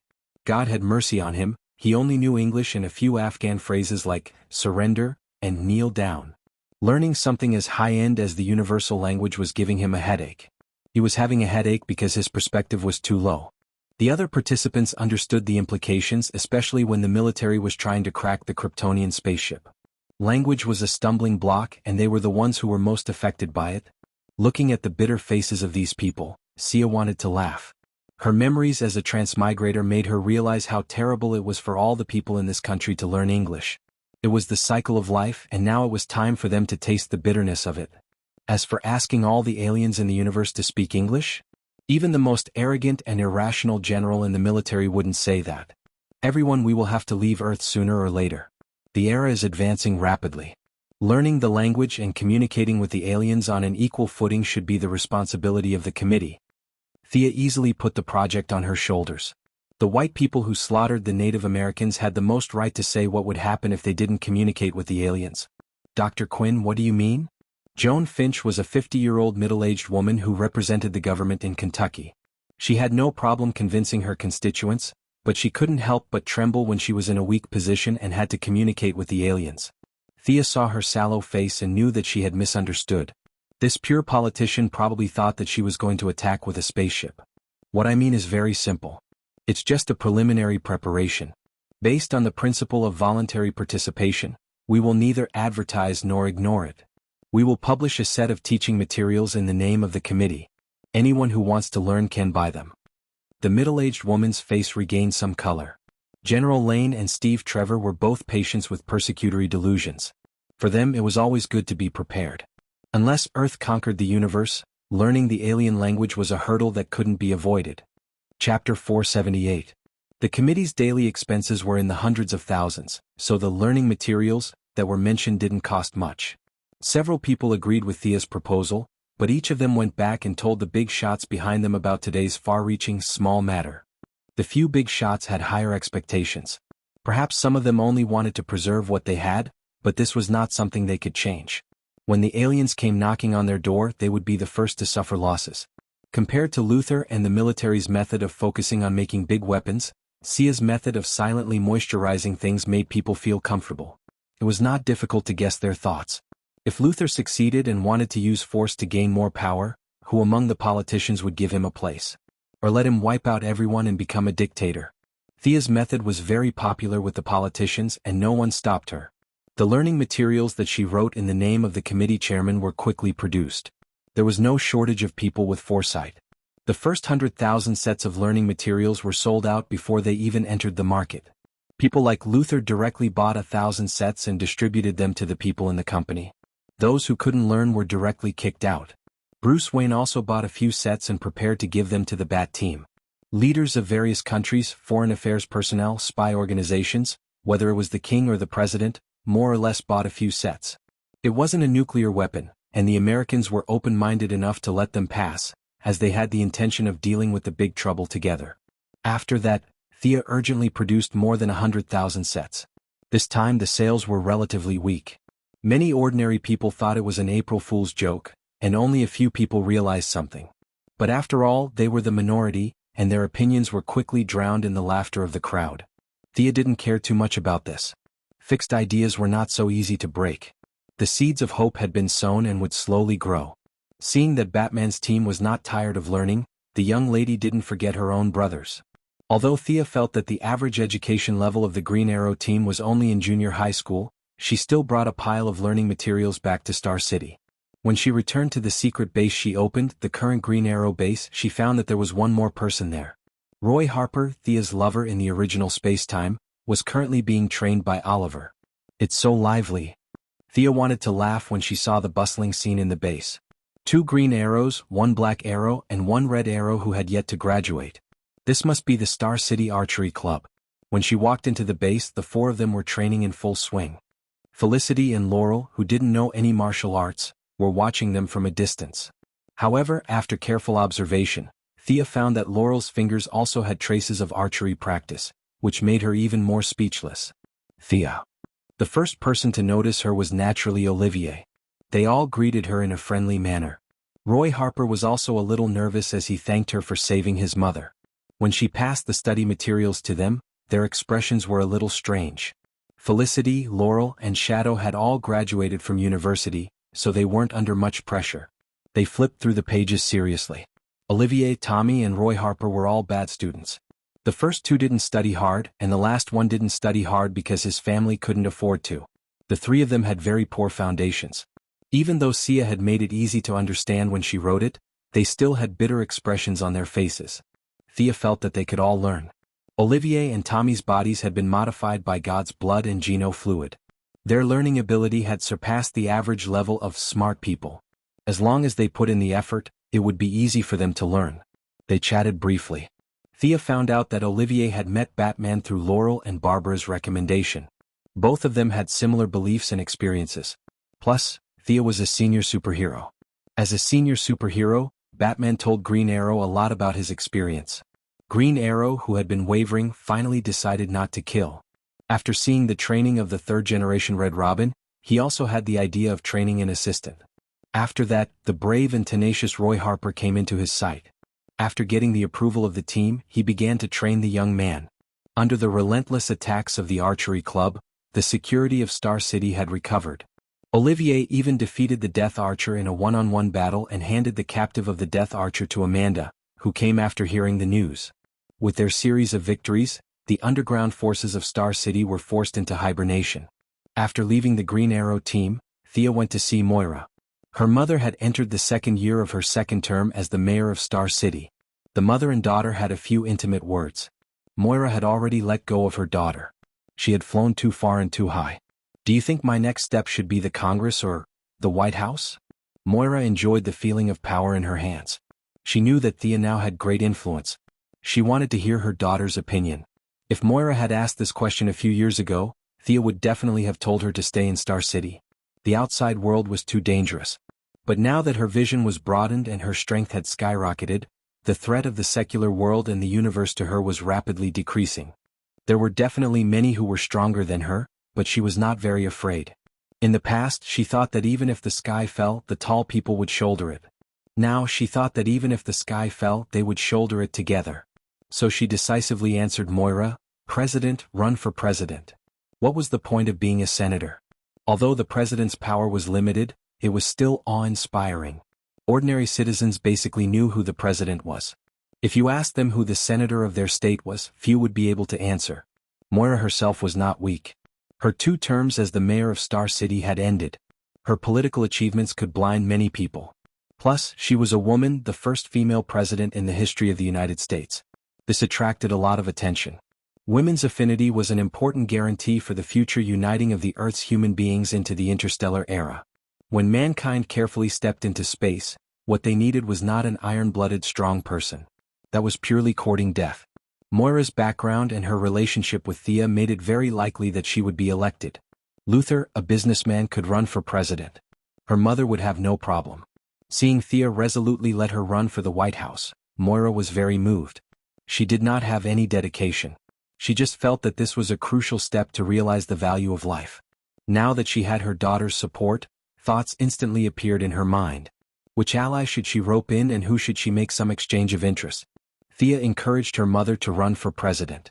Naturally, she also took defensive measures against her into consideration. Chapter 479. Moira's physical fitness was not bad. Her bodyguards were not as strong as her, but she did not know how to use it. Occasionally she would do some fitness exercises. Thea taught her a few moves and knew that her mother had no combat awareness at all. Even if she could run faster than a bullet, she would not think of subduing a gunman. Running faster than a bullet was unrealistic. Milady's gene optimization fluid was not that powerful, but her physical fitness was solid. Even if she did not have consciousness, she still had some dynamic vision and muscle reaction. Considering that it would be 2 years before she became the president, and it would be relatively safe in the next 2 years, Sia did not make too many arrangements. She only made 2 magic gems. One was a defensive magic that could defend against rifle grenades, and the other was a teleportation magic.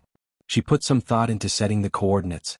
If Moira was attacked, Quinn's old house and her mayor's office might not be safe. Thea could only set the coordinates to her laboratory in the metropolis, which was under Gideon's control. Without hundreds of people with modern weapons, it would be impossible to break in. The incident with the teleportation gem also reminded her that there were many ordinary people on her side.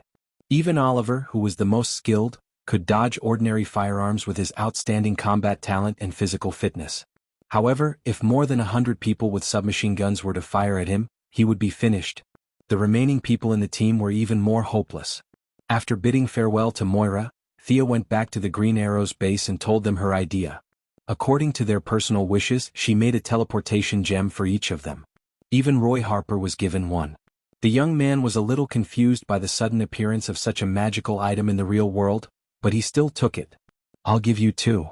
Sia looked at Felicity, a former hacker who could not tell the difference between food and drink. She was clearly a weakling, but she still liked to go to dangerous places. Unlike the original space-time, the Green Arrow's triangle was torn to pieces. Without the black man as a buffer, Oliver's stubbornness was unbearable. Oliver and Tommy, Laurel and Shadow. The 4 of them were intertwined with each other. Outsiders would feel dizzy just by looking at them. No one would want to get involved. In this space-time, Felicity and Oliver's relationship was only SOSO. Although she didn't go to the metropolis to take care of her mother, she stayed in Star City instead. She only helped out a few times because of Laurel, her sister. She stayed in the Green Arrow team as a family member. Considering her nature of seeking death, Thea had also injected her with the gene optimization fluid. However, she was the same type as Moira. In layman's terms, she was trash. It was useless to give her the physique of a new god. She made a few gems on the spot and taught them how to use them. Thea told them to learn the common language well before she left Star City. Her relatives and friends all had teleportation gems, and Diana naturally wouldn't forget about it. Although Thea didn't think that there was anyone who could beat Diana to the point that she couldn't fight back, she still had to be prepared. Diana's thoughts were similar to what she had expected. She was about to run away. Could Earth still be saved? However, she still accepted the teleportation gems modestly. With Thea's frequent actions, more and more people, not just in the metropolis, realized that aliens did exist. There were few fools in modern society. Especially after seeing that the officials didn't refute the rumors but instead acquiesced to them, many citizens felt anxious. Thea's learning materials finally caused a sensation. A large number of citizens began to scramble for them. However, she soon found that there were many pessimistic voices on some small forums and social media sites. Aliens were invincible, Earthlings were weak. There were all kinds of opinions. She was overreacting. She saw that the power of Vow on the order scale had decreased by a small amount. She felt that people's hearts were unpredictable. What should she do? Increase the publicity. It was nonsense to tell ordinary people about the Guardians and the new gods. Moreover, Thea couldn't personally tell them about this. She couldn't possibly explain to ordinary people how she knew about this. Therefore, it was necessary for an alien to tell the story. Princess Starfire, whom she met a while ago, was a good candidate. First of all, she was a righteous person. Even if she was scolded, she wouldn't do anything extreme. Secondly, her appearance. If one didn't look at her green eyes, she would definitely be a beauty. In fact, if one got used to it, green eyes wouldn't be unacceptable. When Thea took over the Yellow Lantern Corps, she only remembered asking Superman to arrange a place for her to stay. As for the specific location, she had to ask Superman. She activated her supervision and found Superman at the scene of a fire. Princess Starfire. Bro Superman scratched his head in response to Thea's question. What? Did something happen to her? No, but I asked the Martian hunters to take care of her. Superman said vaguely. Thea was confused. Under her continuous questioning, Bro Superman didn't say anything. Then she went to look for the Martian hunters. Only then did she know that Superman's Louise was jealous of Hai Xing Bo. In order to not cause any conflicts in the family, she could only throw the beautiful Princess Starfire to the Martian hunters. After asking for the address, Thea went to Starfire's apartment. Just as she was about to knock on the door, she saw the door open from the inside. The tall and handsome Nightwing Dick Grayson was holding hands with Princess Starfire. They were about to go out. What a coincidence, what a coincidence.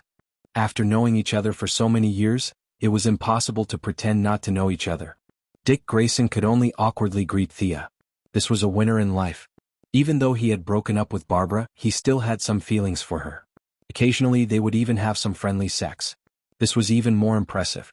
Starfire had only been on Earth for a short period of time, but the two of them had already hooked up. Thea could only admire them. Originally, she was worried that she wasn't familiar with Starfire.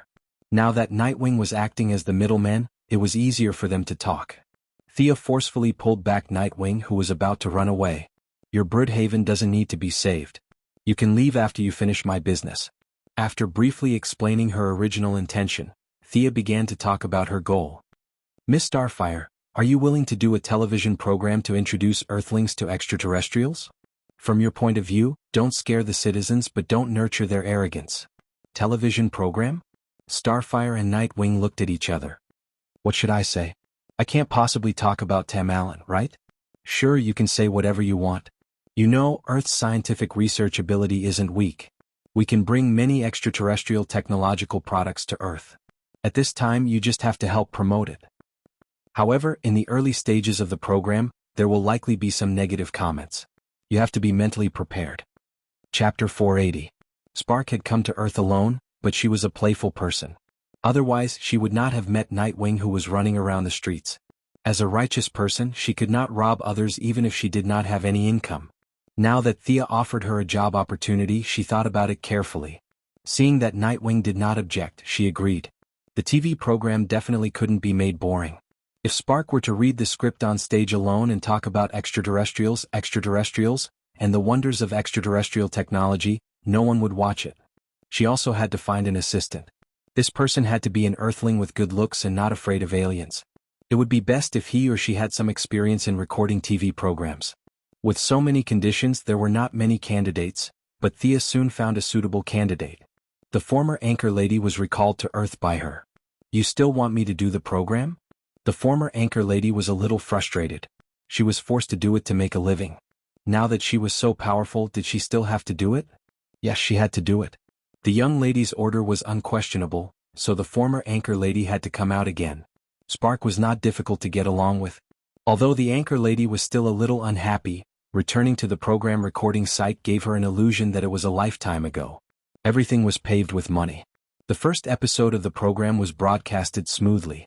Princess Spark did not need to tell the Earthlings how big the universe was. She just focused on the environment she grew up in and the humanities. The experienced anchor lady asked some questions at the right time, and the two worked well together for the first time. Once the program was broadcasted, the response was not very enthusiastic. However, Spark's beautiful appearance and sincere voice still received some praise. Thea did not expect much abuse, which made her more confident in the follow-up plan. Except for Luther, who was a little dissatisfied that the anchor lady no longer mocked Superman, it was generally very harmonious. The control of Iban Trading Company was in full swing. One of their 15 decision-makers had been secretly controlled by Jared. The next step was to control their active computers and lead the robots to rebel. The Yellow Lantern Corps set things right at the critical moment. They started with the armed forces and gradually nibbled away this neutral universe business alliance. Later they would develop their forces and feed back some technological equipment to Earth. The neutral camp was the entry point that Thea prepared for Earth to go out of the solar system in the future. After determining the future direction of development, Moira's enthusiasm was unprecedentedly high. In order to expand her network, she decided to hold a grand Christmas dinner in the name of the city government. Naturally, her children were all present. Even Diana, who had a bad premonition, was pulled over by Thea. "Mrs. Quinn, I've heard a lot about you." Diana bowed slightly. Her etiquette was impeccable. It was the etiquette of a junior to an elder. "Miss Prince, I often hear Thea talk about you." Moira was well aware of the relationship between the beautiful woman in front of her and her daughter. Nowadays this was not a rare thing. Since they were willing, Moira was naturally not dissatisfied.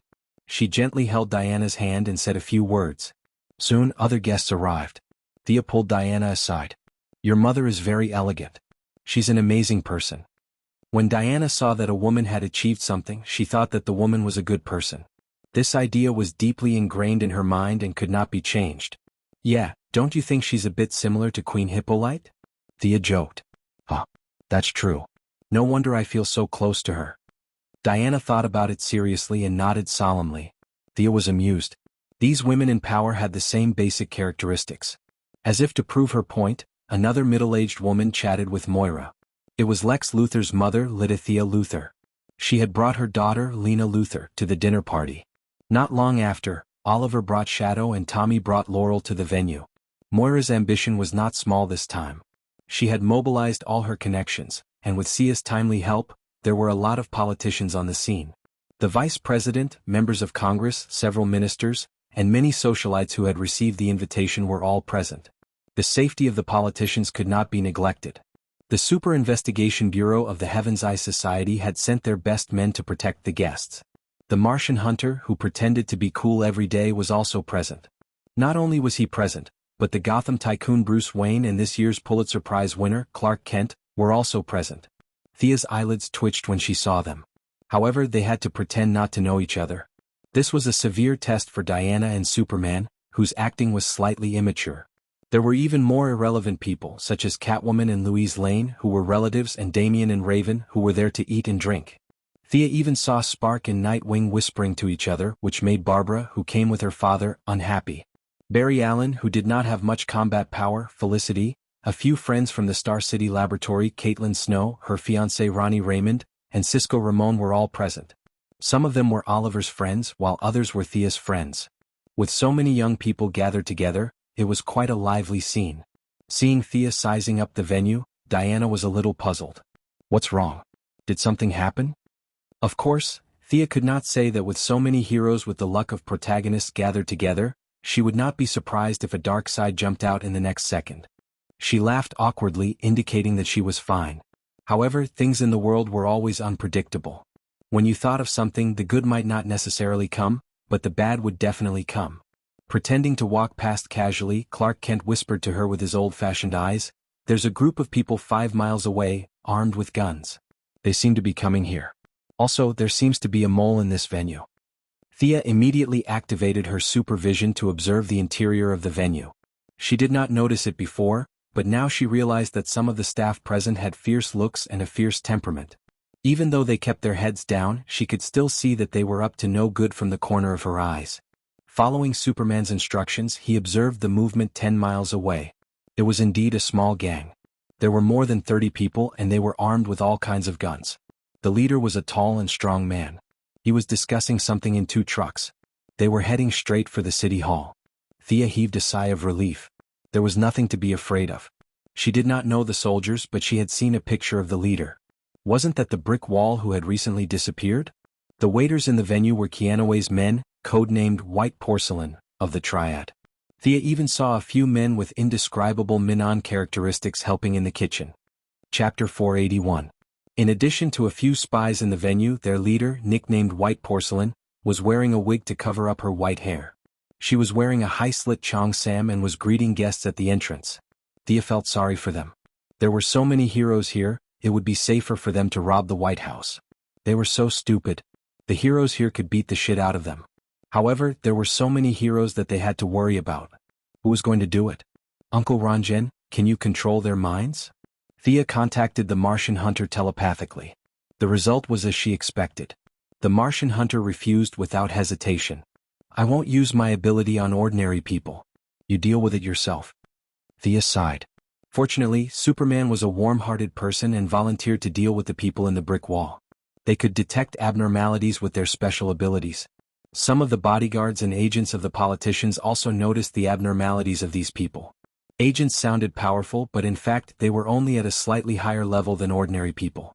If they took action first and caused a commotion, they would directly destroy the venue that Moira had carefully prepared.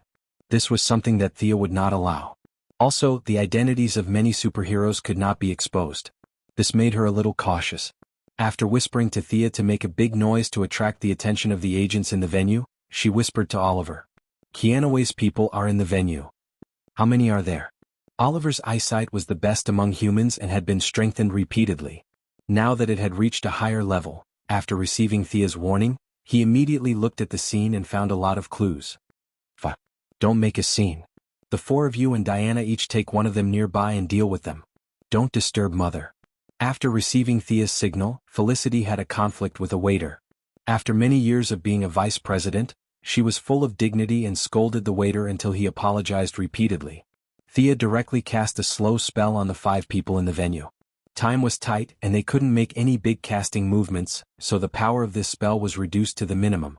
It could only make them fall into a trance for a while, but that was enough. They split up. There were still 4 enemies in the kitchen, so Thea left them to Batman's team. Seeing that Batman and the others pretended to go to the toilet and led Nightwing, Barbara and Catwoman to the kitchen, Thea also found her target.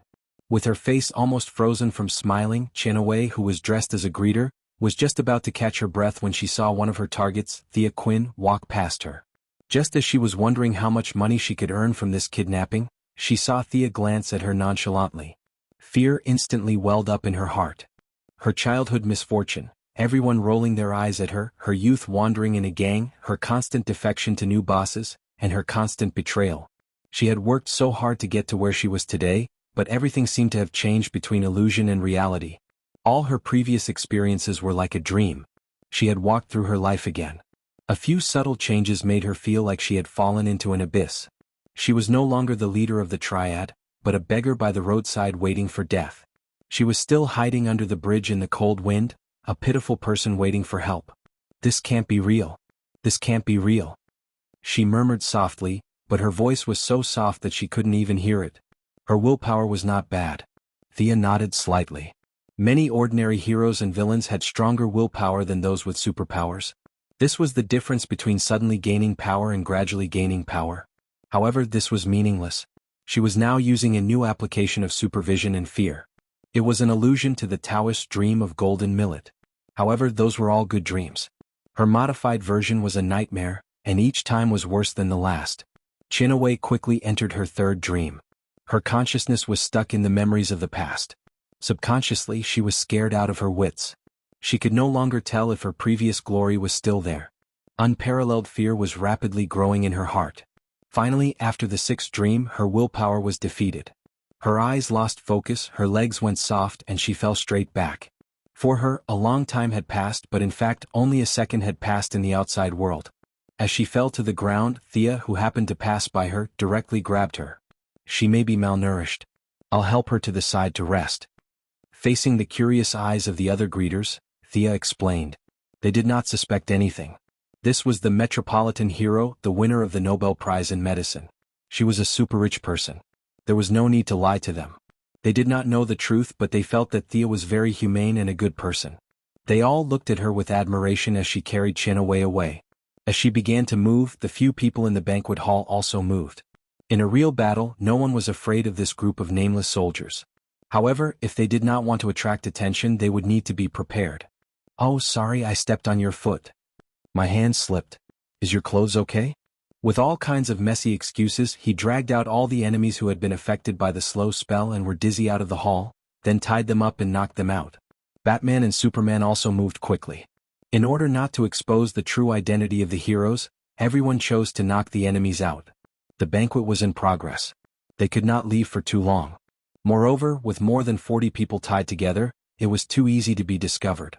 Thea directly tied them together and threw them into the portal. On the other side was Oliver's lair. They pretended that nothing had happened and returned to the banquet hall to eat and drink. It was as if the group of more than 40 people did not exist at all.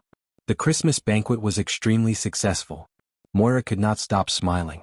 There were still many people who understood her intentions. Many people expressed their support for her candidacy. She was so excited that she drank a lot of wine. After the banquet, Thea sent her home and then rushed to Oliver's place to see the results of his interrogation. Superman and Batman did not participate in Star City's affairs. Diana also went home early. Only Oliver's Green Arrow team was left at the scene. Oliver was helpless about his enemy's idiocy today and sent him to his door as a Christmas gift. He had already caught them, so it was impossible to let them go. However, he wanted to know the purpose of the other party tonight. Was it because his true identity was exposed or for other reasons? However, his subordinates did not know anything. No matter how they tried to scare them, it was useless. Brickwall and Canaway were in a deep coma, so there was no way to ask. When Thea arrived, the Green Arrow team was fully armed and wearing masks. They were splashing water on Canaway's face. She did not look at the poor person who accepted her new version of a pipe dream, but looked at the brawny Brickwall. This triad member with a little superpower seemed to have a bad brain. Thea saw the battle between Superman and them from afar. This guy actually let Superman punch him so as to test his endurance. In the face of such a sincere request, Superman was a little surprised, but he did not refuse. He used 10% of his strength and gently hit him. Then this guy became the miserable state in front of Thea. Chapter 482. The chest area of his dark black jacket was shattered, and there was a huge fist print on his chest. His special ability allowed his body to slowly recover, but the injury was too heavy, and it would take a lot of time for him to recover to his peak condition. On the other hand, Keanu's eyes had rolled back, and it was all thanks to Thea. She was lost in her dreams, and she didn't know which was her past and which was an illusion. She struggled in self-denial and finally lost consciousness. In layman's terms, she overused her brain in a short period of time, and it crashed. Keanu's self-consciousness immediately noticed the abnormality after retracting the fear she had set up. She had a deep impression of what she had experienced, and every detail was unmistakably real, which was a sharp contrast to the false and empty nightmare. She wasn't a beggar on the street, nor was she a tragic and indescribable woman. She was the leader of the triad. Keanu's consciousness instantly took over her body. Although she was extremely weak and dizzy, she still tried to stand up to defend against the enemy's attack. "Who's there?" Like a patient with a high fever, she stood up shakily and tried to open one eye. When she saw Green Arrow's bow aimed at her, her heart sank. "What are you doing at the city hall?" Oliver, who had a voice changer, pulled the bowstring and asked sternly. "I'm going to the city hall? What am I going to do there?" Keanu's memory was a little chaotic, and it took her a long time to sort it out. Looking at her companions who were tied up like dumplings, she knew that the operation had failed, but where did it fail? She didn't know that there were a lot of superheroes in the city hall, and she only felt that she had lost unjustly. She had climbed up from the bottom, and she had always believed that failure was the mother of success. If she lost today, she would find the problem and win it back tomorrow. This had always been her creed. But today's operation was really inexplicable. If it was said that the Green Arrow party had defeated her, she would not believe it at all. Both parties had been fighting for half a year. If the other party had the means to silently capture her, how could she have survived until today? But a wise man knew better than to fight when the odds were against him. She knew too well that she had to admit her mistakes and stand properly when she was beaten. "We're going to kidnap some city officials and extort a sum of money." Oliver was a little incredulous. "You're so courageous that you're going to challenge the world's superheroes just for a little money?" There was a hint of doubt in his tone.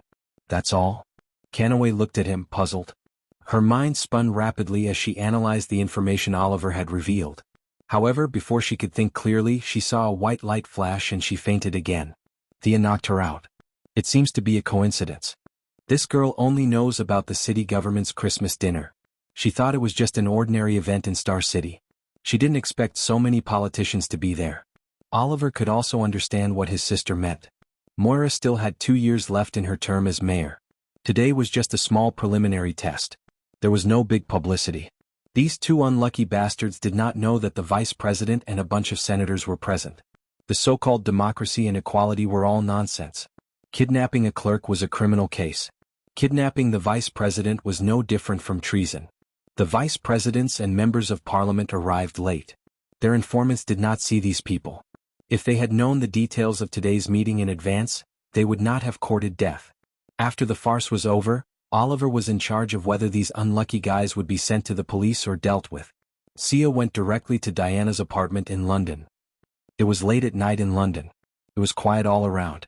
Only the occasional barking of the neighbor's dog could be heard. The dog was immediately appeased by its owner. The crime of disturbing the public was not a joke. At this time in the quiet room, a slight fluctuation woke Thea up. It was the fluctuation of space transmission. Her first reaction was that someone was going to sneak up on her. Then she thought that this movement was not small.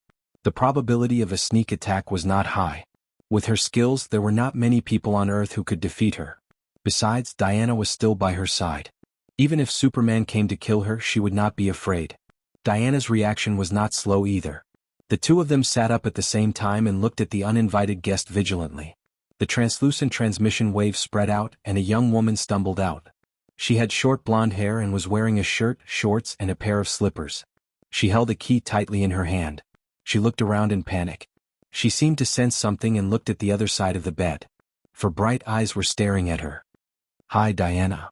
The young woman did not know Thea. She only felt that the woman's eyes were too sharp, as if she was trying to see through her organs. It was a little funny. How could a human's eyes see through their organs? The sudden arrival of an unfamiliar environment made her very nervous. Fortunately, she soon found a familiar face. She knew Diana. "Zola? Why are you in my house? I remember that you went back to your hometown." Diana did know this girl. She was a very kind person and had worked for her foundation for a while. I'm at my family's farm. Do you know my farm? It's in Virginia." But a strange blue-skinned man came and said that he wanted to protect me. Then we were attacked. He gave me the key and I'm here. The woman named Zola told Diana the whole story incoherently. She didn't know why she was telling Diana the whole story. She just said it naturally. "She's my employee, or at least my former employee. I think I should help her," Diana explained to Thea. Thea could not say anything. She could only chuckle. The woman in front of her had an identity that even she did not know. She was the reincarnation of Athena. However, Thea could not find any trace of divine power in her. She was just an ordinary person. Her physical characteristics were not obvious. After a while, people would realize that she was pregnant. The result announced to the public was that the stallion, Mr. Zeus, was old but not old. He had given Diana and the others a new brother and sister. The actual situation was that this main god was hiding from his eldest son and putting on a shocking show. The one who was born was not his son but himself. According to Sia's understanding, his main account could not be leveled up anymore, and his level had been maxed out, so he took this opportunity to level up a side account. If he could get this source in the process, the old god would become a new god, and that would be even better. Thea kept looking at the young woman. She was a little disappointed. She was just an ordinary person, at least before the will of the gods. There were no flaws at all. As for the blue-skinned freak that she mentioned, it should be Hermes. Hermes was the god of speed and thieves in Greek mythology. However, he seemed to be honest, but he had other intentions. Seeing that Diana seemed to want to get involved, Thea could only go with her. She would meet Ares soon and accidentally kill the god of war in battle. Thea had to stop her. Chapter 483. It wasn't because Thea had a close relationship with the god of war, but because the god of war's godhood was a trap. Diana had killed the god of war and automatically obtained the god of war's godhood. 5,000 years ago, this would have been a good thing. However, at this critical juncture where the old god had fallen and the new god had risen, it would be too much of a trap if she didn't become the old god instead of the new one. The girl named Zola watched them change. In the dim light of the night, she felt that Thea looked familiar, but she wasn't sure. She didn't want to say anything, especially after seeing how close the two girls were. "How do we get there?" Diana asked. "I think the key in my hand can take us back," Zola said before Angelina could. Thea glanced at it. It was an exquisite magic item without any traps. She nodded at Diana, and the three teleported away. As soon as they left the teleportation portal, two sharp arrows shot toward them one after the other. With two muffled sounds, Thea and Diana reached out and grabbed an arrow at the same time. They were using the Assassin League's famous grabbing technique. Although the ninja master couldn't win against the two girls even if he did somersaults, his martial arts skills were praiseworthy. Some techniques were very useful at any time. As the person closest to Thea, Diana's martial arts skills were naturally affected. Facing the incoming arrows, the two girls both chose to use the Assassin League's grabbing technique. Casually throwing the arrow on the ground, Zola stepped back in fear. The two girls fearlessly looked at the enemy approaching from the dark.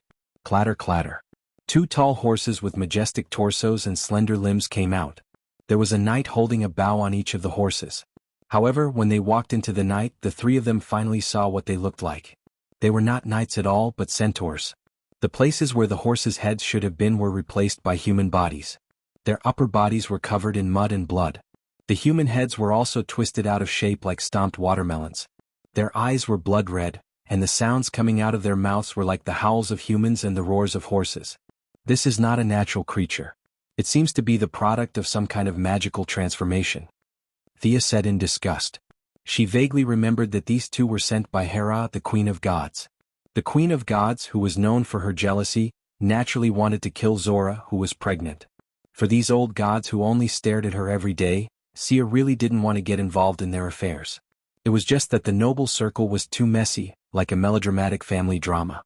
It would be unreasonable if they didn't perish. However, Diana couldn't run away.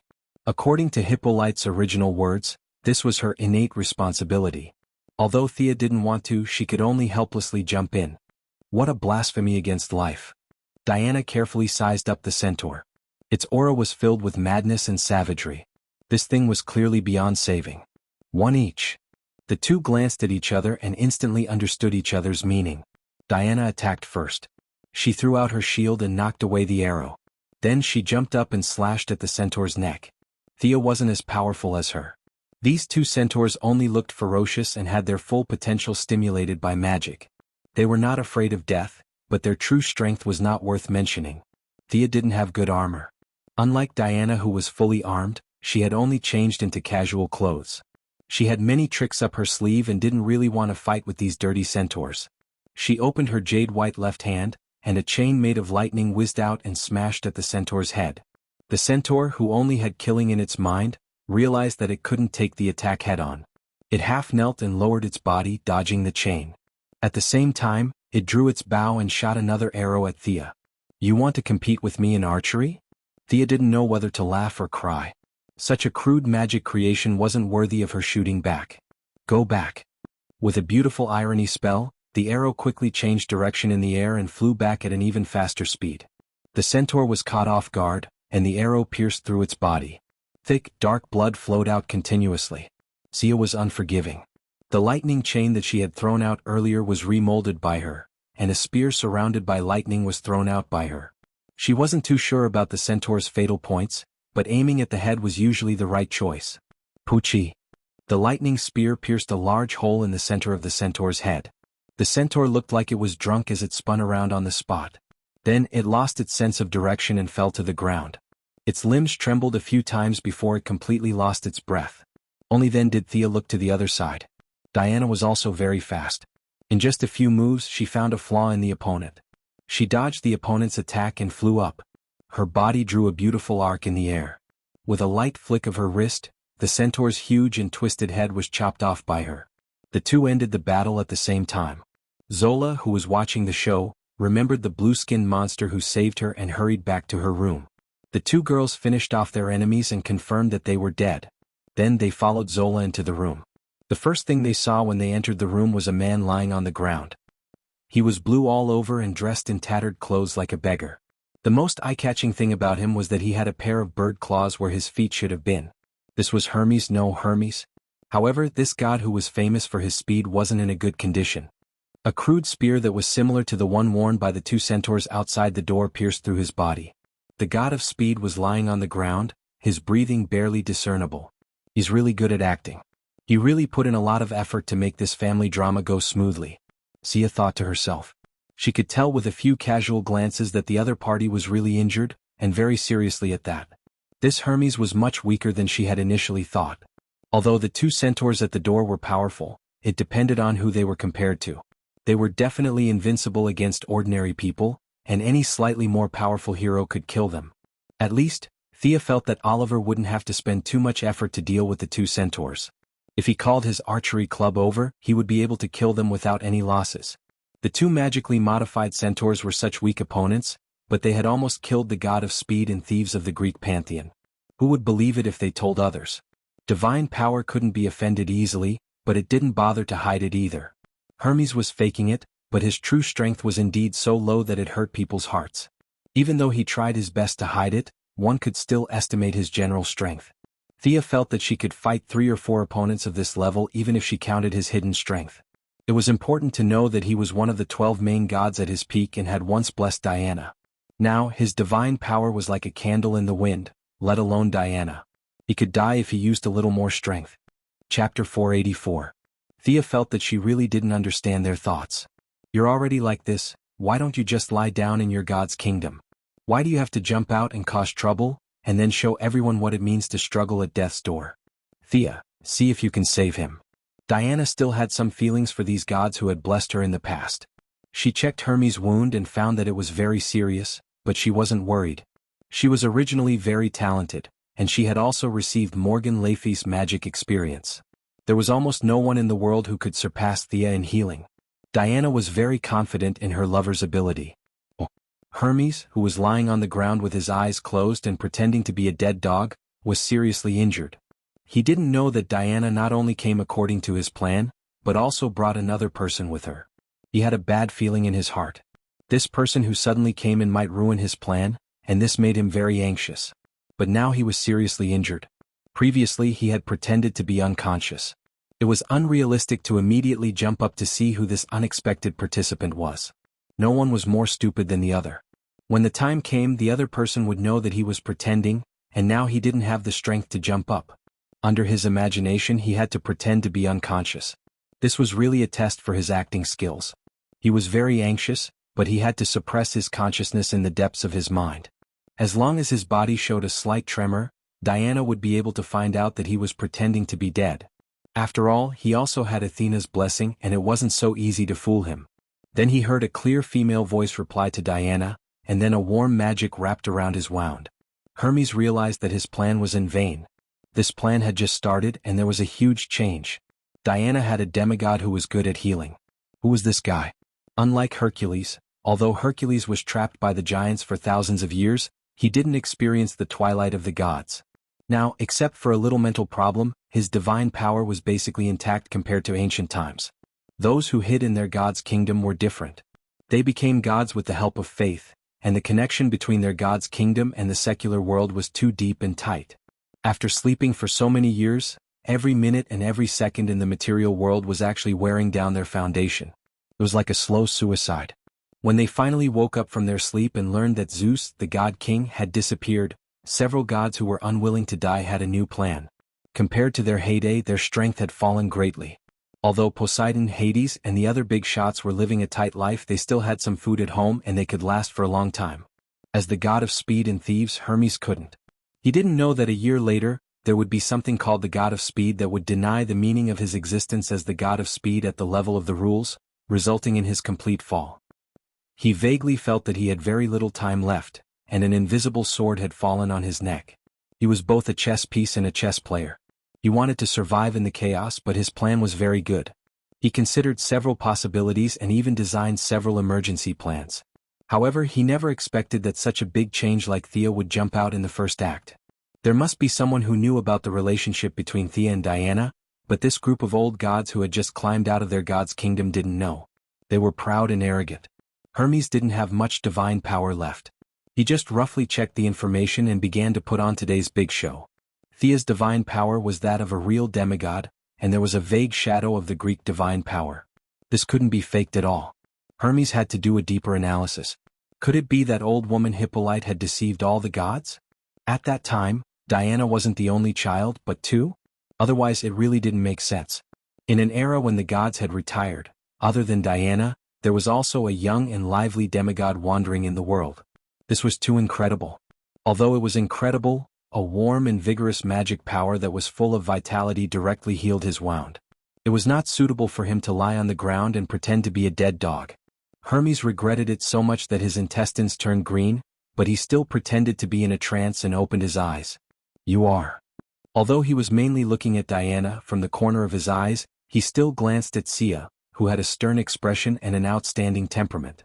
Her calm gaze seemed to carry a bit of scrutiny. Thea's eyes met Hermes's eyes. The god of speed and thieves felt a little scared. How could this be? No matter how weak he was still one of the main gods. How could he feel scared? He must have thought too much before and felt a little guilty.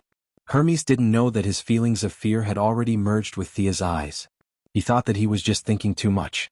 His eyes flashed and he subconsciously avoided Thea. Although he felt that there was a big mistake in his plan, he still tried to continue the act. He staggered a few steps and found that Thea had healed him very well. Both demigods had sharp eyes. It was not a good idea to pretend to be a cripple. He cleared his throat. You are Diana, the daughter of the Amazon. I've seen you before.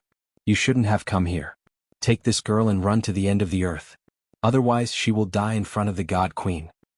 His words were prepared in advance, but he regretted it as soon as he said them. Thea naturally caught his flaw and said very sincerely, You are Hermes, the god of speed. Your speed is the best among the gods. We will cover you.